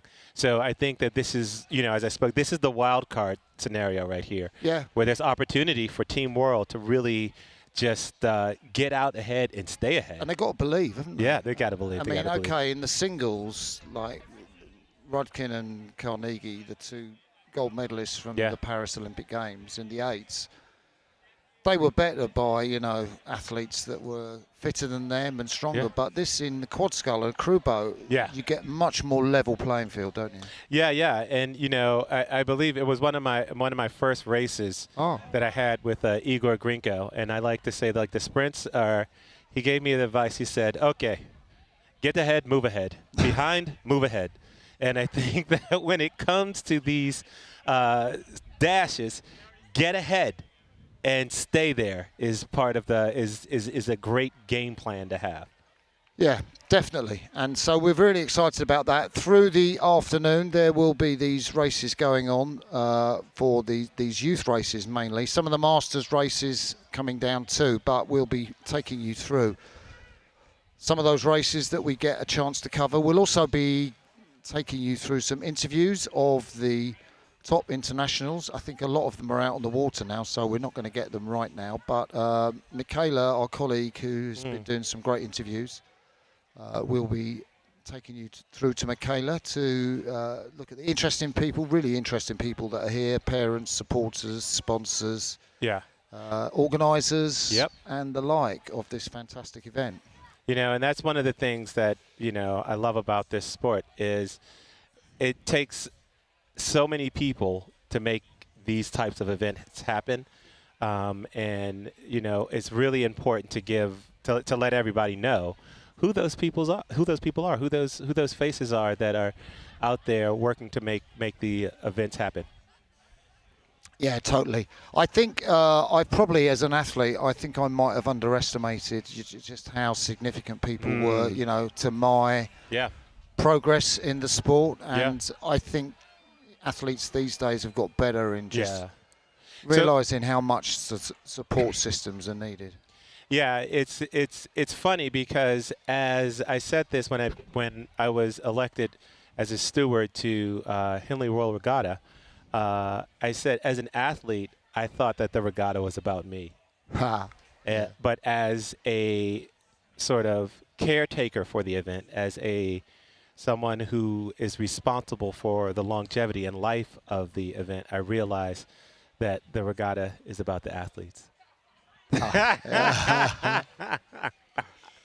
So, but, you know, I think that the perspective that I have differently is that I never understood how much support behind the scenes things were happening to actually make it so that I could just focus on rowing. You know? Yeah. And that's sort of like the beauty of this. Like the athletes are out on the water. There's medical staff here to make sure if anything happens. There's the referees to make sure that they can have fair races. There are the people in the tents and helping the spectators so that they can feel as though that they're a part of the whole regatta experience. Oh, totally. And the guys that, I mean, we're right next to us here is the hospitality tent. Yeah. The guys who put that up yesterday were incredible. Oh yeah, Just yeah. whoa. Watching it go up, pretty impressive. And so we've got a little bit of racing behind us here. Looks like a little duel there. A couple of singles going by. Nice, and they are going down to the wire. Yeah. So. What race is this here? That was men. Pardon me, my throat there. I think that's women's open singles. Yeah. So. Exciting stuff here. And it was a beep beep. You could hear. Well, actually, no, there was a sculler ahead. So those two were racing for second and third place. So we are standing down to this introduction to the mixed quads. So mixed rowing is a fact in the Olympics. There will be the coastal rowing, the mixed doubles. That will be an event contested in Los Angeles. But at the World Championships, we already have mixed doubles.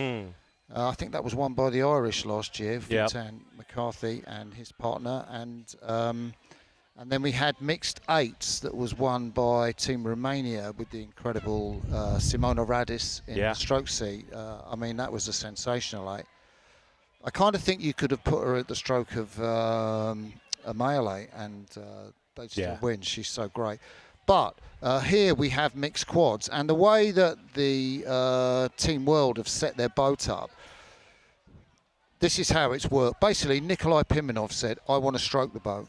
Okay. And normally I'd say you put a female in the stroke seat, good rhythm and get the power in the middle of the engine room. But he said, I want to stroke, I want Martin Makovic, my partner in the double, behind me. Yeah. So essentially, they therefore have the two women behind them up in the bows of the boat. Now, because Nick Pimenov said that, it kind of means that James Rudkin has got to stroke the other Team World mixed quads. We've got two Team World quads, and behind him is Shelto Carnegie. So the two guys. Now, I don't think that's the case for the Americans. I think they've been more creative in terms of where they've put the men and where they've put the women. But well, you know, it's one of those things, right? We're taking a look here. We have USA. We have Sophia in Team USA, Cedar Cunningham, Jacob, Issa Darvin, and then the lineup for the world team is interesting. And so you're saying that right now, Pimenov wanted to be there's in the other boat. So yeah, so Team USA have put one of their women, Issa Darvin, you know, great shout to stroke the boat. Yeah. Behind currently their top sculler, Jacob Plehel, and you know, maybe Cedar Cunningham will beat Jacob Plehel. And then Sophia Vitas, who's like one of their top women scullers, just coming back into it, the Paris Olympian. Like, that is a stacked quad. That's the best USA quad. I would have liked them to see them race the Team World quad, you know, with the Serbians in, but they're not going to. So Josi Verdonschot has absolutely stacked that crew. He's got the two powerhouses in the middle, the two men, and either side. So it's a woman, Issa Darwin, stroking it, and Sophia Vitas. They are on this near side, I think. And then you have got Team World with the two guys in the stern of the boat. I'm just looking over they are lining up. That's way too far. That's not 300 metres. So currently, ladies and gentlemen, they are lining up a long way away from the finish. And if they do race over that distance, that's going to be advantage USA. I think the only way that Team World, they're paddling down now, aren't they? Are they paddling down? That's what I was wondering. I was wondering if the referees were just going to give them some space so that they could paddle down and sort of have some room to adjust along the way. I would say, I don't know if Josi's had a little word there, chief coach of Team USA, and said, look, guys, we kind of want this race to be as long as possible, which if I was Josi, I would say that, you know, like if this race was over 1,500 metres, Team USA would win, no question. Right. Let's lengthen it out. If this race was over 500, Team USA are going to win. If this race is over 300 or 250, Team World have got a chance. But if they start there, no chance. Yeah, I don't know. I'm still rooting for Team World. I mean, you know, in this race. So we'll see. We'll see what happens. And they're off. Nice easy start. So nothing fussy from Team USA on this side. Yeah. Very high rating from James Rudkin over on the far side. Team USA already in the lead. And there we get a look. There's the smoothness of Sophia Vitas in the bows. Tall man, Jacob Plehal in the three seat. Yeah. Cedar Cunningham. But Team World is right up there. I told you. Don't doubt them. All they need to do, Team USA, if they don't stay clean, that's going to be a problem. Yeah. So USA, the shout goes. And there's really, she's sculling better there, I thought, than she was in the single. Issa Darwin's doing a great job in the stroke seat. Team World know they have to win this if they're going to stand a chance of beating the USA.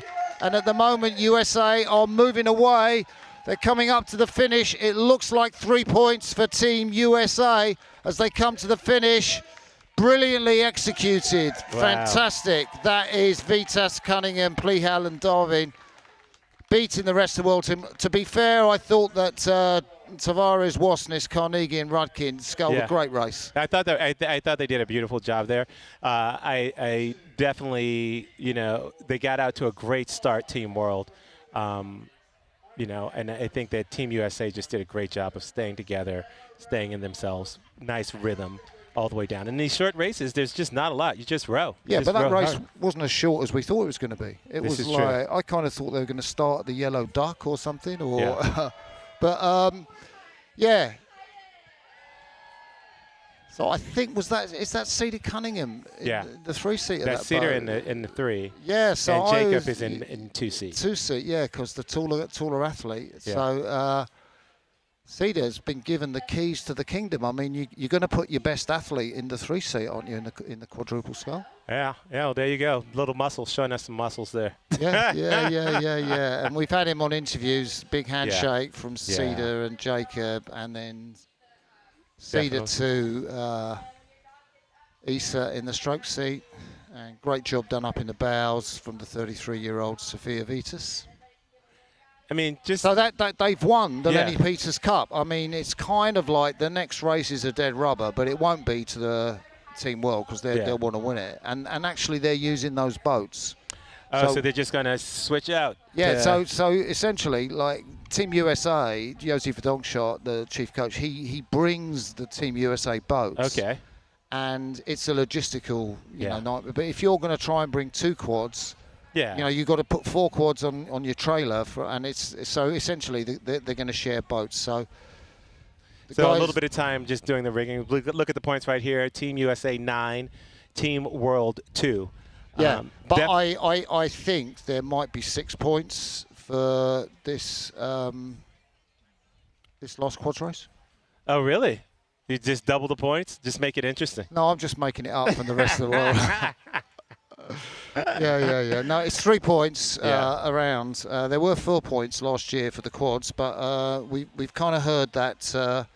Why don't we make it 7 points? We'll see. 7 points for this. 7 points for this race, and then they have to figure out. They have to arm wrestle for the tiebreaker if Team World wins. Yeah, 7 or bust. The thing is, so we've all been waiting for this, and it's going to happen soon. So it is the dog show here at the Lenny Peters Cup, and we're there now. Michaela. Sorry, I got too excited about the dog competition. So we are here on the red carpet. We have lots of participants here. So today we're going to do our little dog comp. I would like everybody first. I'm going to have these 2 to start first. Can this group kind of shuffle over here? So what we're going to do, we're going to have one dog come up. They're going to do whatever they would like, either a little trick or a special, whatever they want to do. And then I'm going to have some help from the crowd. I'm going to have you guys cheer, applause for whoever you like the most. So at the end of this, there is going to be a winner. So it helps. I have to use this one. Oh. Can you guys hear me okay? How about this? Oh. I got 2 microphones. All right. So is everybody good with that? Okay. Oh, no, it's fine. All right. Who do we want to start? I'm going to start with this guy here. Can you tell me what is his name? Henley. She's a girl, and she's named after the Henley Royal Regatta. Oh, hey. Yeah. Now, can Henley do a trick? Maybe. Maybe. All right, let's see what she has. She's like, I don't like my sitting. Oh.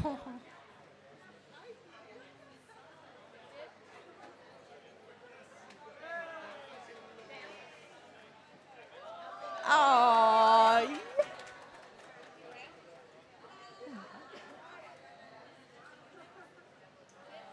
Oh.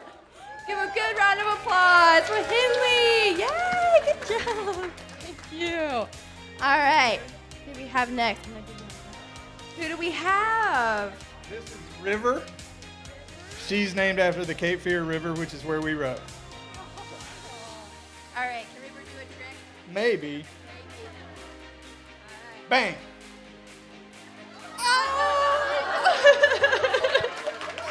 Yay! Big round of applause. Oh. Hi, buddy. You guys want to come this way? Who is this? This is Barbara.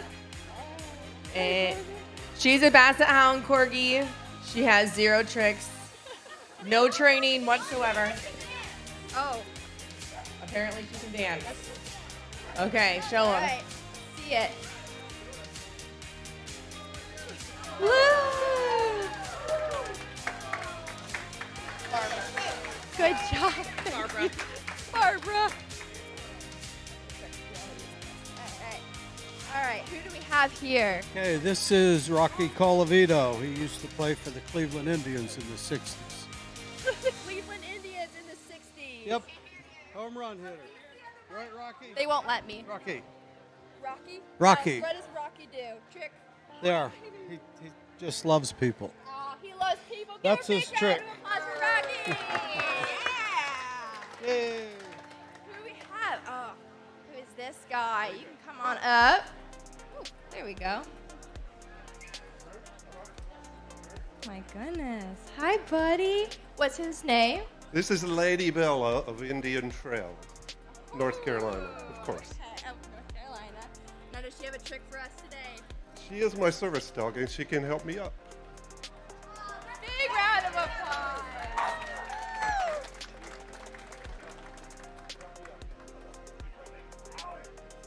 Oh.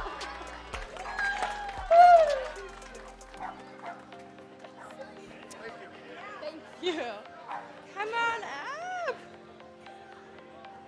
Hello. Who is this? This is Panda, and she's named after a red panda that you might have seen at the zoo. She's 1 year old.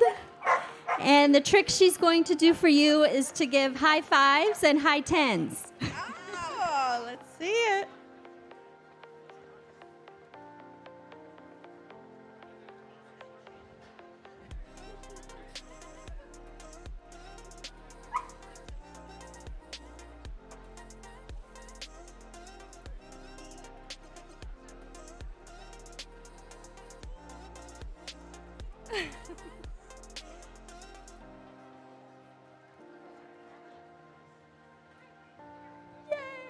Give her a little encouragement. Yeah. Woo. Aw. Thank you, Panda. Oh, my goodness. How cute. Oh, my goodness. Hello. Oh, and who is this? This is Teddy. He's 10 years old, and he's wearing the TRC bandana. Oh, my gosh. But he knows lots of tricks, but I don't know if he'll do any of them. So I'll try. Okay, let's see it.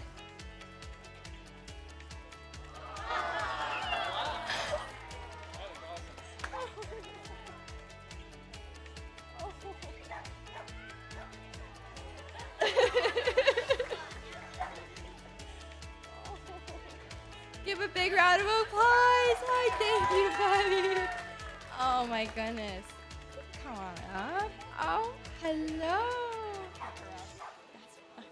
And who is this sweetheart? So this is Maisie. She's a black and tan Pomeranian, and her only trick is looking cute.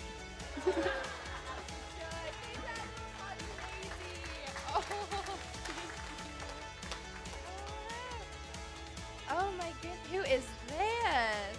This is Bip Bruce Remington Davitt. He's from the South, so he has to have 4 names. Yes.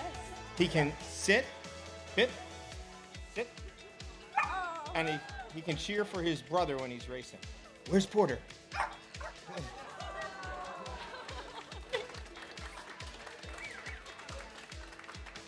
Oh, come on up. Oh my gosh, how cute is this? Oh my gosh. This is Polly. She's here cheering on her favorite rower, Sadie Flynn, which graduates this year. That's our last rower. We had one last year and this year. And I am learning that Dotsons can learn tricks, but they'll only do them if they want to. So I think she's just cute. So if you want to see her pajamas. Oh, we're gonna get an outfit of the day. Oh my gosh. Look at this. Big round of applause. Oh my goodness. Come on up. This is my special guest. This is actually my dog. Yes, I know. She's a mama's girl. This is Mila. Mila is a mini golden doodle. She is repping her little scarf today. What does this say? It's boat security. Adorable. So Mila does have many tricks. One being how cute she is, obviously. Let's see if she does one. Mila, sit. Sit. High five. Yeah. Good girl. Good job. Baby bear. She does look like a baby bear. You see her in the wild, run. All right, who do we have? Is that everybody? I think we might have gotten everybody. Did we get everybody? Is anybody over here? All right, now we're gonna have everybody come up one by one. This is where I need the audience to help me out here. So once the dog comes up, you're gonna give a big round of applause. One more. I'm so sorry, we saved the best for last. Oh, come on up. Oh my goodness. Hi, sweetie. Hi, Stella. Oh my, and who is that? Stella. Hi, Stella. What kind of tricks does she do? I left the treats. She can sit.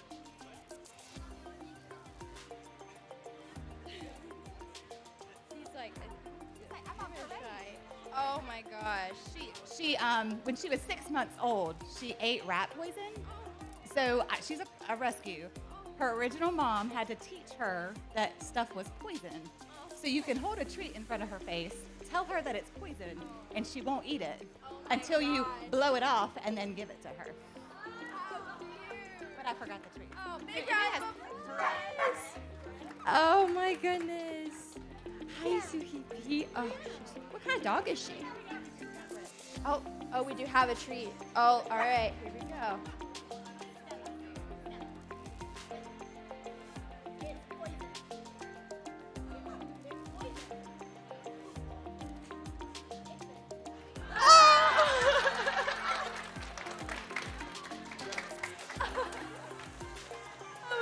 Cute. She is a 5-year, or well, she's 12 now. I got her when she was 5. She was a working farm dog and a rescue. She's been hit by a car twice, ate rat poison, kicked in the head by a horse, and she's the most amazing dog. Thank you so much. Oh my gosh, what a good note to end on. All right, are we ready for the voting? I can't hear anybody. All right, thank you. All right. We'll start with our 2 up here. We'll have one by one. All right, round of applause. Okay, come on up.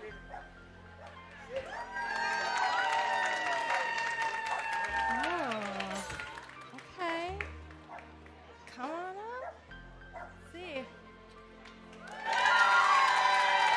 Wow, winner so far. Okay. Come on up.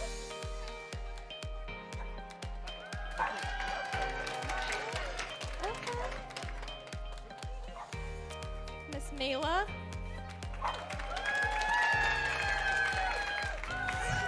Yeah! Oh. Come on, my sweetie.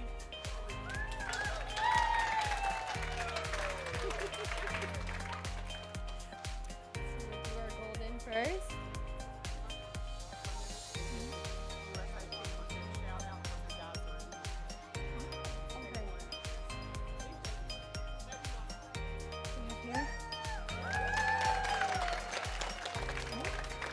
Okay. Oh yes, please come on up.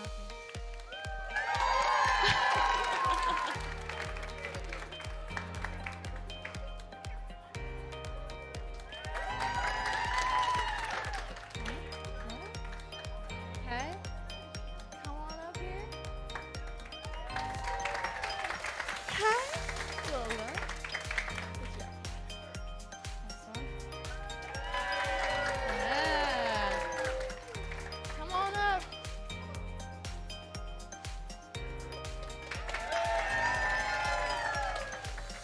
Oh my goodness.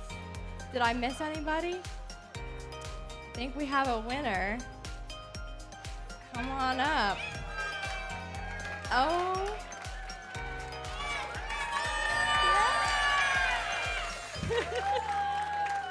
Congratulations. What does this win mean to you? Do what? What does this win mean to you? It's wonderful.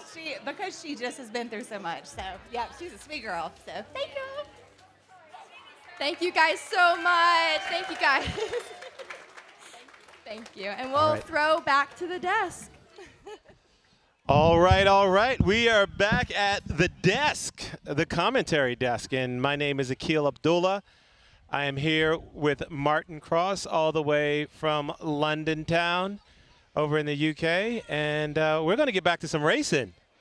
Yeah, definitely. I guess the big headline news here is that USA have won the Lenny Peters Cup, which they had snatched from their grasp at the last minute by the Team World. Yeah.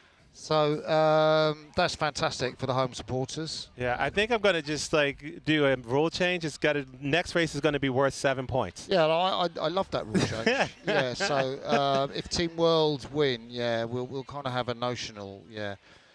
But there will be a lot riding on that race, make no mistake. But of course, we've got other competitions going on today. The North Carolina Rowing Championships, sponsored by Bethany Medical Center.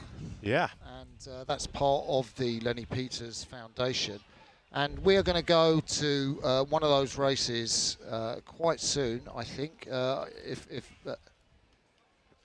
So yeah, we're it going to is- have the. It's going to be the Tom Rooks silver plate for men's youth single. And so here we go. We have Jay David in lane 2. That'll be closest to you at the bottom of your screen. We have Dylan Monaco from Augusta in lane 3 there, and we have Yeah, in lane 4, we've got the lad from Charlotte Youth Rowing, who's James Jakubek. yeah, and in lane 5 we have Tim Mayer from Elizabeth City Rowing Club. And then over there in lane 6, we've got Tom Lambert from Western Albemarle.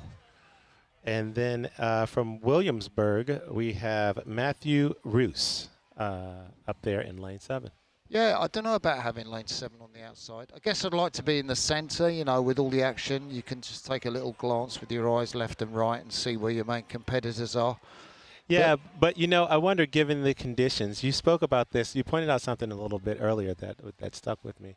And we'll see if it plays any role. But like with the way the wind conditions are, I wonder if you get a little bit of shelter coming into that last little bit of the race if you're out there on that far lane. Totally. And so these guys are racing 1,500 metres. If you were watching the Lenny Peters Cup earlier, that dash event that gave Team USA the victory, that was over about 300 metres, 250 metres. This is the full 1,500.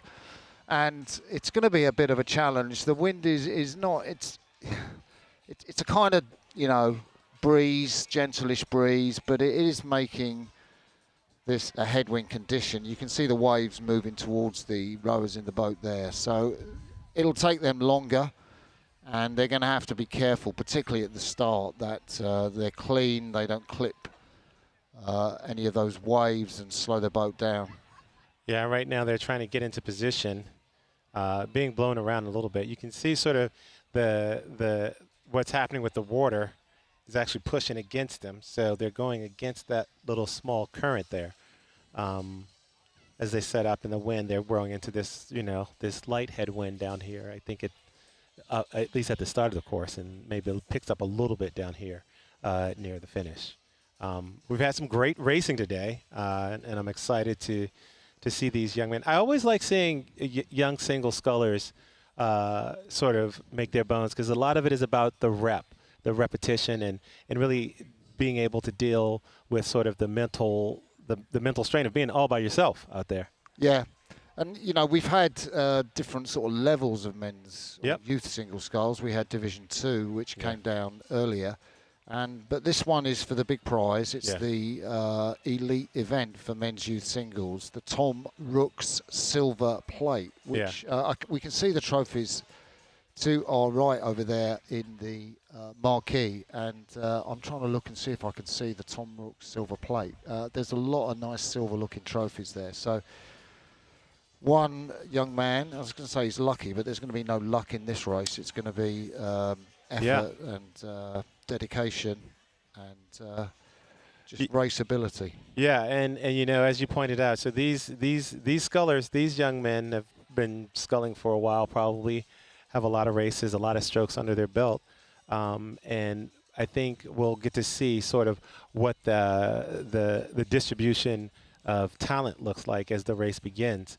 And you know, I like to see fast, close races at this level, because it just means that the level is a little bit higher, the standard as well. Yeah. So we've kind of got a golf course here behind us, and it's not in shot yet, but I'm intrigued by this Georgia entry, which is Augusta Rowing Club, Dylan Monaco. Of course, we've just had the Augusta Masters. I just wonder how close that is to the course, or where. So it's where not Augusta Rowing Club. So oddly enough, I have some experience. I rode in Augusta. That's crazy. Where was that? Under Igor Grinko when he was here. Yeah. In the United States, and is that on the Savannah River down there? I believe was that the Savannah? I believe so. I'm trying to remember the name of the river. It's been a minute. I think you're looking for Savannah. Actually. Maybe that's what it is on the Savannah. But one of the things we did was we had to deal with a caterer down there, and he would feed us as we helped to clean up his kitchen. But he would also get us tickets to the Masters because he catered different events You've around been to there. the Masters? I have indeed. What was and it like? It was like, it was an amazing event. Oh, it was wow. a great time, full of pageantry and just it's one of those singular sporting events. So cool. Yeah. So these singles here, this count 6 of them there, are nearly aligned. I think the lad on this and we're off near side was probably a little bit down. Yeah. Here we go. And we're looking at the start. The thing that you want to do at the beginning of the race is really just build speed and build momentum. Yeah. And keep yourself clean. You kind of want to be nice and loose. I like what the sculler in lane 4 is doing. It's kind of, he's been very conservative. Off the sculler. Charlotte Youth Rowing. Yeah. In lane 5, you can see lane 5, Elizabeth City, and lane 6, Tim Lambert from Western Albemarle. I mean, he's been very conservative, the lad from Charlotte Youth Rowing. He's sculling really long. Yeah. So, okay, so we've got a sculler in a blue top there. I kind of want to say that might be Williamsburg Boat Club. Yeah. Because they're blue and white colours. And there you get the duel. You see the 2 scullers there on that far side of the course, just looking over and checking each other's permission. Lambert and Roos from. I like what you said. If Jakubik can stay relaxed, he's rowing really well. Yeah. He just needs to sort of get a little bit more urgency around sort of what's going on in the race.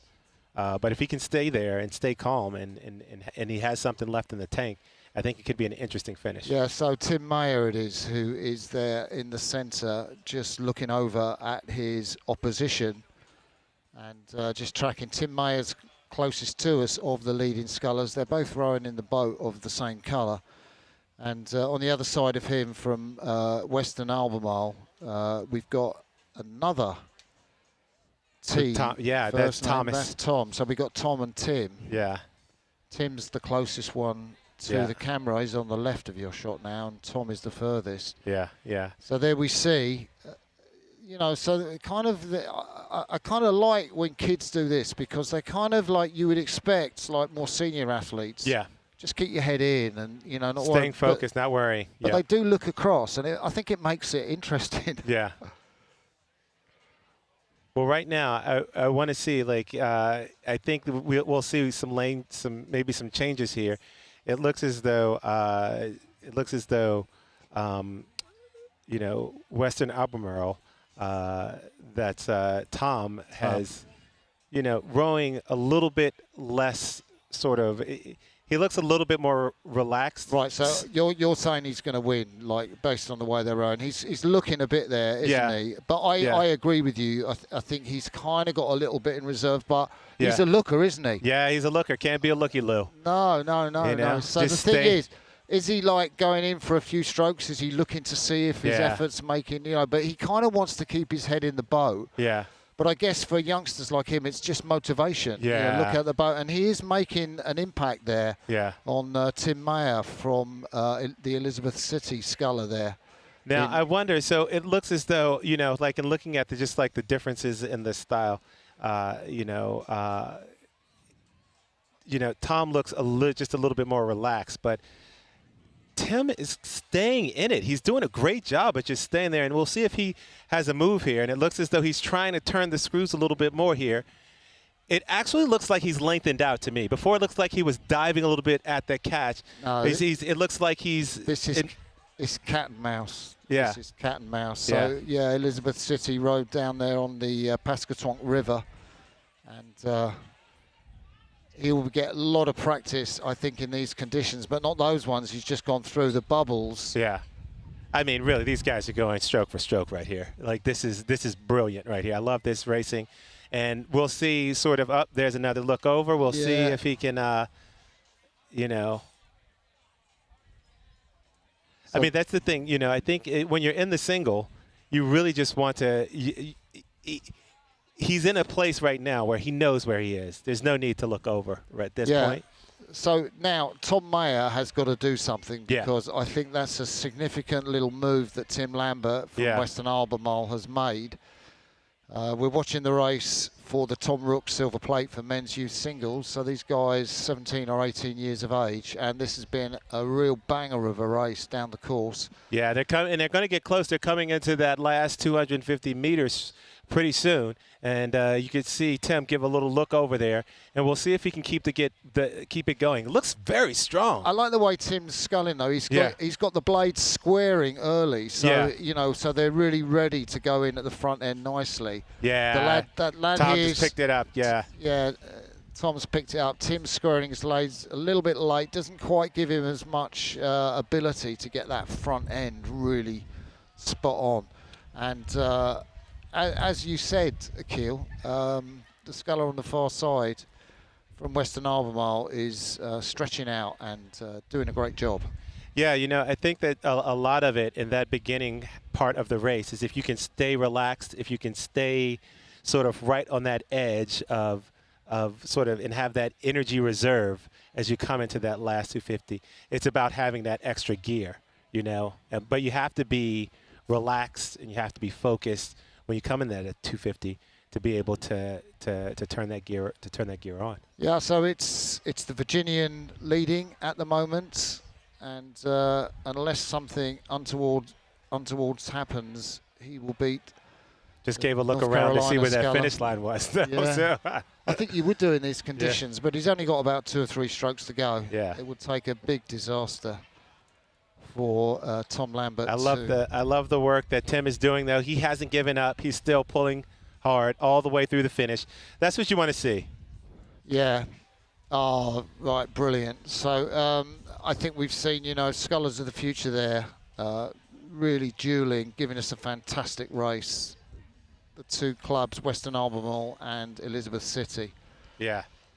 It's funny, you know, in the single sculling world, you build these friendships based on rivalry. Yeah. And it's sort of, you know, 1 minute I'm, you know, on the starting line with Derek Porter. The next thing you know, we're out having a beer together. Yeah. You know? Totally. And it's like that. I think the best example in terms of world rowing, the international rowing that I know is the friendship that developed, and they built a group around them between the great Team Norway sculler Olaf Tufte, double Olympic champion in the men's single, and his great friend, his top chop and best man, I think, at his wedding. Yeah. And these guys brought in a wider circle, and they rowed together in an 8 at the head of the Charles in Boston. They did all sorts of things. Yeah. And that friendship, as you say, through rivalry is quite something.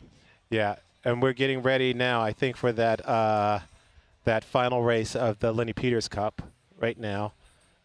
Team USA versus Team World. This is such a great race. We've got Team World with the graphics not quite correct there. We've got Pimenov and Makovic in the stern of that boat. And then we've got the sculler from Canada, Katie Clark. Yeah. In the 2-seat, the Dutch Paris Olympian Martine Veldhuis in the bow. And then Team USA, Sam Melvin, the lightweight, we've seen him already. Such a gutsy sculler, won his race by the biggest margin. Yep. And then Evan Park, who we saw won her race.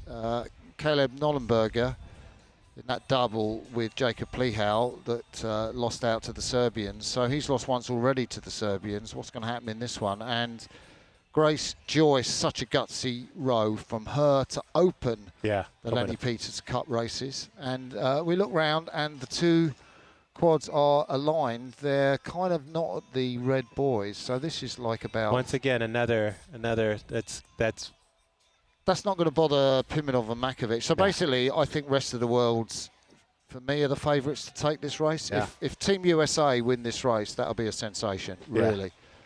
Well, I'm ready for the sensation. Yeah, okay. Yeah, well, Team USA got enough points already, haven't they? They got 9-2, so this could make the score respectable. Yeah. What would it be? 3 points for this race, 9-5. Yeah. they're just kind of paddling it down a little bit gently closer to the red buoys, which are 250 meters. I think Team USA fancy to be a little bit closer. Yeah. And Sam Melvin, as we've said, the stroke, he really likes to make sure his crew is definitely not down at the start, at the worst level, and maybe just a little bit higher. And maybe he'll be a bit relaxed because Team USA have won already, but I suspect not. I suspect not. No, yeah, these guys. It's just when that's your personality, it's yeah. I mean, we talked to Nick Pimenov, and he Yeah. was like, no one's going to beat me. Yeah. It's like, Well, you know. Yeah. So basically, these women in the bows of Team World, Katie Clark from Canada and Martine Veldhuis, they're just going to have to hold on for tight because Pimenov and Makovic are going to take them up through the gears at the start of this race. It's the kind of conditions Nick Pimenov loves. He's so strong. We talked about his scores on the Concept 2 rowing machine. 5:35. He's fifth in the world, fifth highest score ever on that machine for 2K. And he loves these conditions. It's like, bring it on, Strong headwinds, I'll row long. Take me a while to get through. The crews are ready. We're nearly off there. All right, so I think that we have them lined up, and we're off. Here we go. Let's see how it winds up here. You can see Team World starting to inch out right at the start of the race. We are in the final race of the Lenny Peters Cup. That's crazy. Yeah, Team World just getting a great start. Sam Melvin's up in the bows with his red cup. It's not quite the same lineup as we've got here, but I think that might be Evan Park or Grace Joyce in the stroke seat of Team USA boat. But what a start by Pimenov, Makovic, Clark and Veldhuis. Yeah, and this is a short race. So right now we are in that last bit. Team World got out blazing fast. There's a lot of work to do. I think that they may take this one here. That's crazy. Look at that. Look how far in front they are. Yeah, this is an interesting race here. That's going to be a new experience for Katie Clark and Martine Veldhuis. I bet they've never experienced being in a boat with power like that before. Oh, look, arms in the air. That meant so much to them. Frustration for Team USA. The score goes up to, I believe it will be 9-5. That is correct. A little bit more respectable. Yeah. And from Team World's point of view. Yeah. Even from Team USA's point of view, I suspect. Yeah. But what an exhibition of mixed quadruple.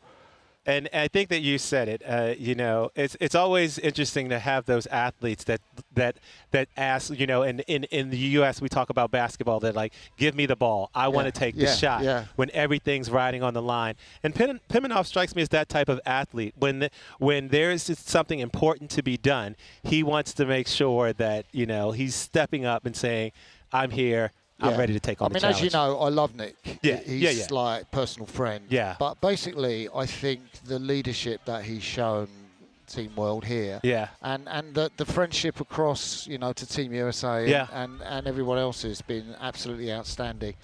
So it's great to see that he ended up with 100% record, or him and Martin Makovic. Actually, they're both from Serbia, and the guys were in the mall yesterday. Yeah. And Martin's very attuned to languages, and he heard Serbian. Uh-huh. And he said, went over to the guys and said, and they said, you're from Serbia, come to the Orthodox church service tonight. And it was like, It was nice to have that little connection between Serbians that live here. I gather there's quite a community. Yeah. And the Serbians in Team World boat.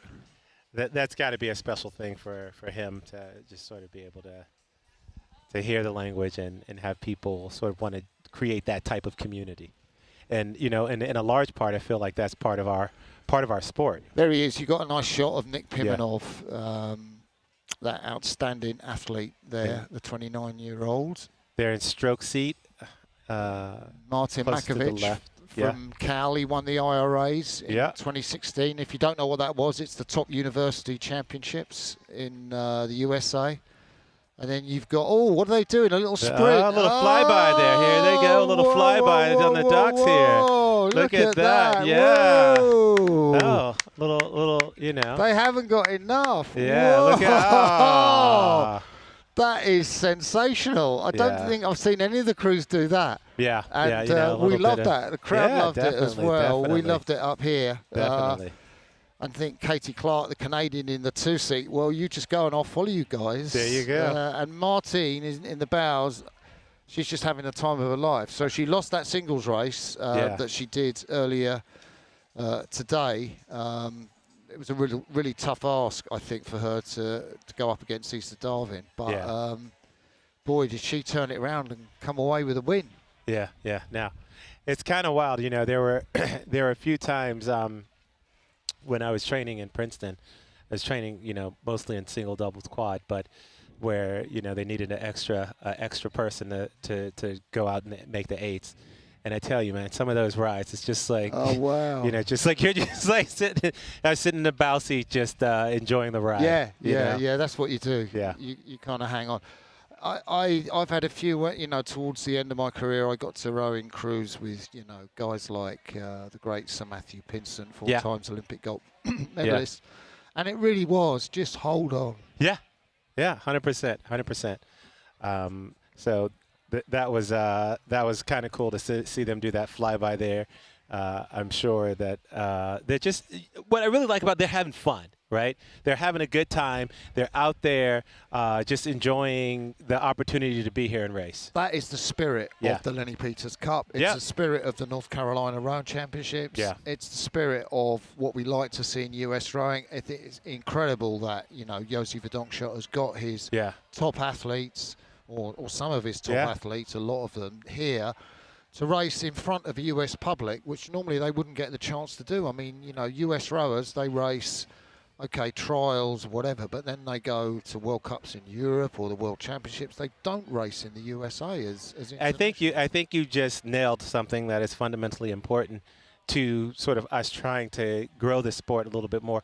How can we create more of these opportunities for the American public to engage with sort of top-level rowing, you know? Like, this is such a special event here for the community in Greensboro, in High Point, to be able to come out and see such high-level rowing. Yeah, totally. And, you know, I think from, you know, not just North Carolina, but, you know, states up in D.C., well, the kids Virginia, get to Tennessee, see, Georgia. 100%. We're going to have to get some help out over our duck. You were right. You said, let's see what condition. So this morning, folks, and if you're listening to us on the live stream, really welcome your company. But Akil and I were talking about the yellow duck. And we sort of said, he looks pretty good in the morning, but let's see what he looks like in the afternoon. Yeah. And he's over on one side. Yeah, I think the racing is taking it out. You're taking out of him. So. I think you need to move just a little bit over that way. Oh, there we go. Oh, yeah. Can we get some support over for the duck? Testing. We may need some emergency support for the duck. Yeah. But the duck's a real thing, isn't it? I mean, it's kind of the image of the races here at the Oak Hollow Lake. And, you know, Gene Kinnermouth has got this idea that, you know, you get a massive yellow inflatable duck, and rowers come puts a big smile on their face after a long drive in the trailer or the truck or whatever. And that's really what it's about, you know, the little things that just give people a little bit of joy, you know, especially being out here. You know, you're racing and to have something like that to just to be like a brand, part of the brand. Yeah, I love that. And I think, so Team USA are the winners, but I'm going to say, like, the winners is the sport of rowing. Oh, really, are you now? Yeah. I'm going to say, done. I'm not sure I said that last year when Rest of the World won, but I think probably too. Yeah. But yeah, I think the real winners is the sport of rowing, just to show what wonderful friendships, camaraderie, and also rivalry, great rivalry can produce. In athletes. It's a fantastic example for these kids here today who are doing the same as these Olympians in the races that we've been seeing from the North Carolina Rowing Championships throughout the day. Indeed, I agree 100%. And, you know, I'm excited to see some of the rest of these races throughout the day. You know, we've got some more, you know, championship races, and it's going to be exciting, I think. Yeah, so we're going to bring you some more of those North Carolina Rowing Championships, and we're going to one of the events, which is going to be the Women's Collegiate Novice Fours. So there's kind of two crews in this, JMU and Davison College, and we're going to talk you through that race, which will be fun. Another sort of, I guess you call it, I'm going to say duel, but I know you like to say duel. You were going to say, what was that? You were going to say duel? Yeah, so Davison College crew against James Madison University. If you don't know where James Madison University is, it's at Harrisonburg up in Virginia. And Davison is here, obviously, in Davison, North Carolina. So there are the two crews. The Virginians closest to us on this side of the lake. Yeah. So just waiting to see what's going on here up at the start. But, you know, just a reminder to everyone who's listening here at the regatta, it's a hot day. Make sure that you put on some sunscreen. Make sure you stay hydrated as the temperature starts to rise this afternoon. Yeah, totally. I think, you know, we're used to rowing in the summer, which is, you know, rowing, I mean, we train in the winter, but it's mainly a summer sport. And some places have been incredibly hot and incredibly demanding. I remember in the Olympics in Tokyo, 2020, it was so hot, but also so humid. Yeah. And likewise in Shanghai in the World Championships, I mean, the heat was incredible. So guys that were going out and they'd be training, and they'd be expecting their heart rate to be at like 160. Yeah. And all of a sudden it's like 185 and whatever. And they're just doing like paddling, and they're saying, you know, how can we compete? Mercifully, they had the ice jackets and the temperatures did drop for the actual World Championships. But that training week beforehand was tough. Was really tough. Yeah. And it is tough to be out there. Even with a cooling breeze, you've still got the sun beating down on you. So, yeah. And we've seen loads of people here with a lot of sunscreen on and hats. I mean, you know, I think going back, like just sort of one of the hottest place I trained was Augusta, Georgia. You're kidding. And well, when we were there, I mean, and just to talk about some of those days where it's just, you know, there's been a few days where, you know, Igor was never a coach to say take time off, but we did have a few days there where the heat was such that we didn't go out on the water.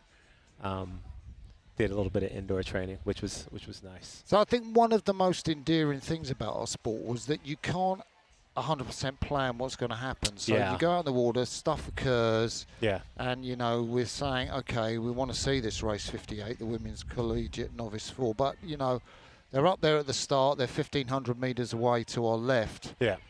You're looking at them, and we've got these great drone shots which let us know what's happening. We'll give you news as soon as we can as to how close the start of this race might be.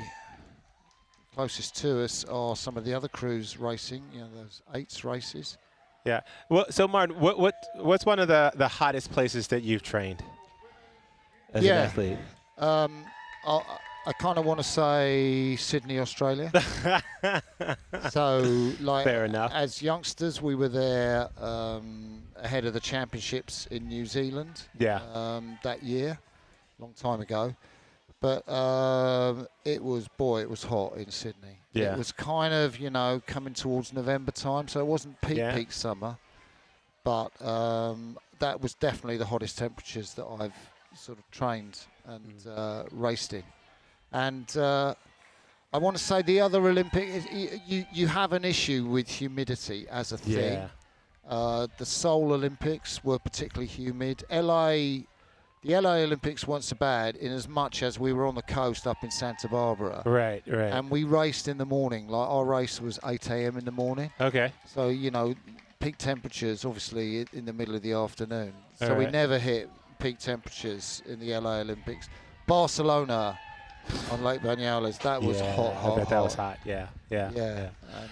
And, And what about the coldest? What's the coldest? Do you remember? I can tell you the coldest day. Yeah, you go with your coldest. So this was on the Potomac, and it's not actually the coldest day that I've ever been out, but it was the one that I was most ill prepared for. Oh wow! We were out rowing, and we were actually done with practice, and so I was in that weird state where I was cooling down as well. And I wasn't wearing. We have these things that we call pogies or mitts that we can put over our hands and whatnot. But and I didn't have any on. And I got into the boathouse, and my hands, I could barely take them off of the oar. And then as soon as they started to warm up, it was pins and needles all the way. So painful. It was so painful. But you know what? This is just sort of all part and parcel of, you know. Yeah, well, being in I mean, sport. as you're talking, my memory goes to Pierluca in Italy. Oh, And yeah. we heard Actually, yeah. Nick Pimenov say he's going headed to race over. there. It's 5 Yeah. days' time, that Yeah. regatta. You can watch it online. Great contest. But it's early season in Europe, and you can't be sure of the weather. Yeah. It was so cold, and we were racing the famous Abignoli brothers. Oh. Me and my partner, Adam Yeah. Clift. And, you know, you kind of have these big, thick tops, Yeah. you know, that you take off to race. Yeah. There was no way I was taking anything off. Like, I don't know what the top was. It wasn't a British top. It was like, I was so cold in that racer keel. It was just ludicrous. And I didn't really warm up at all down the course. You know, you expect physical exertion. I mean, it was a good race. I think the Abignolis, early season for them, we actually managed to put one over on them. Yeah. But, I mean, it was the coldest race I've ever had. I mean, you're taking me back to a time. I mean, for those who are new to the sport, or for those that aren't as steeped in the rowing history, as my partner here, Martin, the Abignales are a storied rowing family in Italian rowing. And it's funny because, as I started rowing, I knew who the Abignale brothers were. Yeah. I knew who Giovanni Calabresi was. Like, for me, these were the stars, and they were the. Totally. So you're like bringing back memories for me of like when I first became aware of sort of that level of rowing, of what it took to be great. And it's one of the things that I see now, and maybe it's either just I'm more aware, but I feel like there is a better awareness of who some of these top rowers are these days than when I was younger and looking for stars to model myself after. Totally. So if you're wondering what's happening, we've had some information that it's best that one of the rowers in one of the crews, don't know who, is going to take the ride back down the course in one of the launches. That's best for their condition and health. We don't have any more information than that, but that's why we're taking so much time and care over this. There will be a race, and I don't know if one of the crews will come down with just 3 of the athletes rowing. It's a bit tricky to do that in a 4. But one of the crews will race, and they will race for the prize. Whether that will happen before these 8s go, I do not know. But I think the women in the 8s are racing. And, I think that's going to be the women's collegiate 8s, which is a pretty big deal. So they've had to race. Yeah, it looks like we're going to go ahead and skip to event number 59, the women's collegiate 8 instead. And that is going to be a duel between Davidson College and James Madison University. So in lane 4, closest to, at the bottom of the screen, you will see Davidson College crew, and then above them in lane 5 on the golf course side, you'll see James Madison University. And easy to spot. Yeah, and there you can see there's someone missing from that 4 there.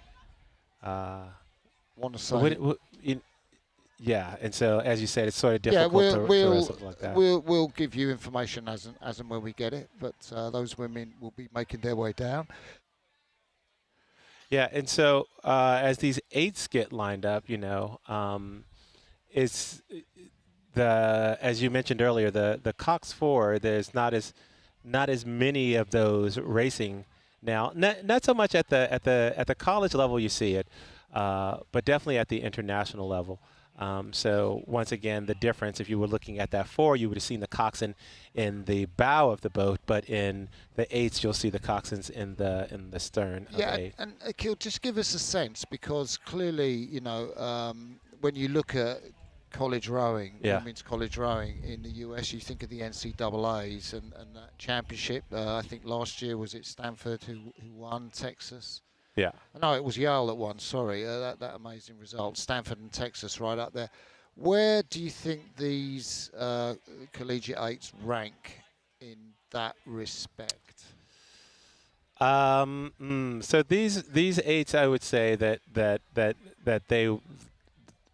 they would be sort of at the next tier down. Those are sort of just like those excuse me, those top level crews there.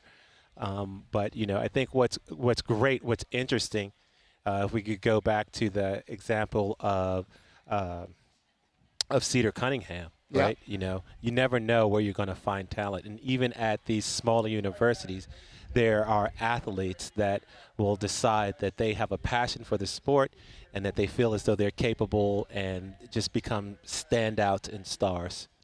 Yeah, that's a great shout. And many of the women in these collegiate 8s, I'm guessing, will have been walk-ons when they've taken up crew when they've come to school, and maybe they haven't rowed in high school before, and it's obviously such a great sport to get into.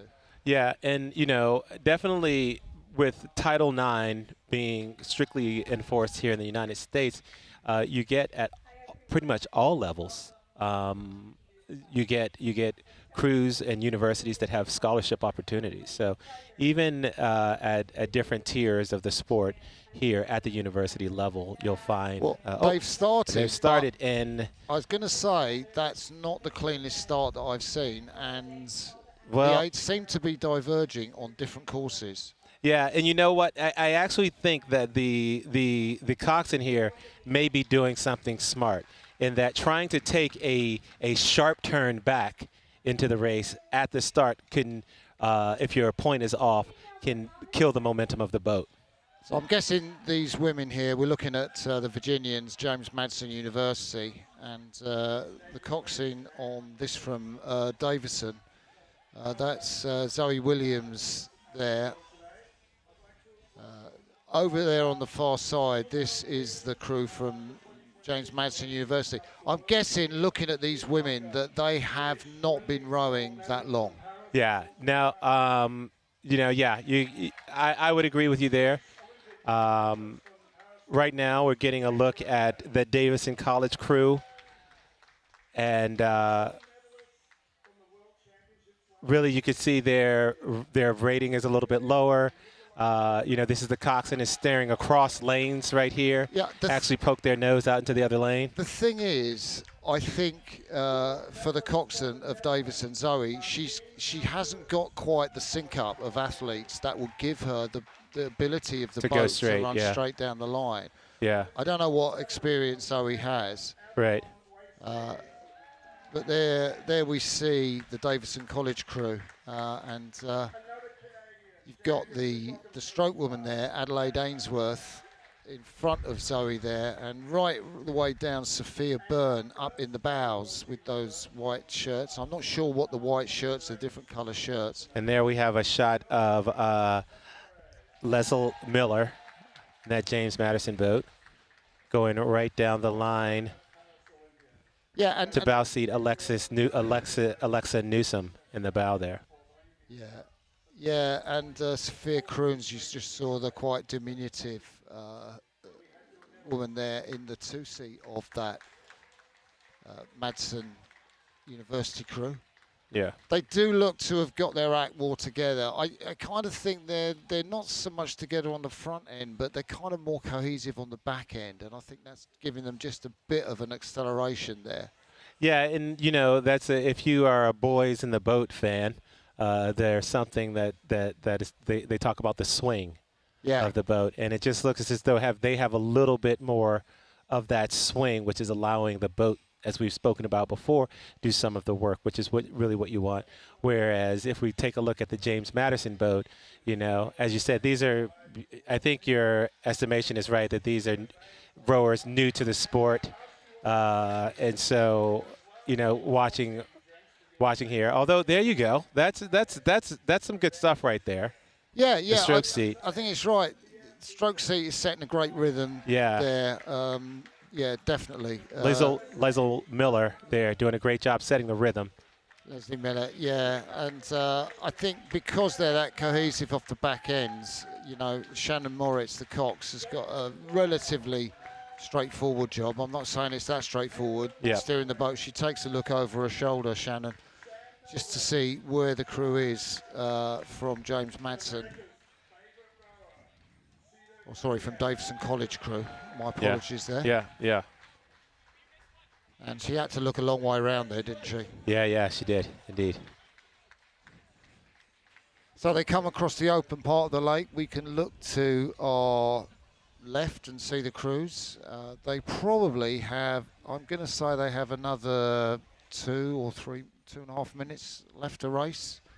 Yeah, they're a little bit, haven't quite made it to 500 yet. You'll see when they go past those yellow pyramid buoys, that'll be 500 meters left to go, I believe, race. to go in the race. And so, but they still have to go through, we've spoken about it a little bit throughout the day. They still have to go through these bubble patches here, which is part of the dam system. And we'll see once they make it through there, they'll be at about 500. So look at the effort going yeah, in there. I mean, I think, you know, it in terms of timing, it's got, you know, there's obviously room for improvement there, but you can't fault the effort that these women are putting in. Yeah, and you know, in a lot of ways, that's what you want to see in your teams that are new to the sport. You want to see that they're giving the effort. You know, time will improve technique, passion and desire. You can't really coach those. Yeah, totally. So this crew now from Davison looks to me more cohesive. They've kind of taken down the pressure, and it's kind of given them a little more synchronicity. Yeah, definitely looks, you know, overall looking better at this lower rating. I think being in that pressure of the start of the competition, you know, it's an interesting place to be. And now that they have sort of gotten down to maybe a rating that's sustainable for them, they're in a better position. Yeah. I would love to know why some of those women are wearing white shirts and some of them are wearing black shirts. If that's like some kind of different part of the university that they're representing or college. My guess is that, so oddly enough, not like in the UK where you have sort of different colleges within the university, when you're on a U.S. team in the U.S. collegiate system, they're all sort of one team. Yeah, totally. So those women in the white shirts from Davison up in the bows, that's Sia Greer Hardwick, Willow Contreras, Chiara Matoli and Sophia Byrne. They're wearing white, and then the women in the black shirts, Adele Ainsworth, Reva Hecht, Claire Bright, and Samikasha Pindi in the middle of the boat, providing the power for that Davison crew. They aren't going to make up this distance, though. Now, this is.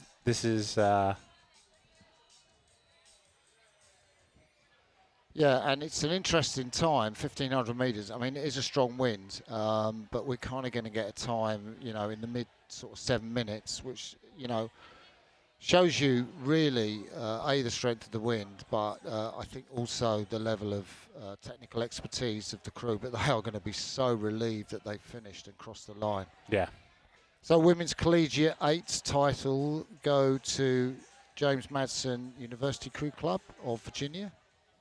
And their rivals, they wait across the finishing line. Their rivals from Davison College Crew will be crossing the line just shortly. So that, I think, we gave you there a very different picture of rowing. I mean, these guys are new to the sport. Yeah. It is something that even though you're new, I guess they'll have only done a few outings. The coach can say, look, have belief in yourself. You can go and race. They've been here at a high quality event and they've done the track. So so we're going to keep it going now. We're going to the Jackie King Women's Youth Single Race, and we've got a full lineup here. We've got the winds kicking up here, but we have in lane 1 we have Bleakney, lane 2 Slats Western Triad United Rowing in lane 1, Western Albemarle lane 2, Granby lane 3, Elizabeth City lane 4, Augusta Rowing lane 5, Nashville Rowing lane 6, Charlotte Youth lane 7, and Elizabeth City B. Yeah, and when I was talking about the strength of the wind, that was like evidence there, because basically Akila and I are under a sort of tent, which has been great, which is kind of wanting to fly off down the course somewhere. So if you do get a shot of me, I'm holding it with my right hand. But I'm excited for this race, and I'm excited to see how these athletes are going to cope with the conditions, which I would say are extremely challenging. And they'll get the thing is about the water that it's not, there are no white horses here. It looks relatively flat, even with that big gust. But down at the starter keel, I guess it's going to be quite tough. Yeah, this is going to be interesting to see how the referees get all of the boats lined up. Right now, it looks as though they're actually, they're trying to get everyone lined up, and there's actually right there in the chute, if you will, to the start. They're trying to, it looks as though like that 8 is right there, and they'll want people a little bit farther off the course before they start the race. But I think that this will be interesting. We have a full flight of singles here. And so it looks like we're going to get going pretty soon. We have everyone sitting ready. And right away, we're getting the boats up to speed, getting them going, and we are off in the Jackie King Women's Youth Single Sculls. Yeah. And right away, we can see over there in lane 6, Nashville Youth Rowing out to a bit of a lead there. Yeah, and that's a sculler from Nashville Youth Rowing, Jada Rudlow, really quick out. And to be quite honest, I think if you can get quick out in these conditions and then get into a sustainable rhythm, then that's fantastic tactics. I think, I'm not sure how experienced these youth scullers are. They'll be like 18 years of age, I guess, in the most part. But you might say, well, let's just keep it clean off, let's be conservative, let's get into a rhythm. But I think in these gusty conditions, like a fast start, like Jada has made there, could really serve her well over the course of this race. Yeah, and I think that just looking out, as you said, these look like seasoned rowers here. Some good sculling all the way across. The athletes are all doing a great job of staying relaxed and moving the boat. And now it looks like we have over here in lane 2 from Western Albemarle, we have Angelina Gao trying to make a move there. Yeah, in that black boat. Are they all fluid designs, those black boats, would you say? I'd say that right there is a fluid design, yeah. Yeah, okay. So different boat manufacturers, but fluid design, American boat. But up in the front, it's Jade, who is just absolutely destroying the field in this race. And to my way of thinking, she's sculling really well. We might get a close-up shot of her just to see what she looks like, how loose her shoulders are and that kind of stuff. Yeah, but right now doing an excellent job of just building off of that lead that she got out of the start right there. Here we go. We have a good shot of sort of what's going on in the rest of the pack over there in lane 6, is that? Oh, so that's Jade right there. No, Jade's up there. So that sculler with the blue and yellow blades is from another of the scullers from so Nashville. Is that Nashville? Well, I think that's Katrina Radland that we saw a look at there. Okay. So we saw a little shot there of the sculler in lane 4 coming down the course. So in this Jackie King Memorial, that's the Elizabeth City sculler. Maya. So they're getting Emma a Maya. shot of lane 3. I believe that's the Granby rower. Yeah, and it's great we're getting a shot of all the different women in this race. Yeah, Cassandra Davis from Granby. So as the race kind of opens out, we've got a battle going for 3rd place, but it is that sculler Jade out in front. She's led from the off. She looks very confident, fluid and relaxed. Yeah, there we go, lane 5. Yeah. So that is, I think, Augusta Rowing Club, those blades, if I'm not mistaken.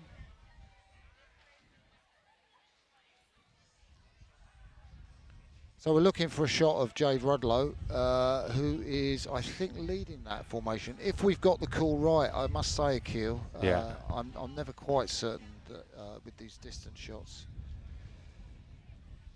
that I get. Well, my money's on you, Martin. Okay. Thank you. So these are our camera boats following the race, and obviously they have to stay back and not create weight for the competitors there. So we're looking at one of the competitors at the back of the field with the blue top. I wish I could be more specific about that. So we can talk about lane 2 there in this Jackie King, Western Albemarle High School. Run with white blades, but the distinctive top. And there. Lane 5, actually. That's Augusta. So let's see if we got this right. So Augusta here is actually Colette Kriegel. Colette Kriegel. Yeah. So they do look like Augusta blades. So we've been calling that as Nashville Rowing, Jade, when in fact it's Augusta. Yeah. So I want to hold my hand up and say, okay. Yeah. I'll get that right. So big apologies to Colette Kriegel and to also folks from Augusta Rowing Club, but she's the sculler dominating this race. Yeah. Out in front. And she's in that lane 5. She's coming round to the golf course there. And Look at this move right here going on in the lane next to her. Is that the lane next to her right there? Would that be Elizabeth City? Yeah, it could be. We could get a bow. Maya from Elizabeth City.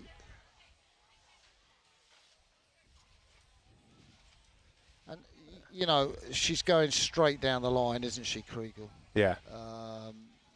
And also into this headwind. She's going to be quicker than those women's 8s, I am guessing. She's kind of at the yellow duck. It's going to be quite close. She's probably got less than a minute to go. Those women's 8s were over 7 minutes, weren't they? Yeah, yeah. And I'm guessing that she's going to be quicker than that, which just shows you the technical expertise that the Georgian sculler has got there. She did a great job of commanding the race from the start to the finish, sitting up tall and just getting out into a lead there in lane 4. Good rowing, a good push here in the final bits of the race, but you know, nothing really that could be done with that lead by Colette Kriegel. So she comes through the finish in a quicker time than those women's collegiate 8s that we saw. And basically a women's 8, you know, the world's best time for a women's 8 is kind of like 5:53 or something. Yeah. And the world's best time for a women's single is, what, 7:08? Yeah. So essentially an 8 should be like a minute 20 seconds or something like that faster than the single. But this single was significantly faster than the 8. So competitors still on the course, focus, determination. I mean, overall, what I really liked about that is that I thought that there was some good rowing there all around. Definitely a difference in terms of ability and ability to actually move the boat and make it go fast.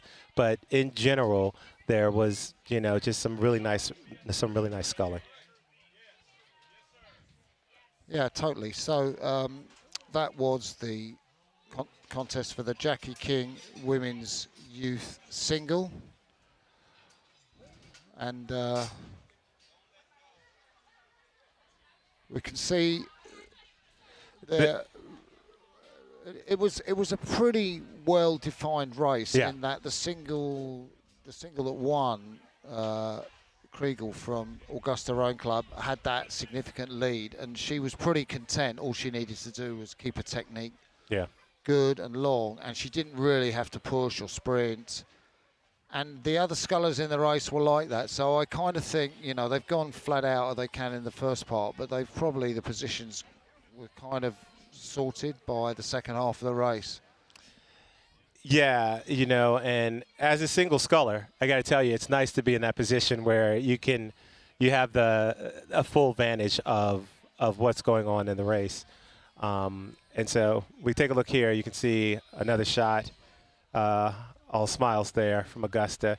At least the pink duck is still sitting upright, though. You can see that right there. The pink duck's doing I'm doing all right. looking. I don't know what the difference is between. Yeah. I kind of think the pink duck is kind of maybe sheltered. Yeah. The poor old yellow duck there. Yeah. Henley, we'll call him, because that's Henley. what Gene Oh yeah, that's Kinnemouth- right, Henley. Henley, the yellow duck. Yeah. He's been out in that wind. Yeah. And he's been struggling. Yeah. Yeah. So we're hoping to get one of the stars of Team USA, Jacob Plehow, who's got a gold medal around him, and he's coming over here now. And we're going to talk to Jacob Plehow, which will be very exciting. Congratulations. Here you go, sir. You got to zoom in. Zoom out, I think that was. Zoom out. So 9 points to 5. Team USA, talk us through how that result feels. It's pretty nice. As a member of the Team USA here last year, we didn't get the win. We lost the last two mixed quad races, so it's nice to come back here and get the job done this year. I lost the double with Caleb against the Serbians, but obviously they're a very seasoned crew and very, very high pedigree. So I was bummed to not be able to get that win towards the point count, but being able to come back and get a mixed quad win was great on the sprint, and then just take the Lenny Peters Cup for the first time for Team USA. So great start to a redemption tour, and hopefully we keep it rolling next year. Yeah, so it seemed to me that you were in the mixed quad. Your mixed quad was totally stacked. And Coach Yosi, kind of how much calculation was there in that, in terms of, clearly there was, one strong rest of the world quad that won the last event and one less strong, and you guys were the strongest Team USA boat. I think they were trying to put people similar size or bigger ergs, more anaerobic together, and I think that was our boat. So Cedar and I, pretty big dudes, and then Sophia and Isa are very very tall and powerful as well. So it's great to kind of have a anaerobic quad together. And So how was it? Because people will wonder how it is for guys that are your size, 6'10", and you're in the middle of the boat, and you've got a female athlete like Isa Darvin, I think, was in the stroke seat. How does it feel to follow her rhythm? It's pretty similar, but just a little different. A little less arc length, but I can row 3/4, 7/8 slide, and so can Cedar, and just match up together, and it works out. So you don't need to overthink it too much, and I don't know. So just see, great there. One of your opponents, the guy you lost to in the double, Nick Pimenov, is helping the organisers strike the tent down, which I kind of think is symptomatic of the atmosphere here amongst the Lenny Peters teams and the organisers and the other young athletes. Yeah, absolutely. It's great to see just camaraderie and like a nice forward-facing event. I feel like, at least in the domestic U.S. races, a lot of our trials or speed orders or whatever races we might do, it's just the senior national team kind of group or hopeful group all there at the same time, and there's pretty minimal opportunities to be around masters rowers or juniors or whoever else it might be. So it's awesome to be here at this event and with the world team, and everyone's on good terms and good spirits. And you know, Nick Pimenov helping take the tent down is just a great example of I don't know, the quality of person I think rowing attracts. So you know, I got to help out with taking things down at some point myself, but you know, it's nice to see them doing that because they don't really have to do it. Yeah. So. Now, as you shift gears to start, I mean, obviously you'll take some time this afternoon, but I think tomorrow you're going to be starting to focus on NSRs. Yeah. What are some of the things that you've set as goals for this year, and how are you looking at this year in terms of building towards LA? Yeah, so training starts tomorrow for NSR. I mean, it's already been going, but take a little breather here for a second. So get back into the single. I'd like to go win that regatta. Sam Melvin and I have kind of had a fun little rivalry for the past year. Pretty tight results, but luckily I've come away on top in those. So got to keep that rolling and hopefully win the single and go to a World Cup and see if I can place well. But otherwise, I think we have some good quad lineups in the works, potentially good doubles as well. So. Nothing quite will be set in stone yet for USA men's sculling until probably after the World Cups, but I think just go over to World Cup and test our speed in different boat classes and see how we do. So another that brings up a follow-up. So with your view in terms of having gone raced at the Olympics, how has the pressure on you been, and has that actually helped to elevate your game? Because the goal, you said you could come back, we're going to have some good quad lineups, good double lineup. Yeah. Now we're talking about, okay, well that means that people are starting to put the pressure onto the top so that across the board we can just have a higher standard of sculling in the US. Yeah, I think there's a lot of good dudes up and coming, and it's exciting to see that. But also, I feel like, my original goal was get to the Olympics. I didn't think that was going to happen in Paris, and it did by stroke of luck and some great races. So I feel like honestly a little bit of pressure has been taken off, and it's just how fast can I go, and I want to go super fast and try and help USA men's sculling get on the podium for the first time in a while, and so we're gonna keep building. So thank you, Jacob. We're gonna go to race 64. Just one very quick question: has the location for tonight's party been organised? I have not been in the loop for that, so get in the loop. You should come talk and to tell Issa. me. I think she's gonna know. So. Okay, Issa. Right. Okay. Thank you. We're gonna do the Christine Schaefer plate for men's youth eights. One of the stars of Team USA Victoria here, Jacob Plehow. And congratulations to Jacob. But we're now going to go and take you to race 64. So here we go, race 64, the Christine Schaefer plate for the men's youth 8.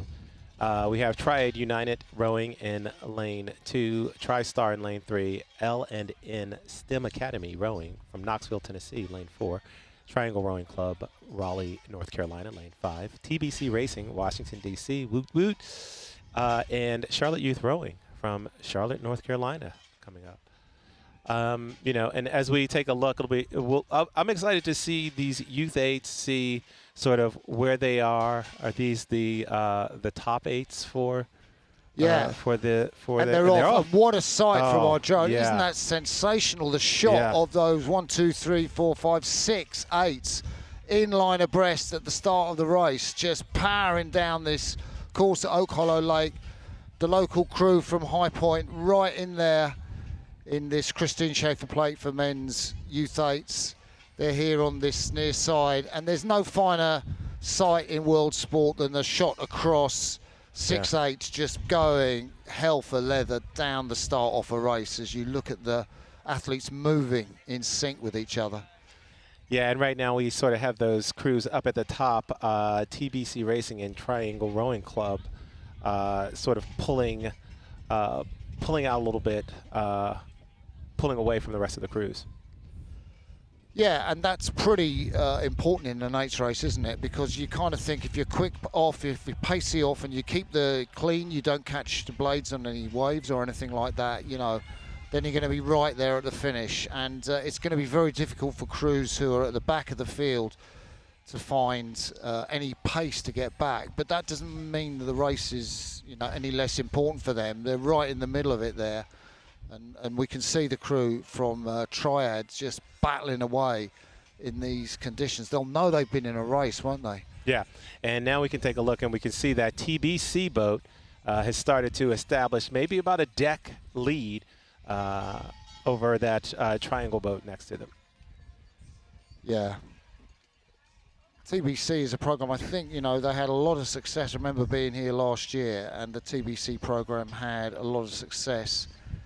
And we've got Malachi Spencer Urcon at the stroke of that TBC 8, really powering it through.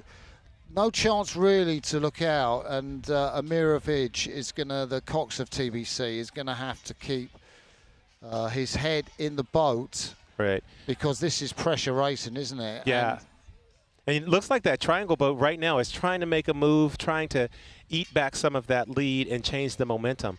And as they go through the bubbles here, we'll sort of see if they have made any gain.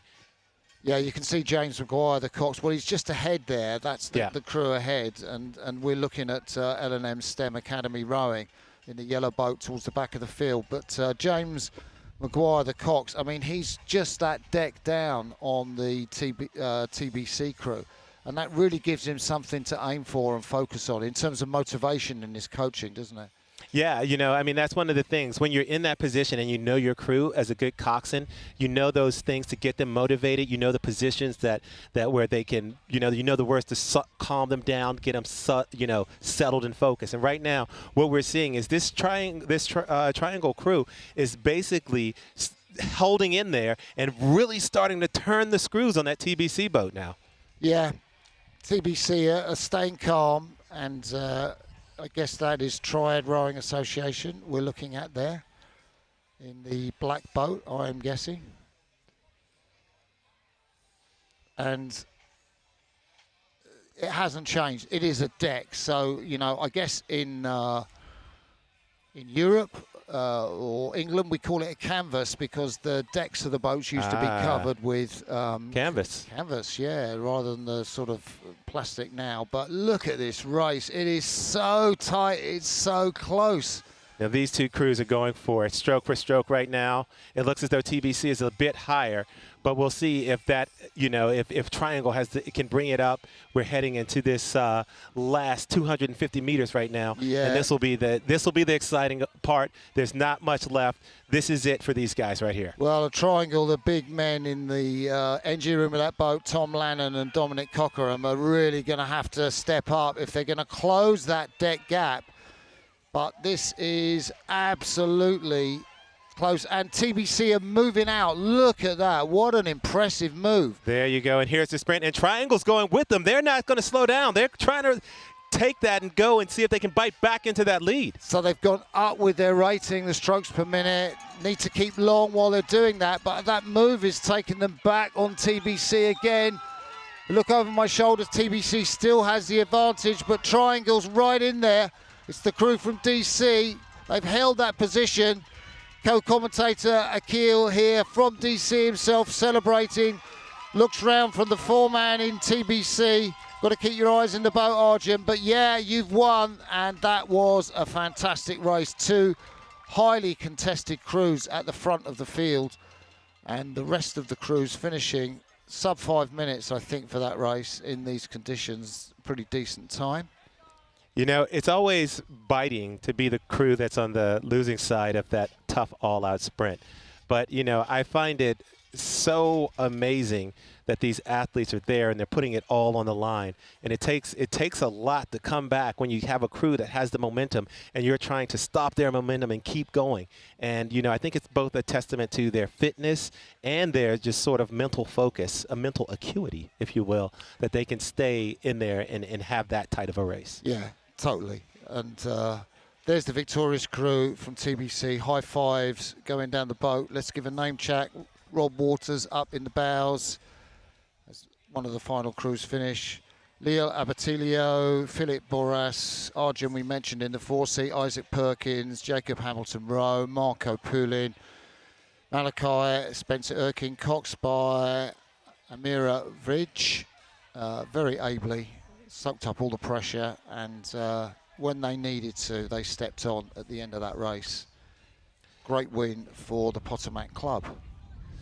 Well, there you have it. We're going to step away for a bit and have a little bit of a break. You can regale me with some stories of got them lined up, Akil. Of being out. Didn't you take like a boat trip or something at some point? Hang out on a boat or something? I don't know. Maybe that was a couple years ago. Yeah, totally. But we'll tell you about that. So, guys, we've got more coming later on. We're going to take a lunch break now. We're back sometime after 3 p.m. So join us then. But from Akil Abdullah and me, Martin Cross, it's bye for now.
Hey there, guys. Welcome back. It's me, Martin Cross from London, England, with my colleague Akil Abdullah from DC. And we are going to take you through the remaining races in the afternoon. I guess the top headline news from the event today has been Team USA won the Lenny Peters Cup for the first time ever. Yeah, and you know, I'll claim. You see me doing the, you know, okay. Team.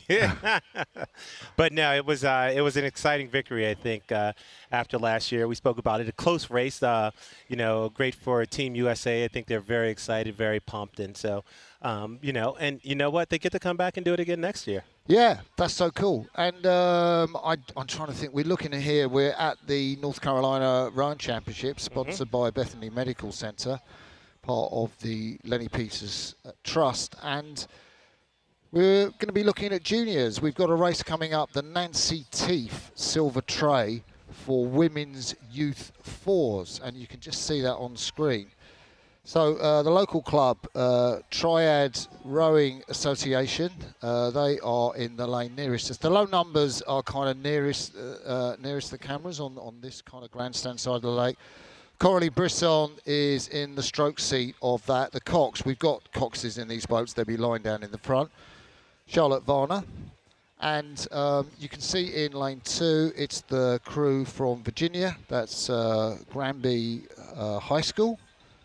And Granby High School, I'm just losing my place here. I'm trying to find a name check for the athletes in there.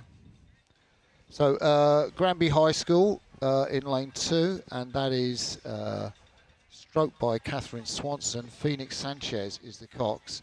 So lane 4, TriStar Rowing, guys from out of state in Louisville, very powerful lineup.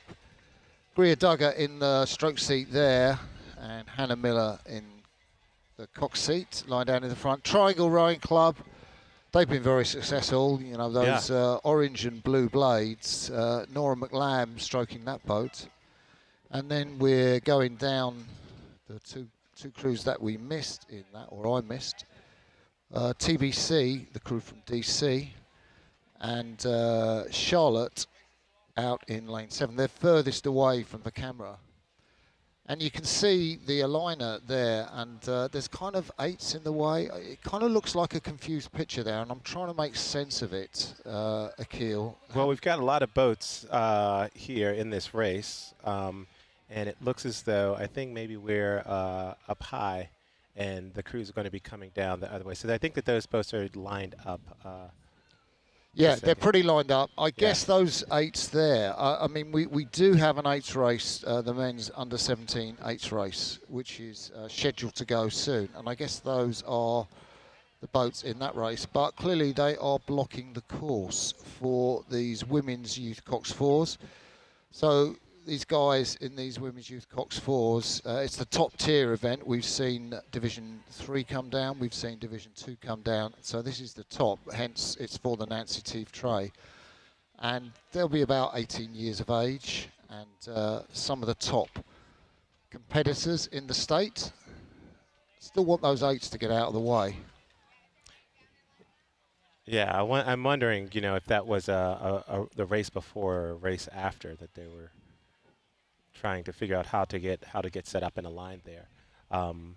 You know, right now you can see not even all of the 4s aren't lined up yet on the course. It looks like there's a 4 that's actually over, sort of near the edge of the island there. So yeah, so just a reminder, the local crew from Triad, closest to us, one up from them. It is Granby, the Virginia crew. TriStar with that distinctive white blades with the stars on. Triangle, orange and blue blades, you can't miss them. TBC, kind of red and bluey, if I get right. I would say that is correct. And Charlotte, you'll be able to spot them because they have a sort of slash black and white, I guess. Yeah. Charlotte at the top of your picture.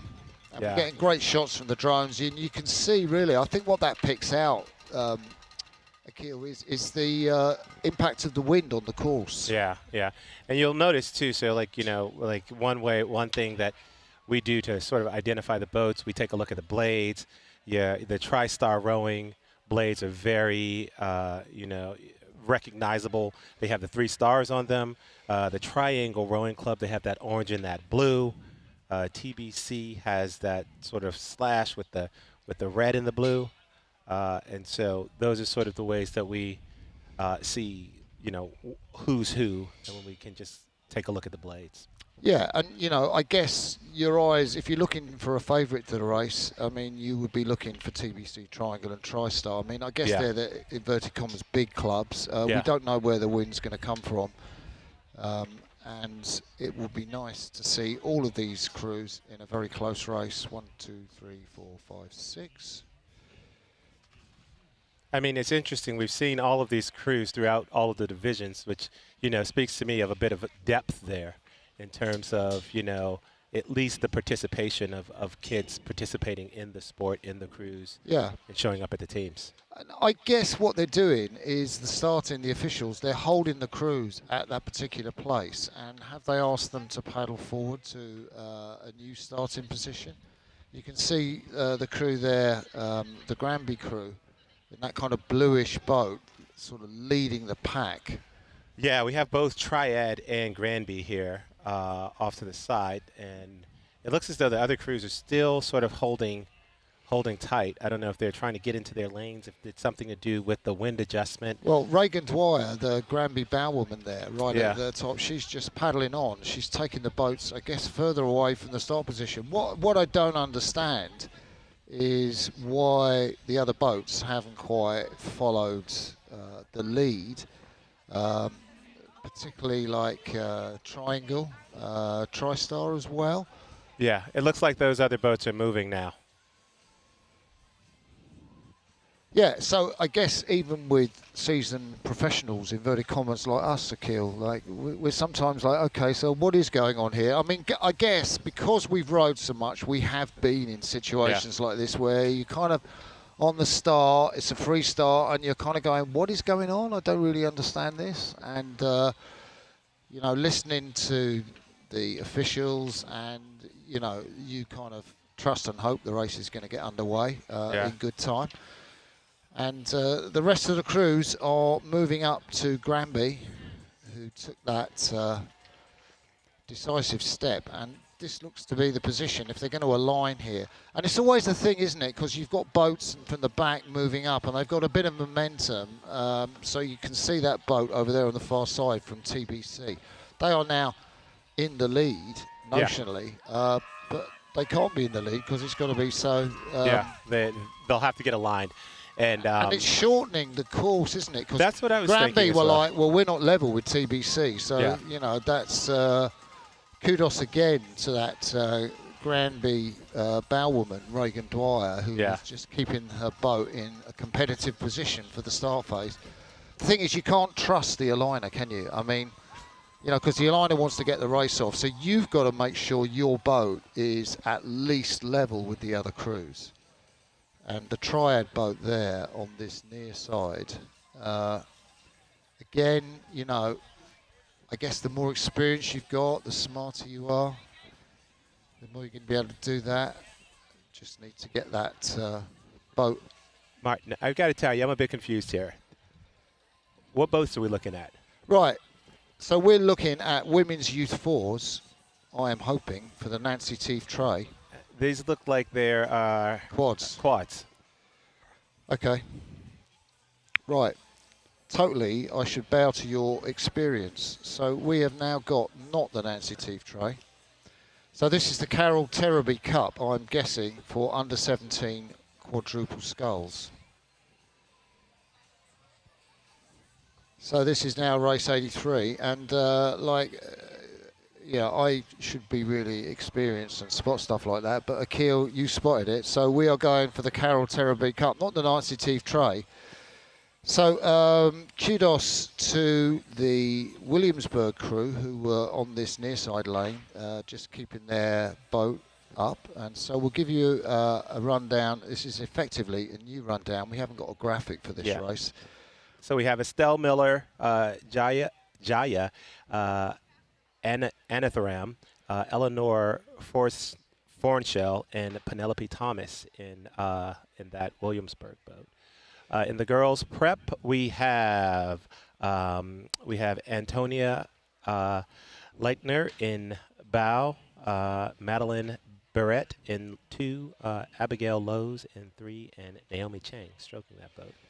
Yeah, and then we've got Elizabeth City, and they're in the 3rd lane, and Elizabeth City are stroked by Kieran Rogers. Then we go over to the next lane, and it's a TriStar crew.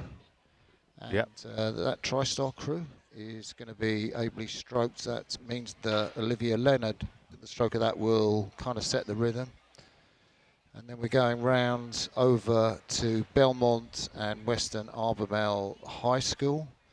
And the Belmont crew, you can see in lane 6, Western Arbormel, and right out on the far side, another crew from Georgia, Augusta. And I kind of think that yellow buoy there, that big yellow buoy, is the 1,500 meter start. Yeah. Why are these crews taking so long to start, Akil? Well, you know, we've talked about it. We've talked about it today. Like we definitely have some heat conditions. I wonder if there are other factors at play. You know, maybe something else is going on in another boat, and there's support that's required. We'll wait to get a little bit more information, I think, from the start to sort of see what's going on exactly. But it definitely looks as though the races have been held up. And they keep floating closer to that 1,000-meter mark. And so once you see them sort of open up past that line there, that'll be about the, you know, where you'll be able to see down the channel where the start of the October and the fall race is. Yeah, so they're kind of near to getting aligned, aren't they, these boats? And they're going to come down the track in around about, I guess, 5.5 minutes, maybe a bit more in this strong head breeze. They kind of look almost aligned to me. Just a little bit of work to do for the crew in lane 2. Girls prep, our apologies already if you were expecting the Nancy Teeve trade for Women's Youth 4s. This is actually the Carol Terreby Cup for under-17 women's quadruple sculls. And we have a clean start. Great that the officials got them off clean. So we're going to see how this shapes up. I love this, a good even start. I mean, this is a high-quality start for all the crews. TriStar, I'd say, just pushing their bows a little bit in the front. TriStar over there in lane 4. Yeah. And great shot from this near side, and you can see that the Williamsburg crew with those distinctive blue tops. And yeah, TriStar over there in lane 5 with those 3 stars on their oars. You can see them out there pushing out as well. But over here in lane 2, it looks as though Williamsburg Boat Club is hanging in there as well. Oh, and one of the crews has stopped there. I don't know if that's Augusta. And there's been a kind of collision at the back of the course. It hasn't affected the leaders. And they're already, I guess, at the halfway mark because they've come so far down, these under-17 women's quads. And that crew from lane 2, as we've said, the Williamsburg crew, cruising down the course. And Penny Thomas is stroking that crew just off the lead there. TriStar still in there coming through the bubble line. It still looks like their bows are up in front over there in lane 5, and really next to TriStar, keeping them very honest, is the crew from Elizabeth City, I want to say. Yeah, Karen Rogers really doing a great job there, staying long and focused. It looks like that TriStar boat is rowing a little bit higher. We have Olivia Leonard really trying to keep the crew motivated. But now it seems like that Elizabeth City boat has started to bring themselves even. Yeah, and that black boat, and you can see with those distinctive red blades with the blue cross on them, really powerful surge there from the woman in the 3-seat, Liz Brown, absolutely powering that boat through the middle of the course, level with the competitors from TriStar. And there's TriStar just answered it a little bit, haven't they? Yeah, it looks as though they sort of said, hey, these guys are right beside us, time to test their mettle. And right now they're coming into that last 250 meters of the race. And we have a race here. TriStar is definitely out in the lead, but Elizabeth City is right there with them, pushing them every stroke of the way. Both crews are really striving here to lengthen out. And right now it looks like Elizabeth City is actually starting to move. And the question is, can TriStar bring it up again to actually counter that move?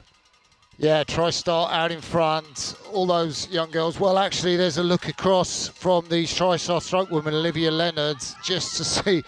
You're best to keep your eyes in the boat, Olivia, at this stage of the race as you pass the yellow duck. 15 strokes to go. You don't want any upsets. And this is it right here. This is racing. They seem stalled out both here. Looks like TriStar just took a little bit of maybe a foot or so, and they take it up again. They're winding it up. And right beside them, Elizabeth City is trying to match their move. Oh, what a sensational race to start with after that lunch break. And Olivia's looking across. She wants to find the line. It's coming there. You've just passed it. TriStar, congratulations. That is a great win in a fantastic race from Elizabeth City Rowing Club. And I think and then lane 2, Williamsburg coming across in third. Coming in third place. You know, I really like the way that TriStar, they showed a lot of maturity there, because that was a hard charge by Elizabeth City that really pressured them. And each time Elizabeth City turned the screws a little bit, TriStar was able to maintain and respond. Yeah, it was pretty sensational. You've got to say credits to them and their coaches down there on the Tennessee River, where these guys train. That the kind of work that they've done has obviously brought them that maturity, not just over the middle of the course, but like you said, Akil, towards the end of the course when they were under real pressure from the Elizabeth City Rowing Club. Yeah, you know, I've been trying to think about this in the context of, you know, how do you train a crew for that stressful time, right? Where your body is at its limits and mentally you have to stay focused and calm and relax so that you can actually execute. Yeah, well, there's nothing like practice being in those situations. But you know as well as I do what a lot of the top coaches do now. They're doing a lot of miles, you know, long distance outings. Yeah. Sort of 12, 13, 14 miles at low intensity, building up what you call your kind of aerobic base. So you're able to stay cool in the middle of that race. And it used to be, I guess in our day or my day, that you'd hit it hard. You'd have more aggressive, more sprints and this kind of stuff. And nowadays, coaches like to train that base. Yeah, and you know, I think that there's also the question of experience. You know, these are sort of the award level boats. So these young ladies have been in some tough positions before. You know, for me, I sort of like to do those sort of 250 races where you like go really hard. You build out the base, but then at some point you do those really hard, high intensity races to sort of put your body in those stressful positions. Yeah, and you know the experience that these kids gain here is just going to be so valuable. Oh, 100%. Oh, you know, I think you do take. I mean, you can talk to so many Olympic athletes and you know Olympic champions too, and they can remember back to what they were doing like at high school or college, and they're saying that stuff we did there, that really helped, you know, towards, I'm thinking of the Searle brothers from the UK in their win in Barcelona. Yep. They kind of used to have this thing of finishing every outing. They were at Hampton School in the UK. Every outing they finished with like a 20-stroke burst, no matter what the session was, like sprinting in. And then how did they win their medal in the Barcelona Olympics? A sprint in, took it off the Abignali brothers. And that was what they did in high school. So we're going to go to race 85B, the men's youth double sculls, Division 3. Yeah, and there's quite a full field for this. I'm counting 8 crews. Yeah. And, a couple of crews doubling up, or clubs doubling up. Charlotte Youth Rowing and TriStar Rowing have got entries in that.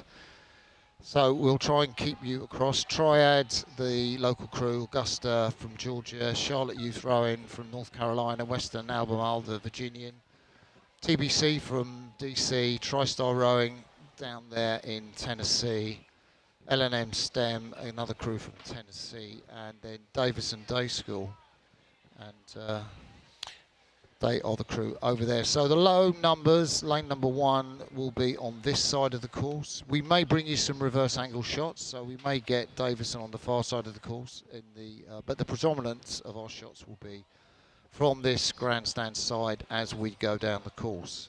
Yeah, and one thing I just wanted to come back to, it's interesting. I sort of like this Cerberus. I love this idea of, I call it touching speed.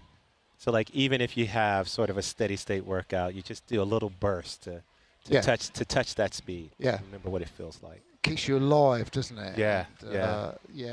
And I kind of think the lessons you learn at school, I mean, they stand you in really good stead. Yeah. Even if it's not in the foreground of your mind, it's in the background. It creates the sort of person that you are. So these are men's youth doubles, Division 3. And as the title suggests, there are Division 2 and then all the way up to the sponsored cup, the Craig Riedinger men's youth doubles, which will come later. And it seems to me, Akil, that the starters are taking the crews further down the course for the start. So I don't have notification that these are 1,000-meter races. Right. But I'm saying that the last race we covered was 1,000 meters or less. Yeah, they definitely floated them down to the halfway point. And once again, you can see from this view right here, as they get prepared, they're coming out to that point where that 1,000 meters. So I don't know whether that's because they feel they're running behind time and they want to make up time, but it's a shorter race.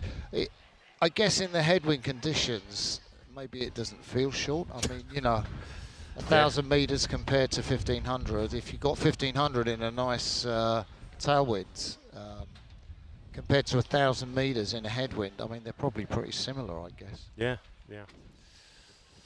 So if you're joining us late in the afternoon, this is the North Carolina Rowing Championships.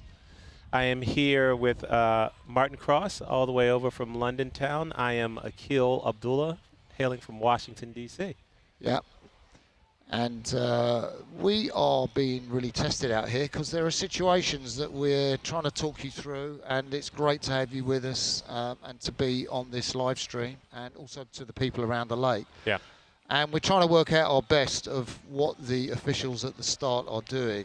We kind of have a little bit of contact, not through us, but through our great director, Josh. Yeah. And we're assuming that they are starting further down the course in these races. This race looks to have at least 3 or 4 minutes before it goes off. Do you have a sense of clubs that have been really successful in this? So I don't know much about the youth Division 3, but I think that from what we've seen, it looks as though TriStar has a pretty solid program, a lot of depth. They've been rowing well, so I'll be interested to see how they do. If I'm going just based off of sort of lane positioning and whatnot, I don't know if the center are the faster boats, but yeah, I'm gonna and of course Triad United Rowing Association. Well, the home favourites, I think. Yeah. I'm not sure I've seen the results of all races. Certainly in the races we've covered, I think Triad have yet to cross the line first, but I may be wrong on that, so don't trust me. But I always trust you, Mark. Yeah. Okay. You've got your rally cap on, you've got your hat on backwards, looking sharp. It's because the sun's the sun's on your neck. Yeah, the sun's on my neck. Look at that, smart man. Yeah. There's a logic to your madness. So here we go. It looks like the boats are lining up now. And I think that what we are seeing is a start from about 1,000 is where we are now. Yeah. Not exactly sure of the reasons why, but I think that yeah. Just saying hi to an old friend there from the UK who's now living out here in North Carolina. What a wild thing. It's funny when you come to places just unexpected and you see people that that you know, and you're just like, huh. Like, of all the places, High Point, North Carolina is where you run into an old friend from the UK. So I want to say that yellow buoy is the 1,000-meter mark. Yep, I would agree with that. And so these races had been scheduled to be 1,500, but it now looks like they're 1,000. So we have shortened the course for at least the past 2 races. We'll see if that continues throughout the rest of the afternoon program. I mean, they're not straight, but they look pretty aligned to me.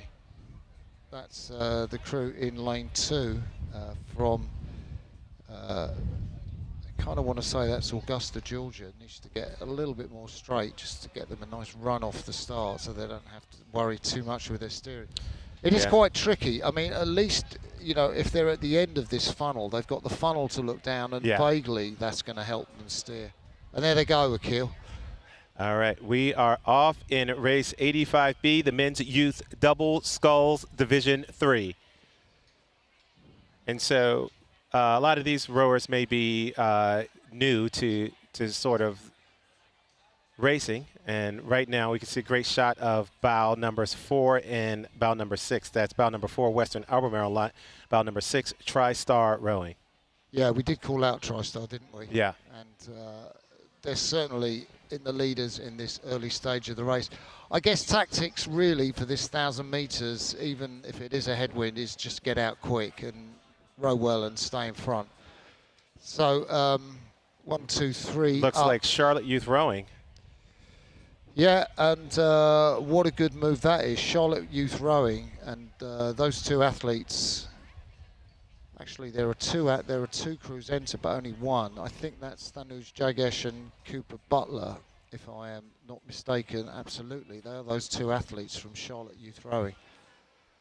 Out in front and looking back on the field, and the view must look good from there. As we see our drone, you get some idea of the speed across the water that these boats move.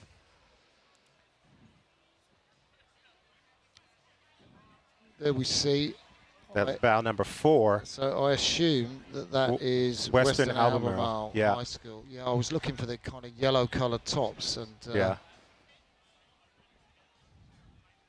bow number 6, TriStar. So they're sculling well. I mean, it's nice and fluid and nice and relaxed. I mean, they kind of look like they're a bit on a training run. And these guys here, well, they kind of look like they're a bit more racy, a bit more aggressive. Yeah, and we'll see. So there's a little bit like to me, small thing is that they look like they're working a little bit harder. Yeah. Right. And so when it comes down to, we were talking about how do you train for the stress moments where you're at the end of the race and your body is exhausted. So the question is, has they developed enough of a lead here so that if the other crews decide to put pressure on, they'll be able to respond. But right now, doing a great job of staying above the water in these conditions, you know, that light tail. They're not slapping the water. They're doing a great job of moving the boat. Yeah, totally. And they can look left and they can look right.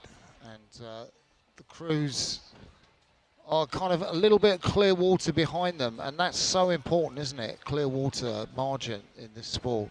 Yeah. Is that Western Albemarle crew? Sorry, that's the... yeah, Western Albemarle. Yep, School lane 4, Western 4. Albemarle. Yep. And so as we look here, we're seeing. I'm guessing that's going to be lane 3 or lane 4. Can't actually until the drone takes us in. Can't get a look at the numbers, and I'd hesitate to commit to who that crew actually is. But right now, this is a great, you can see that boat up top starting to wind it up a little bit, starting to turn the screws. We're getting into sort of the last bits, the last 250 meters of the race. And we're going to see if they can do, if there's any pressure they can apply here. Yeah, I'm just getting my binoculars on there. So I think that is crew 4, boat 4 out in the lead from Western Albemarle. Yeah, they've been consistent. So let's give those. But they're looking over at lane 6 at TriStar right there. Yeah. Not enough course left. They know that the end is near. It looks like Western Albemarle is going to take it. followed by TriStar in lane 4, followed by, sorry, TriStar in lane 6.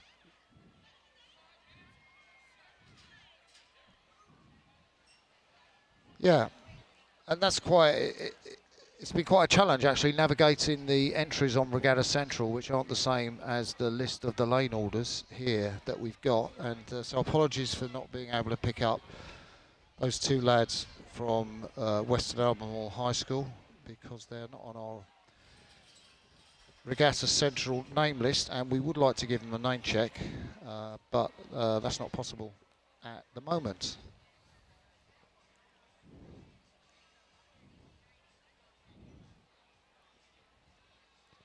Celebrations at the finish line.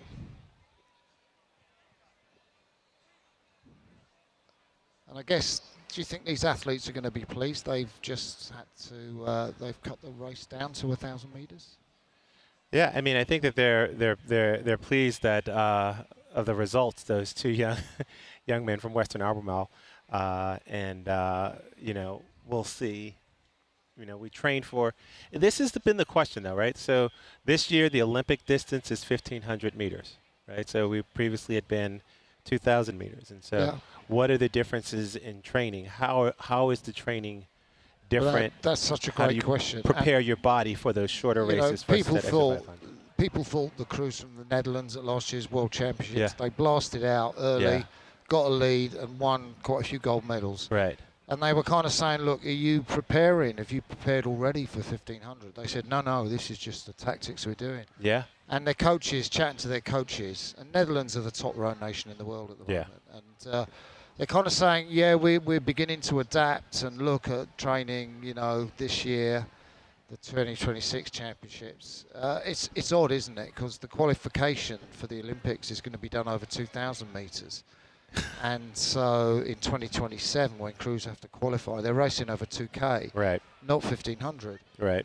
And in fact, when they race the season in 2028, most of the races they race will be 2K. Yeah.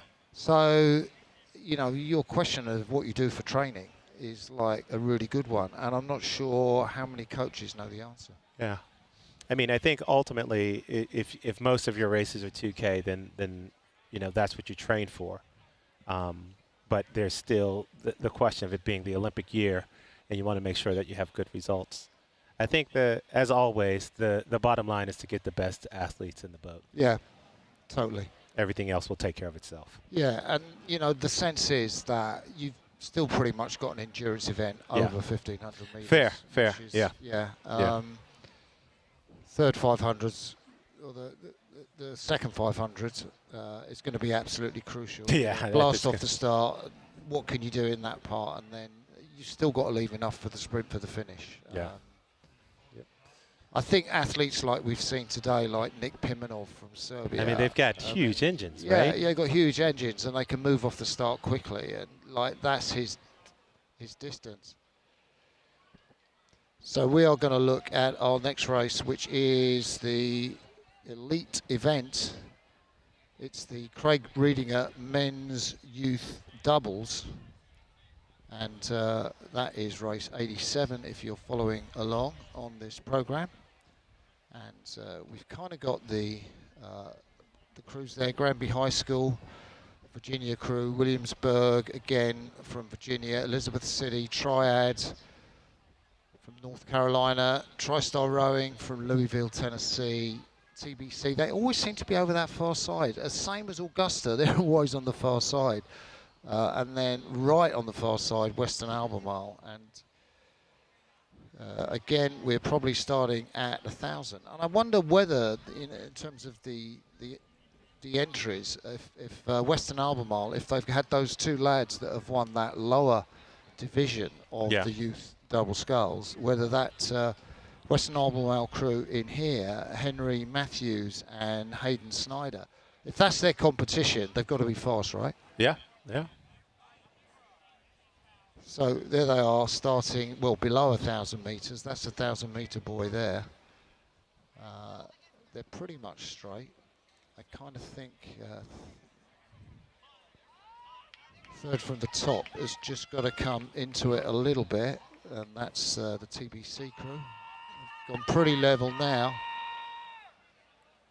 And everyone's really tight. There's loads of shouting here at the finish for one of the race before this, Division 2, that's just finishing. If you can hear that noise in our headphones. But this is the start of the elite race, the Craig Riediger Men's Youth Double at the North Carolina Rowing Championships. Yeah, tough start for Granby there. It looks as though their stroke seat may have missed a stroke or two, so they got off to a bad start. It'll be interesting to see if they can, you know, get back on top of things and get the boat moving.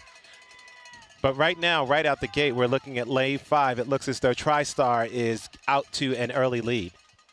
Yeah, TriStar really blowing the opposition away in this first part of the race. And that is Lee in the stroke seat for TriStar, Nolan Lee and William Giuseppe. I think I've seen that name before. It might not be their first race here. Yeah. But it is very even, actually, isn't it? I mean, they've got that lead at the front, but I think, is that the crew over there on the far side that has just shaken up the contest? Is that TBC?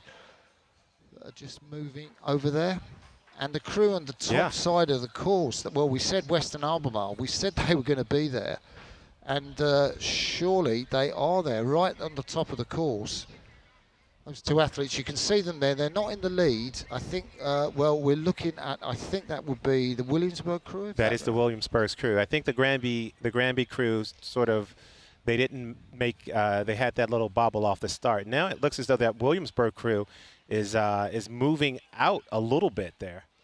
But on the far side, they have, is that Western Albemarle? Yeah, I'm like going way over there? Yeah, I'm going for Western Albemarle to win this. All right. So Williamsburg, I mean, really good. I think looking at their back end of the stroke could be a little more clean, just a little more effective. They look pretty loose and relaxed, don't they, those boys, as they come on to the recovery. And that's certainly giving them some speed over the water. Porter Redgate and Evan Blinn. And well, they are dominating that Western Albemarle crew on the far side. It's so difficult, isn't it, when you're in someone in lane 1 and someone in lane 8, and you're trying to keep track of your position. Yeah, and I think you've alluded to this today as well. Is that's when you just keep your head in the boat. Like, you know they're over there. So the goal is to get to a place where you don't have to turn your head, but you know that they're behind you. And so, you know, right now it looks as though they've turned the screws a bit. Those young men from Williamsburg, Porter Redgate and Evan Blinn, moving quite well now. I mean, you're right. The finishes could be a little bit cleaner, but, you know, at the end of the day, if they're moving that boat, they're into the last 250 meters now. They're not going to get caught. Yeah. Barring accidents, they're not going to get caught. That's been a fantastic result for that crew from Virginia. Yeah, they're even moving away, aren't they? Yeah, yeah. Great race for silver and bronze medals in this. Look at that race right there. So right above them, they have there's Elizabeth City, but in lane 5 we can see TriStar Rowing, Elizabeth City, and then over there in lane 8, Western Albemarle. So Williamsburg and I think TriStar have just kind of missed out there. Was that TBC? I couldn't spot them. Yeah. Western Albemarle, they kind of tied up at the end, didn't they, a little bit? Finishing up in lane 4, Triad United. So is that the first time? Augusta Rowing. Is that the first time we've seen a Williamsburg win here on the TV races we've covered? As far as I can recall. Yeah. You know, we took the kids to Colonial Williamsburg last year. Oh, wow. Yeah, it was a great adventure. They have the whole sort of old-time people all in character.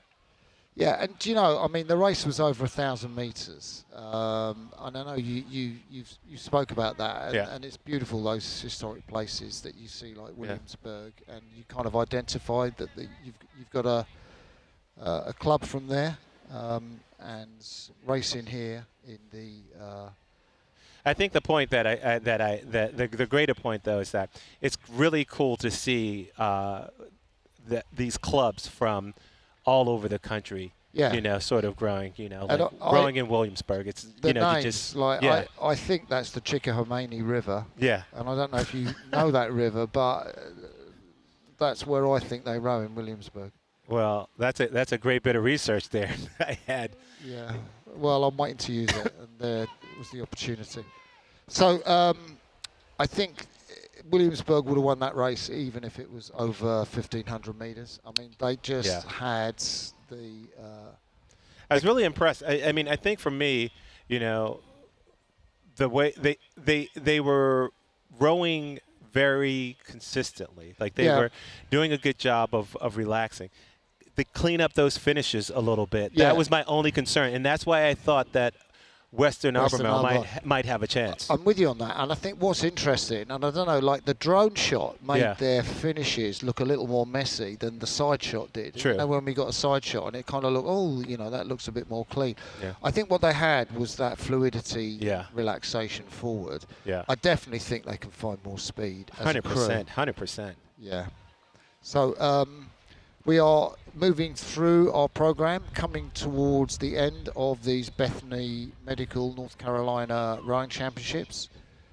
We have races on the card today, and we've certainly had many. We've got 95 races, and that Craig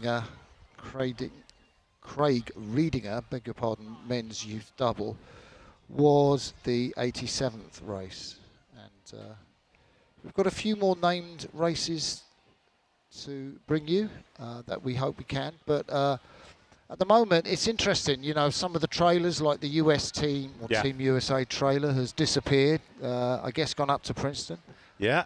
There, as we spoke, a little bit with Jacob and as well as Cedar, they have their national selection regattas coming up, and they're going to basically tomorrow turn the dial and start focusing on that to see who goes over and race at the World Cup. Other teams have started to put some boats on the trailer as well. Yeah. And, looking behind me, we've still got most of those awnings, but I think there's quite a few that have been struck down. Maybe the, parents or families of those kids that have raced earlier have decided to go and grab an ice cream. Yeah, we've also had a little bit of wind, We're going to have you hold down the tent in a minute. No, they've tied it. They've tied it down. All right, excellent. They got smart. They got smart, and they needed to tie it, didn't they? Yeah. There you go. A little bit of view. You can see it's cleared out a bit in terms of the people here, but also you can see all of those doubles there, sort of waiting to come back in. There's kind of 3 divisions of doubles, and you've got a limited space on the raft where the crews can actually dock their boats and take them off the water, and so inevitably you kind of get a queue. There's another raft where crews put their boats on the water, which is just down there to the left of us, so you don't cross over between the two. So the crews that are always going out to race, they have unimpeded access, I think is what I want to say. Yep. There he is. Take a look over there, Coach Matt Russell. He's got to be probably happy with the performance. The boats are doing well, performing well, some of his top boats today. Yeah, I wonder how guys like that measure success, particularly for juniors. I mean, in one way, success is measured by the fact you get kids here, they race, they mix it up, and to be quite honest, that is success. I mean, I think if you happen to get a medal or you're the fastest crew, that's great, but the big success is participation, and that has been seen in spades here. There's so many different crews, so many young people here racing. Yeah, it's interesting that you bring that up. There's definitely sort of after sort of the Cortino Milano, there was a lot of talk about sort of how some of the Scandinavian countries do sport in terms of either keeping score or what the goal is in early youth sports, as opposed to what we have here in the United States, where it's just like youth sports are just it's highly monetized, and so the focus seems in some cases can be about all of the wrong things. Like, how do you build that passion for just participation, and then as you move along and progress, naturally, if you're good, you start to, do the things necessary to be even better. Yeah, I think there is the belief that if you enjoy what you're doing, you find it fun. Yeah. You're learning. I mean, rowing is such a demanding sport physically and emotionally in terms of working with the crew. Yeah. That you're going to develop those qualities. But as long as you've got the base, like we enjoy this, we're getting something out of it. So we are going to go to our next race, which is race 90. It's the Katie King Silver Tray for women's youth fours. And once again, I'm trying to figure out. These look like quads, unless my eyes deceive me. No, I don't. That was that's the race going off right there. So okay, so they haven't started lining up yet. No, they are definitely the fours races, I think. Oh, we're in the four. Oh, sorry. Apologies. I was looking at the boat off to the side. Right now, this is the fours race right here. Yeah, so 2 crews in there, and one of these women in each crew will have a magic foot attached to little wires in terms of the rudder. And so on our left, it looks like that's TBC, and then up at the top is TriStar Rowing. The young ladies from TriStar getting out to a bit of a lead there. That is a handy lead to have at this stage of the race, isn't it? And Austin Burkhalter, Layla McClory, Jocelyn Bay and Charlie Spencer nearly getting clear water on their rivals from TBC. There you see them. That's the TriStar crew. I'm thinking you can see the stars on the blades. Oh, look at that that young woman in the 3 seat. That's Layla McClory really anchoring that boat well, just getting all the power locked onto the blade. We're looking at the TBC crew now. And let's just give these ladies a name check. That's Darcy Canning-Schruben, Sophie Holmes, Whitney Veig and Addison Hood up there in the bows. Keeping an eye out, not quite sure which one of those has the magic foot, but they are losing ground to the crew from TriStar that is just surging ahead. I look round over my left shoulder, and it's really impressive, that lead that TriStar have developed. Yeah, you can even look here, and you can see over there, you can see the tents over to the left. And right now, that TriStar crew is rowing really well. Look at their rating is up, and they're moving the boat really well. Yeah, they are moving the boat really well. And I think what's good is they really lock the blade. So you get a great side-on shot there. So the blade finds resistance on the water as soon as it goes in. That's such a hard technical skill, isn't it? Yeah. And these 4 women are mastering it with ease. Really impressive. And, we talk about sort of like, definitely at the higher levels, not in the Division 2 or Division 3, you have seasoned athletes to be able to, once again, have the maturity to be able to steer the boat, find balance in the power and the pressure, because that's a lot of it as well. And to my mind, TBC aren't doing much wrong. Maybe they could just be a little longer. They're really battling. I mean, that's, kudos to them. Yeah. And, their stroke, Darcy Canning-Schruben, has got them up at quite a high rate of striking. Could do with being a little more long. There's a look there from the bow seat. I think that's Addison Hood. I mean, I think that in this case, it looks to me like just a power differential. Like that, the TriStar boat, with every stroke, is just continuing to move, and even though the TBC boat is rowing, they're rowing a little short, but it's just the acceleration, the speed, and the dynamic way in which that TriStar boat is moving. Well, these guys are putting on a show for us, aren't they? Yeah. I mean, this is so high quality rowing. They haven't let up at all. There's no way. And now they are looking around for the finish, and that's Charlie Spencer, the bow woman. She's got a bit to go, Charlie, as you pass us here just by that fallen yellow duck. But it must seem like a long way, even if they are racing 1,000 metres in these headwinds. It's going to be around about 2 minutes per 500, sort of 4 minutes overall. Yeah, and I mean, they really didn't let up off the gas either, the whole way down. So, going flat out like that over 1,000. I love that drone shot into the finish. Beautiful. Yeah. We got really close. I mean, look at that. That's some really good rowing right there. So TriStar take this Katie King silver tray for women's youth fours. Really treated to a superb exhibition of youth rowing from those 4 young women. And TBC come in, really battled all the way, never let up. Credit to them and their club. But the women from TriStar, how good must they feel at the moment? Yeah, they've got to feel really good about that race. Just, what I loved about it, and it's similar to what we saw with Joyce, I think, earlier on in the day when we were looking at the Lenny Peters Cup.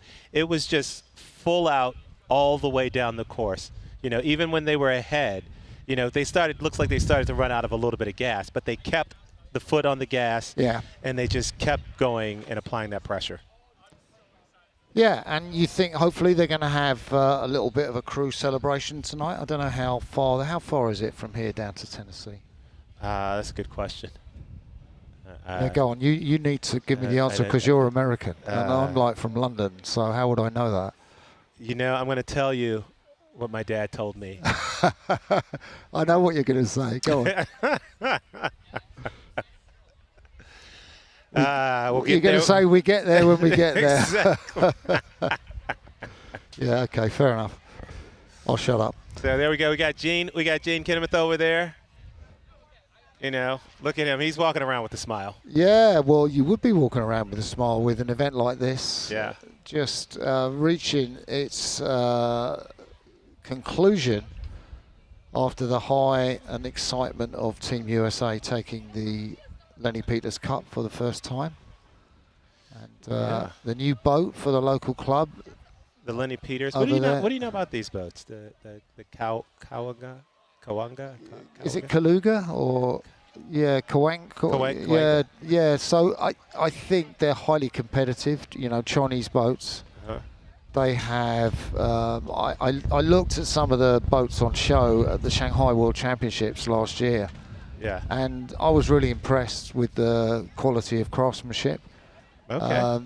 If you could buy them in China and row them in China, they'd be like so cheap it's ridiculous. The cost comes from way down. The import and the export. But I think it's a good shout to get a boat like that. And you live and learn. Some of them not always. Yeah. In some places there are little bits and pieces. If you do want a totally reliable boat, then you go for one of the big, more established brands. Yeah, that's the whole thing, right? It's for, it's sort of one of those things where you can buy a 10-year-old Empacher that's been well taken care of, and so it's a trade-off for these crews about sort of where they fall into the price, sort of the price point.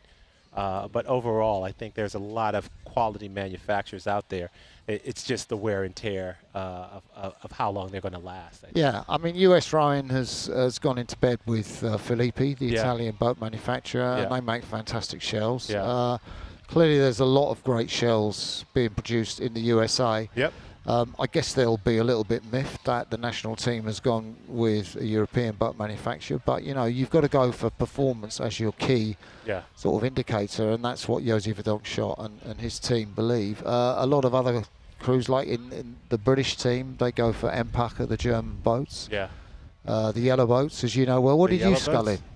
Me? I whatever I could get my hands on. Oh, great answer. But not a direct one. I raced it. Yeah, exactly. None of them went What straight. did you win the diamonds in? A Resolute racing shell. Wow, that's it. But you know the American story there is that I raced the year before and I had the whole foot stretcher issues. So when I came back over, they begged me to race in it again, and they said, "We promise you won't have any issues with the foot stretchers." That's pretty cool. And so, yeah, I mean, I think it was great that they had done well. There were a lot of people who were buying the 8s at the time, but they hadn't really broken into the singles market yet. So I think the news from our director Josh is pretty much that we are going to cover. There are 4 races left. 4 races left. The mixed masters dash 300 meters, so that's going to take pretty much less than a minute. The mixed collegiate 8, so they're kind of all mixed, which is great. That's the way the sport is going now. And then, so we've got Masters, we've got a collegiate 8, the mixed youth quad. So there's the Masters, so 3 events in that. Now Masters, so there are different categories of Masters, so depends on the age. So these will be mixed age, so this is not done according to age, but triad the local Masters crews and get into Masters rowing, it's fantastic. North Charlotte, including Belmont Rowing Centre, again a North Carolina crew, and then Catalyst Rowing Fitness. So they've come all the way down from Madison, Wisconsin, and we had quite a few women in the American team from who Wisco. were walkovers from Wisco. I think Grace Joyce was from Wisco. I think Sophie Vitas was from Wisco. I think Isa Darwin. Yeah, there's something in the water. Yeah. What a great program. Yeah, it's a great program. Yeah, so all the way down from Madison, Wisconsin. That will take a while, won't it, to get back home? It won't be a short ride. No, definitely not. But it will be a short ride on this 300-metre dash. So men and women together in this, and it will be interesting just to see how these crews are set up. And we'll kind of give you, you know, whether you have male or female crews in the male or female oarsmen in the stroke seat. So the tri crew, Alex Wiggins, Sam Bradley, Aaron Shelley. I don't know these athletes, but I'm guessing for the names, Charles and then Lynn and Beverly. I'm guessing Samantha and Shelley might be the female athletes at 7 and 6 for the triad crew. And then the North Charlotte crew, Liam Riley, Lucas Greenway, David Lewis, Steve. So they kind of put Steve Karnak, they've kind of put all the guys in the stern of that North Carolina. I kind of think, you know, like the world champions, the Romanians put Radis at stroke, the female athlete, and they just killed everybody. I kind of think you get rhythm and fluidity. So the women from that North Charlotte crew, Celia Roche, Maddie Maddox, Jude Siren and Christian Sherman, Cox by Liz Hart, they are up in the bow. So let's see what the Catalyst crew has done. Yeah, they've gone for female combination in the stern, Jess Archibald, Martha Laugan and Drea McBride, Marit Chislott, and then you've kind of got Holly Webber, Molly Overby, Ellen Reicher, Paula Frisell. So what I'm noticing there about those names, can you guess what I'm noticing? No. They're mostly women. So I think the mixed element, I'm kind of working out who is the male athlete in that Catalyst Rowing Fitness crew. On the names that we've been given, Cox, Sarah Specht, and I don't believe they have any male athletes. So if that is the case, their average age is 47. The North Charlotte Rowing crew, their average age is 44. Triad a little bit older, average age 49. I can see 2 8s lining up at the start, Akil, and I just wonder. I'm not sure if you remember this, but we had a conversation with Martha Laugan earlier this morning. She came over. She's actually the founder, I think, of Catalyst Rowing and Fitness in Madison, Wisconsin. Yeah, that's a great shout, actually. She was walking around this morning. I know her from back in the Boston days when she was in the Boston area, and so it's amazing to see sort of where I consider sort of these frontiersmen and frontierswomen who go out to these places and start the clubs in these. Yeah.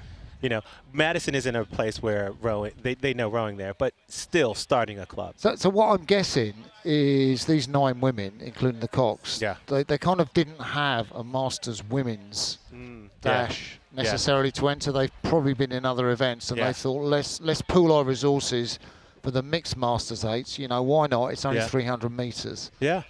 And it goes to that point. You can do anything for 300 meters. Yeah. And so squeezing in the middle of that for this mixed master dash is the Belmont crew. Going right in the middle, closest to us. Just a reminder, we have the locals triad, average age 49. Belmont, I think, are one of the youngest crew. I think I remember 44, and Catalyst, I think, are 47, if memory serves. That is correct. Your memory does still serve. It's still there, even after a whole day's commentating. So do you know what, I mean, maybe it's the triad crew moving into a different lane. Do you know what gets me is, like, you kind of want your boat to be straight and ready. Yeah. And like they're moving away, the triad crew, and I kind of want to be right next. I want to be there, heart of the action, like my blades interlocking, like just having fun. And I'm trying to work out why the triad crew will be coming right over to this side of the course. Any thoughts? I don't know. I think that they're probably still floating down a little bit more, and the coxswain's taking a look at how the breeze is going, and right now is trying to make that adjustment. So I think they still have a bit of ways to go before they get to that sort of 300-meter mark. So the coxswains may be overcorrecting to get the crew into position. But even still, they look a bit far away in terms of like where they are in the lane. No, that's an ocean. Yeah. That's like the Atlantic Ocean between them and the other crews. You kind of want to be right next to them. Yeah. I mean, this is just me, probably being over competitive, but it's so much more fun. You can hear the noise.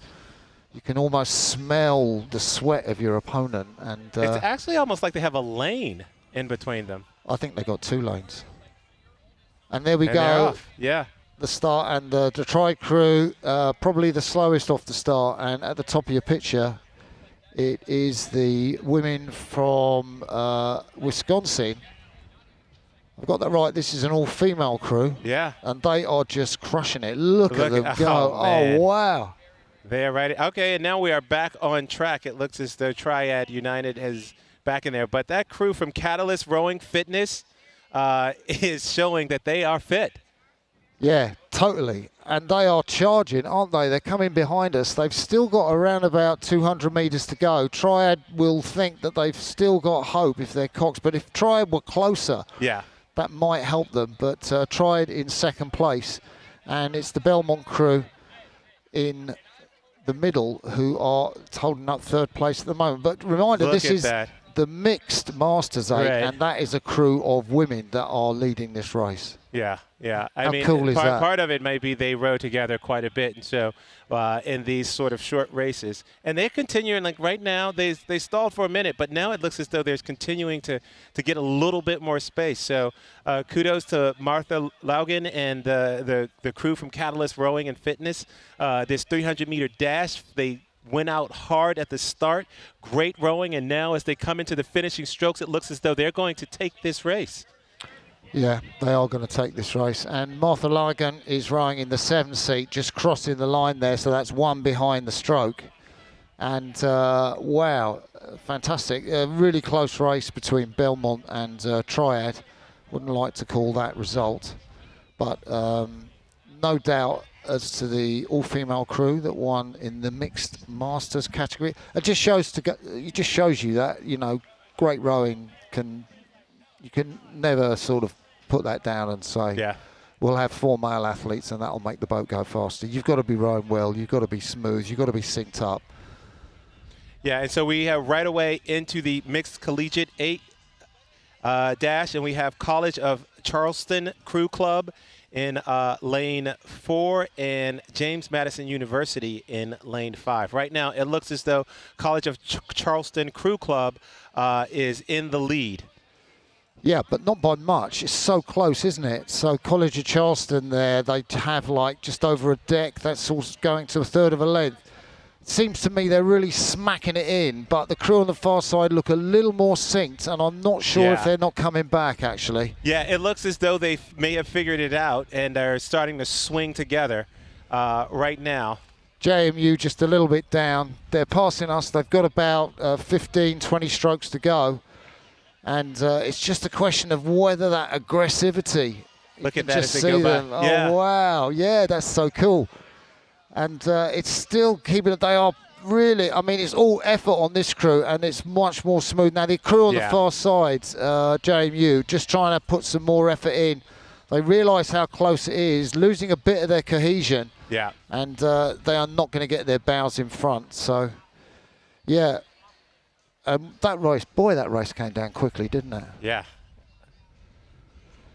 The next race will take a bit of time because there are so many crews in this race, which will be something like, I don't know how you're going to commentate on this race, Akil. But you said you'd do this one. And, did I? Yeah, maybe. All right. And the next one too. There are only 13 crews in this race.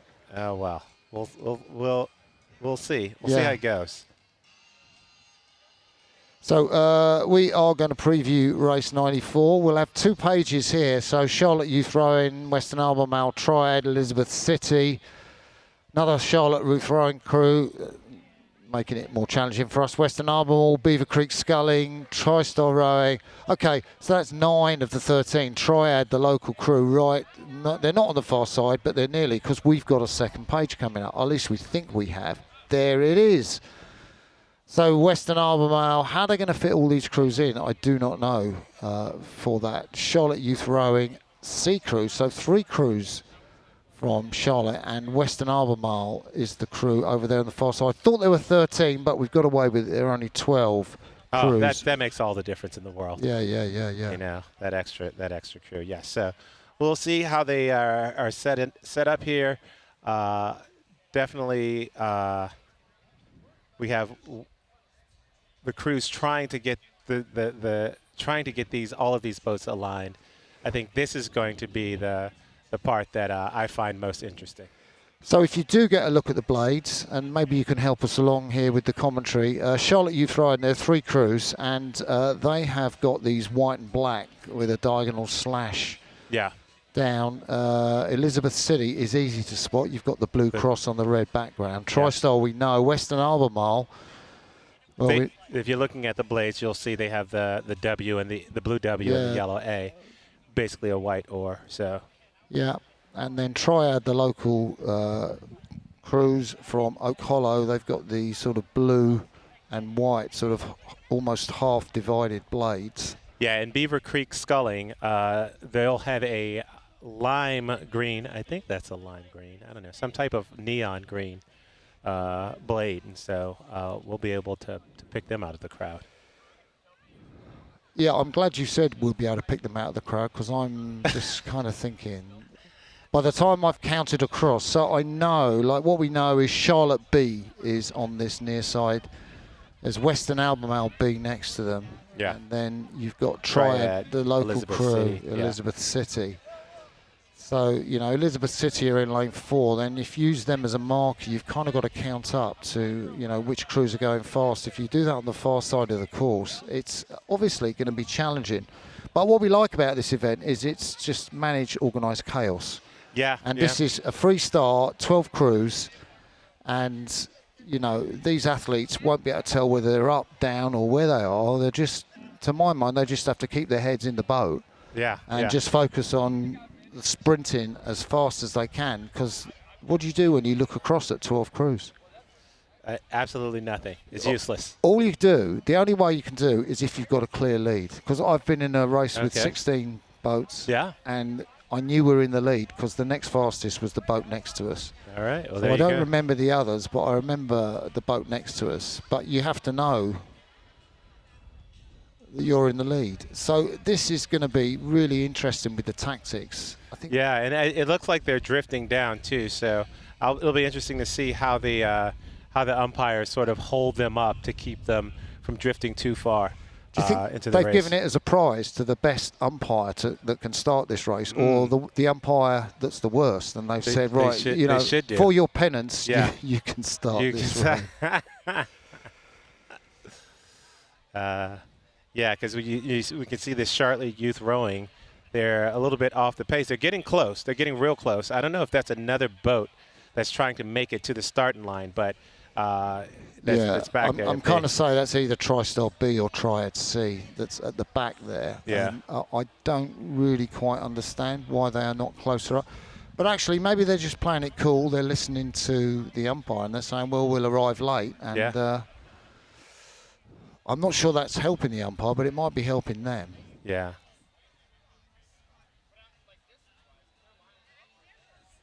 So I kind of think that might be Triad C. What were you doing, pressing invisible buttons there? Yeah. Invisible buttons. Yeah, so crew 10 tried C. That's just edging their way onto the start. And this is going to be mayhem. There he is. What a great shot for us. Absolute mayhem right there. I do not want your job, mate. Yeah. I do not want your job. Not so at rather all. you than me out there in the front. And just be ready. Yeah. We'll see. There's no way. She's trying to get some crews to back up there.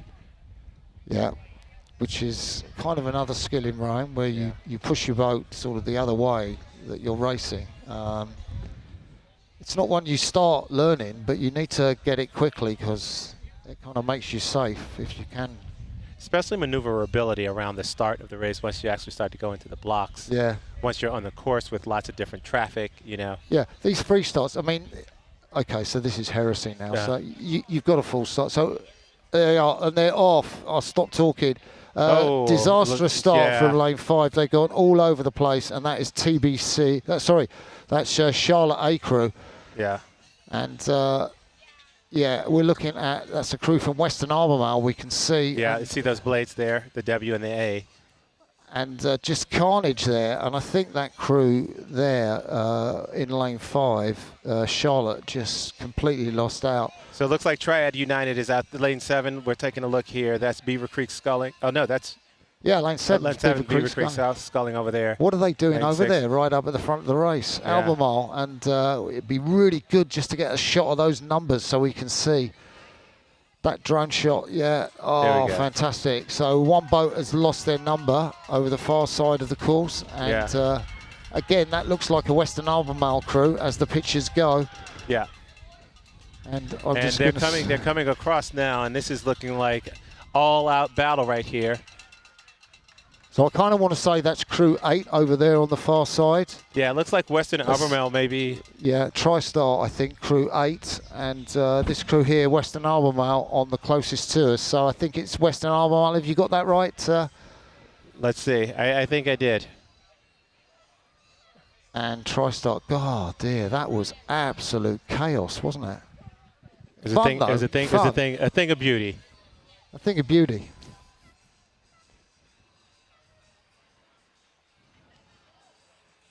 So the thing in this race, like they're saying attention go.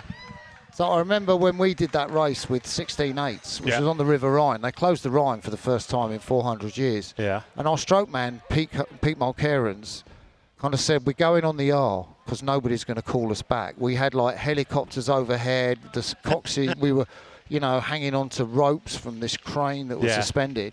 And, he was totally right because it took so long to get us aligned. It was like, so he's like, we're going. And we got that lead on our opponents and ended up taking the race. So Western Albemarle, we think, are the winners of that dramatic youth quads race with 12 crews, the 300-metre dash. It was a mixed event, and I want to say that Western Albemarle crew, do we think that was the crew from lane 2? I believe so. Right, so we ought to give these guys a name check. Yeah. So I'm just checking on so that is Schultz, who is in the stroke seat. So I have to kind of scroll across to another website. So Abigail Schultz, Parker Mullins, Sophia Hicks, and Lena Walter are the crew that took that. All right. And I think. And we're going to tee up race number 95. The North Carolina Rowing Championships Mixed Youth 8 300-meter dash. Once again, it's a 2-pager. We have Triad United in lane 1, Augusta Rowing Club in lane 2, Elizabeth City in lane 3, TriStar Rowing A, lane 4, TBC Racing A, lane 5, Triad United Rowing Association A, L&N STEM Academy Rowing in lane 7, TBC B in lane 8, TriStar Rowing B in lane 9. I'll help you out with the second page. I'd appreciate that. Okay. I'd appreciate that. No problem. Catch your breath. No problem. Catch your breath. And this one, I think we actually do have 13 boats. So. Yeah, we do. So Triad C, the local crew, TBC Racing C. So the C crews look to be over the far side of the course. You'd imagine they're not going to figure, but it is a dash, so anything can happen. and 2 TriStar crews, C and D. Isn't it amazing? The guys from Tennessee, they've got all those 8s here. They've got 4 8s on the water racing. It's the mixed youth 8s. So I think in terms of like some of them are 4 and 4 guys. There can't be more than 4 male rowers and 4 female, but there can be more than 4 female rowers. As we saw in that mixed, Masters, all males. Yeah. So I have to say this is probably the most exciting thing that we're going to see all day. If we can get a camera across at the start just to look at what those boats look like. Man, that is going to be a nice long. Yeah, you can see right there. You got a little bit of a look there. You can see those TBC oars right there getting ready.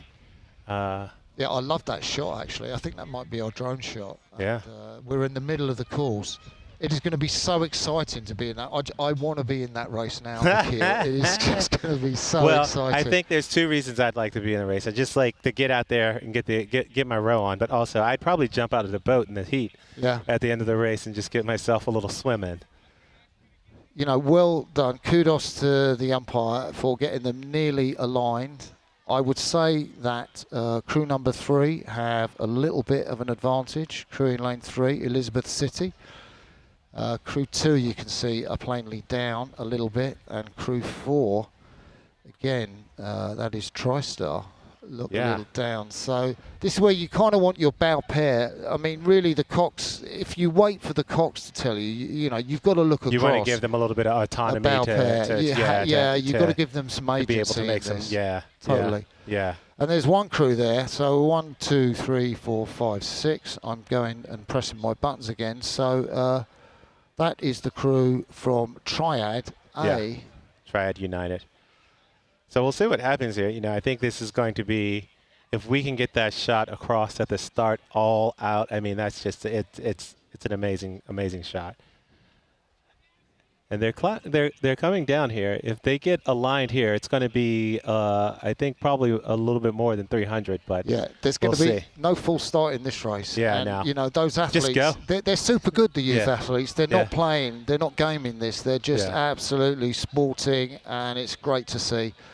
And that crew in lane 2 from Augusta just need to get straight. I don't know if the starter, the aligner there, can see if the crew's straight or not, but he's got to make sure that they are straight, because you don't want them to. You don't want collision. They kind of look straight now, don't they? Yeah. And they're pretty much aligned. 1, 2, 3, 4, 5. And the crew in 6, Triad A, look a little bit down, but you know that's their responsibility. It's not the responsibility of the aligner. Yeah. We'll see what happens with 7 and 8 there. It looks like L&M Stern. Oh, yeah, and, the crew TBC, on, who's the crew on the far side? Right on the far side. Is that TriStar D? TriStar, yeah. Is there room for them over there? I will find out, you know. If they hit the shore, we'll know. Wow, well done for making it. Yeah. It looks like they just sneaked in from around the corner, right? So Augusta, the bow pair of Augusta just need to, I think she's, the Cox has just got stern pair, just trying to touch the crew up. Yeah. It's like, you know, they just walked around the corner and they said, oh, there's a race here. Yeah. And they snuck in on that far side. But with 13 boats across. He had them aligned, and then we waited for that boat on the far side. Yeah. And now they're not aligned. And they're off. Oh, my God. Doesn't matter where you are. And that shows you the responsibility is with the crews. Yeah. What a great start from lane 3, Elizabeth City, out in front with lane 3. I think off the start, wow, what a sight that is from our drone flying overhead. You will never see anything like that in sport. That is crew an amazing number 3, shot. Elizabeth City, leading out, and then the crew in lane number 5, the TBCA, are close up there. It's very hard to tell. Elizabeth City have got that march, and some of the crews that weren't level, Akil. Yeah, I mean, that's like you said, like you have to be ready as a coxswain, you have to prep your crew. But right now they are looking really good, that Elizabeth City rowing crew. Here we go in lane 4, TriStar. TriStar lead making a move it's right TriStar, now. It's not Elizabeth City. Oh, that's okay. So TriStar right now, they're the crew to beat. Not much left in this race right now. Yeah, so TriStar coming up to the finish. They've looked fantastic throughout. We were calling them Elizabeth City. Apologies, it is TriStar who crossed the line. The last race of the day finishes with a TBC victory in second, it for looks like. TriStar. Wow, that was amazing. So exciting. I called Elizabeth City out, and it just shows you how challenging it is to call a race like that. So exciting, though. I would love to see more racing that. So the Tennessee crew from Louisville close out this North Carolina Rowing Championships, of which the Lenny Peters Cup has been part of. The Bethany Medical Center, Lenny Peters Foundation, has been a major sponsor to all these events. Yeah. It's been an incredible day, hasn't it? It's been a lovely day. We started out with beautiful drone shots of the sun striking the lake. It's now the afternoon, and we've seen a lot of races, and it's just been a really exciting day. Yeah, and kudos and credit to Josh, our fantastic director, for keeping us on the right track. It's been Akil Abdullah and me, Martin Cross, taking you through this fantastic event today. Thank you for watching, and make sure we'll see you again next year. Bye for now.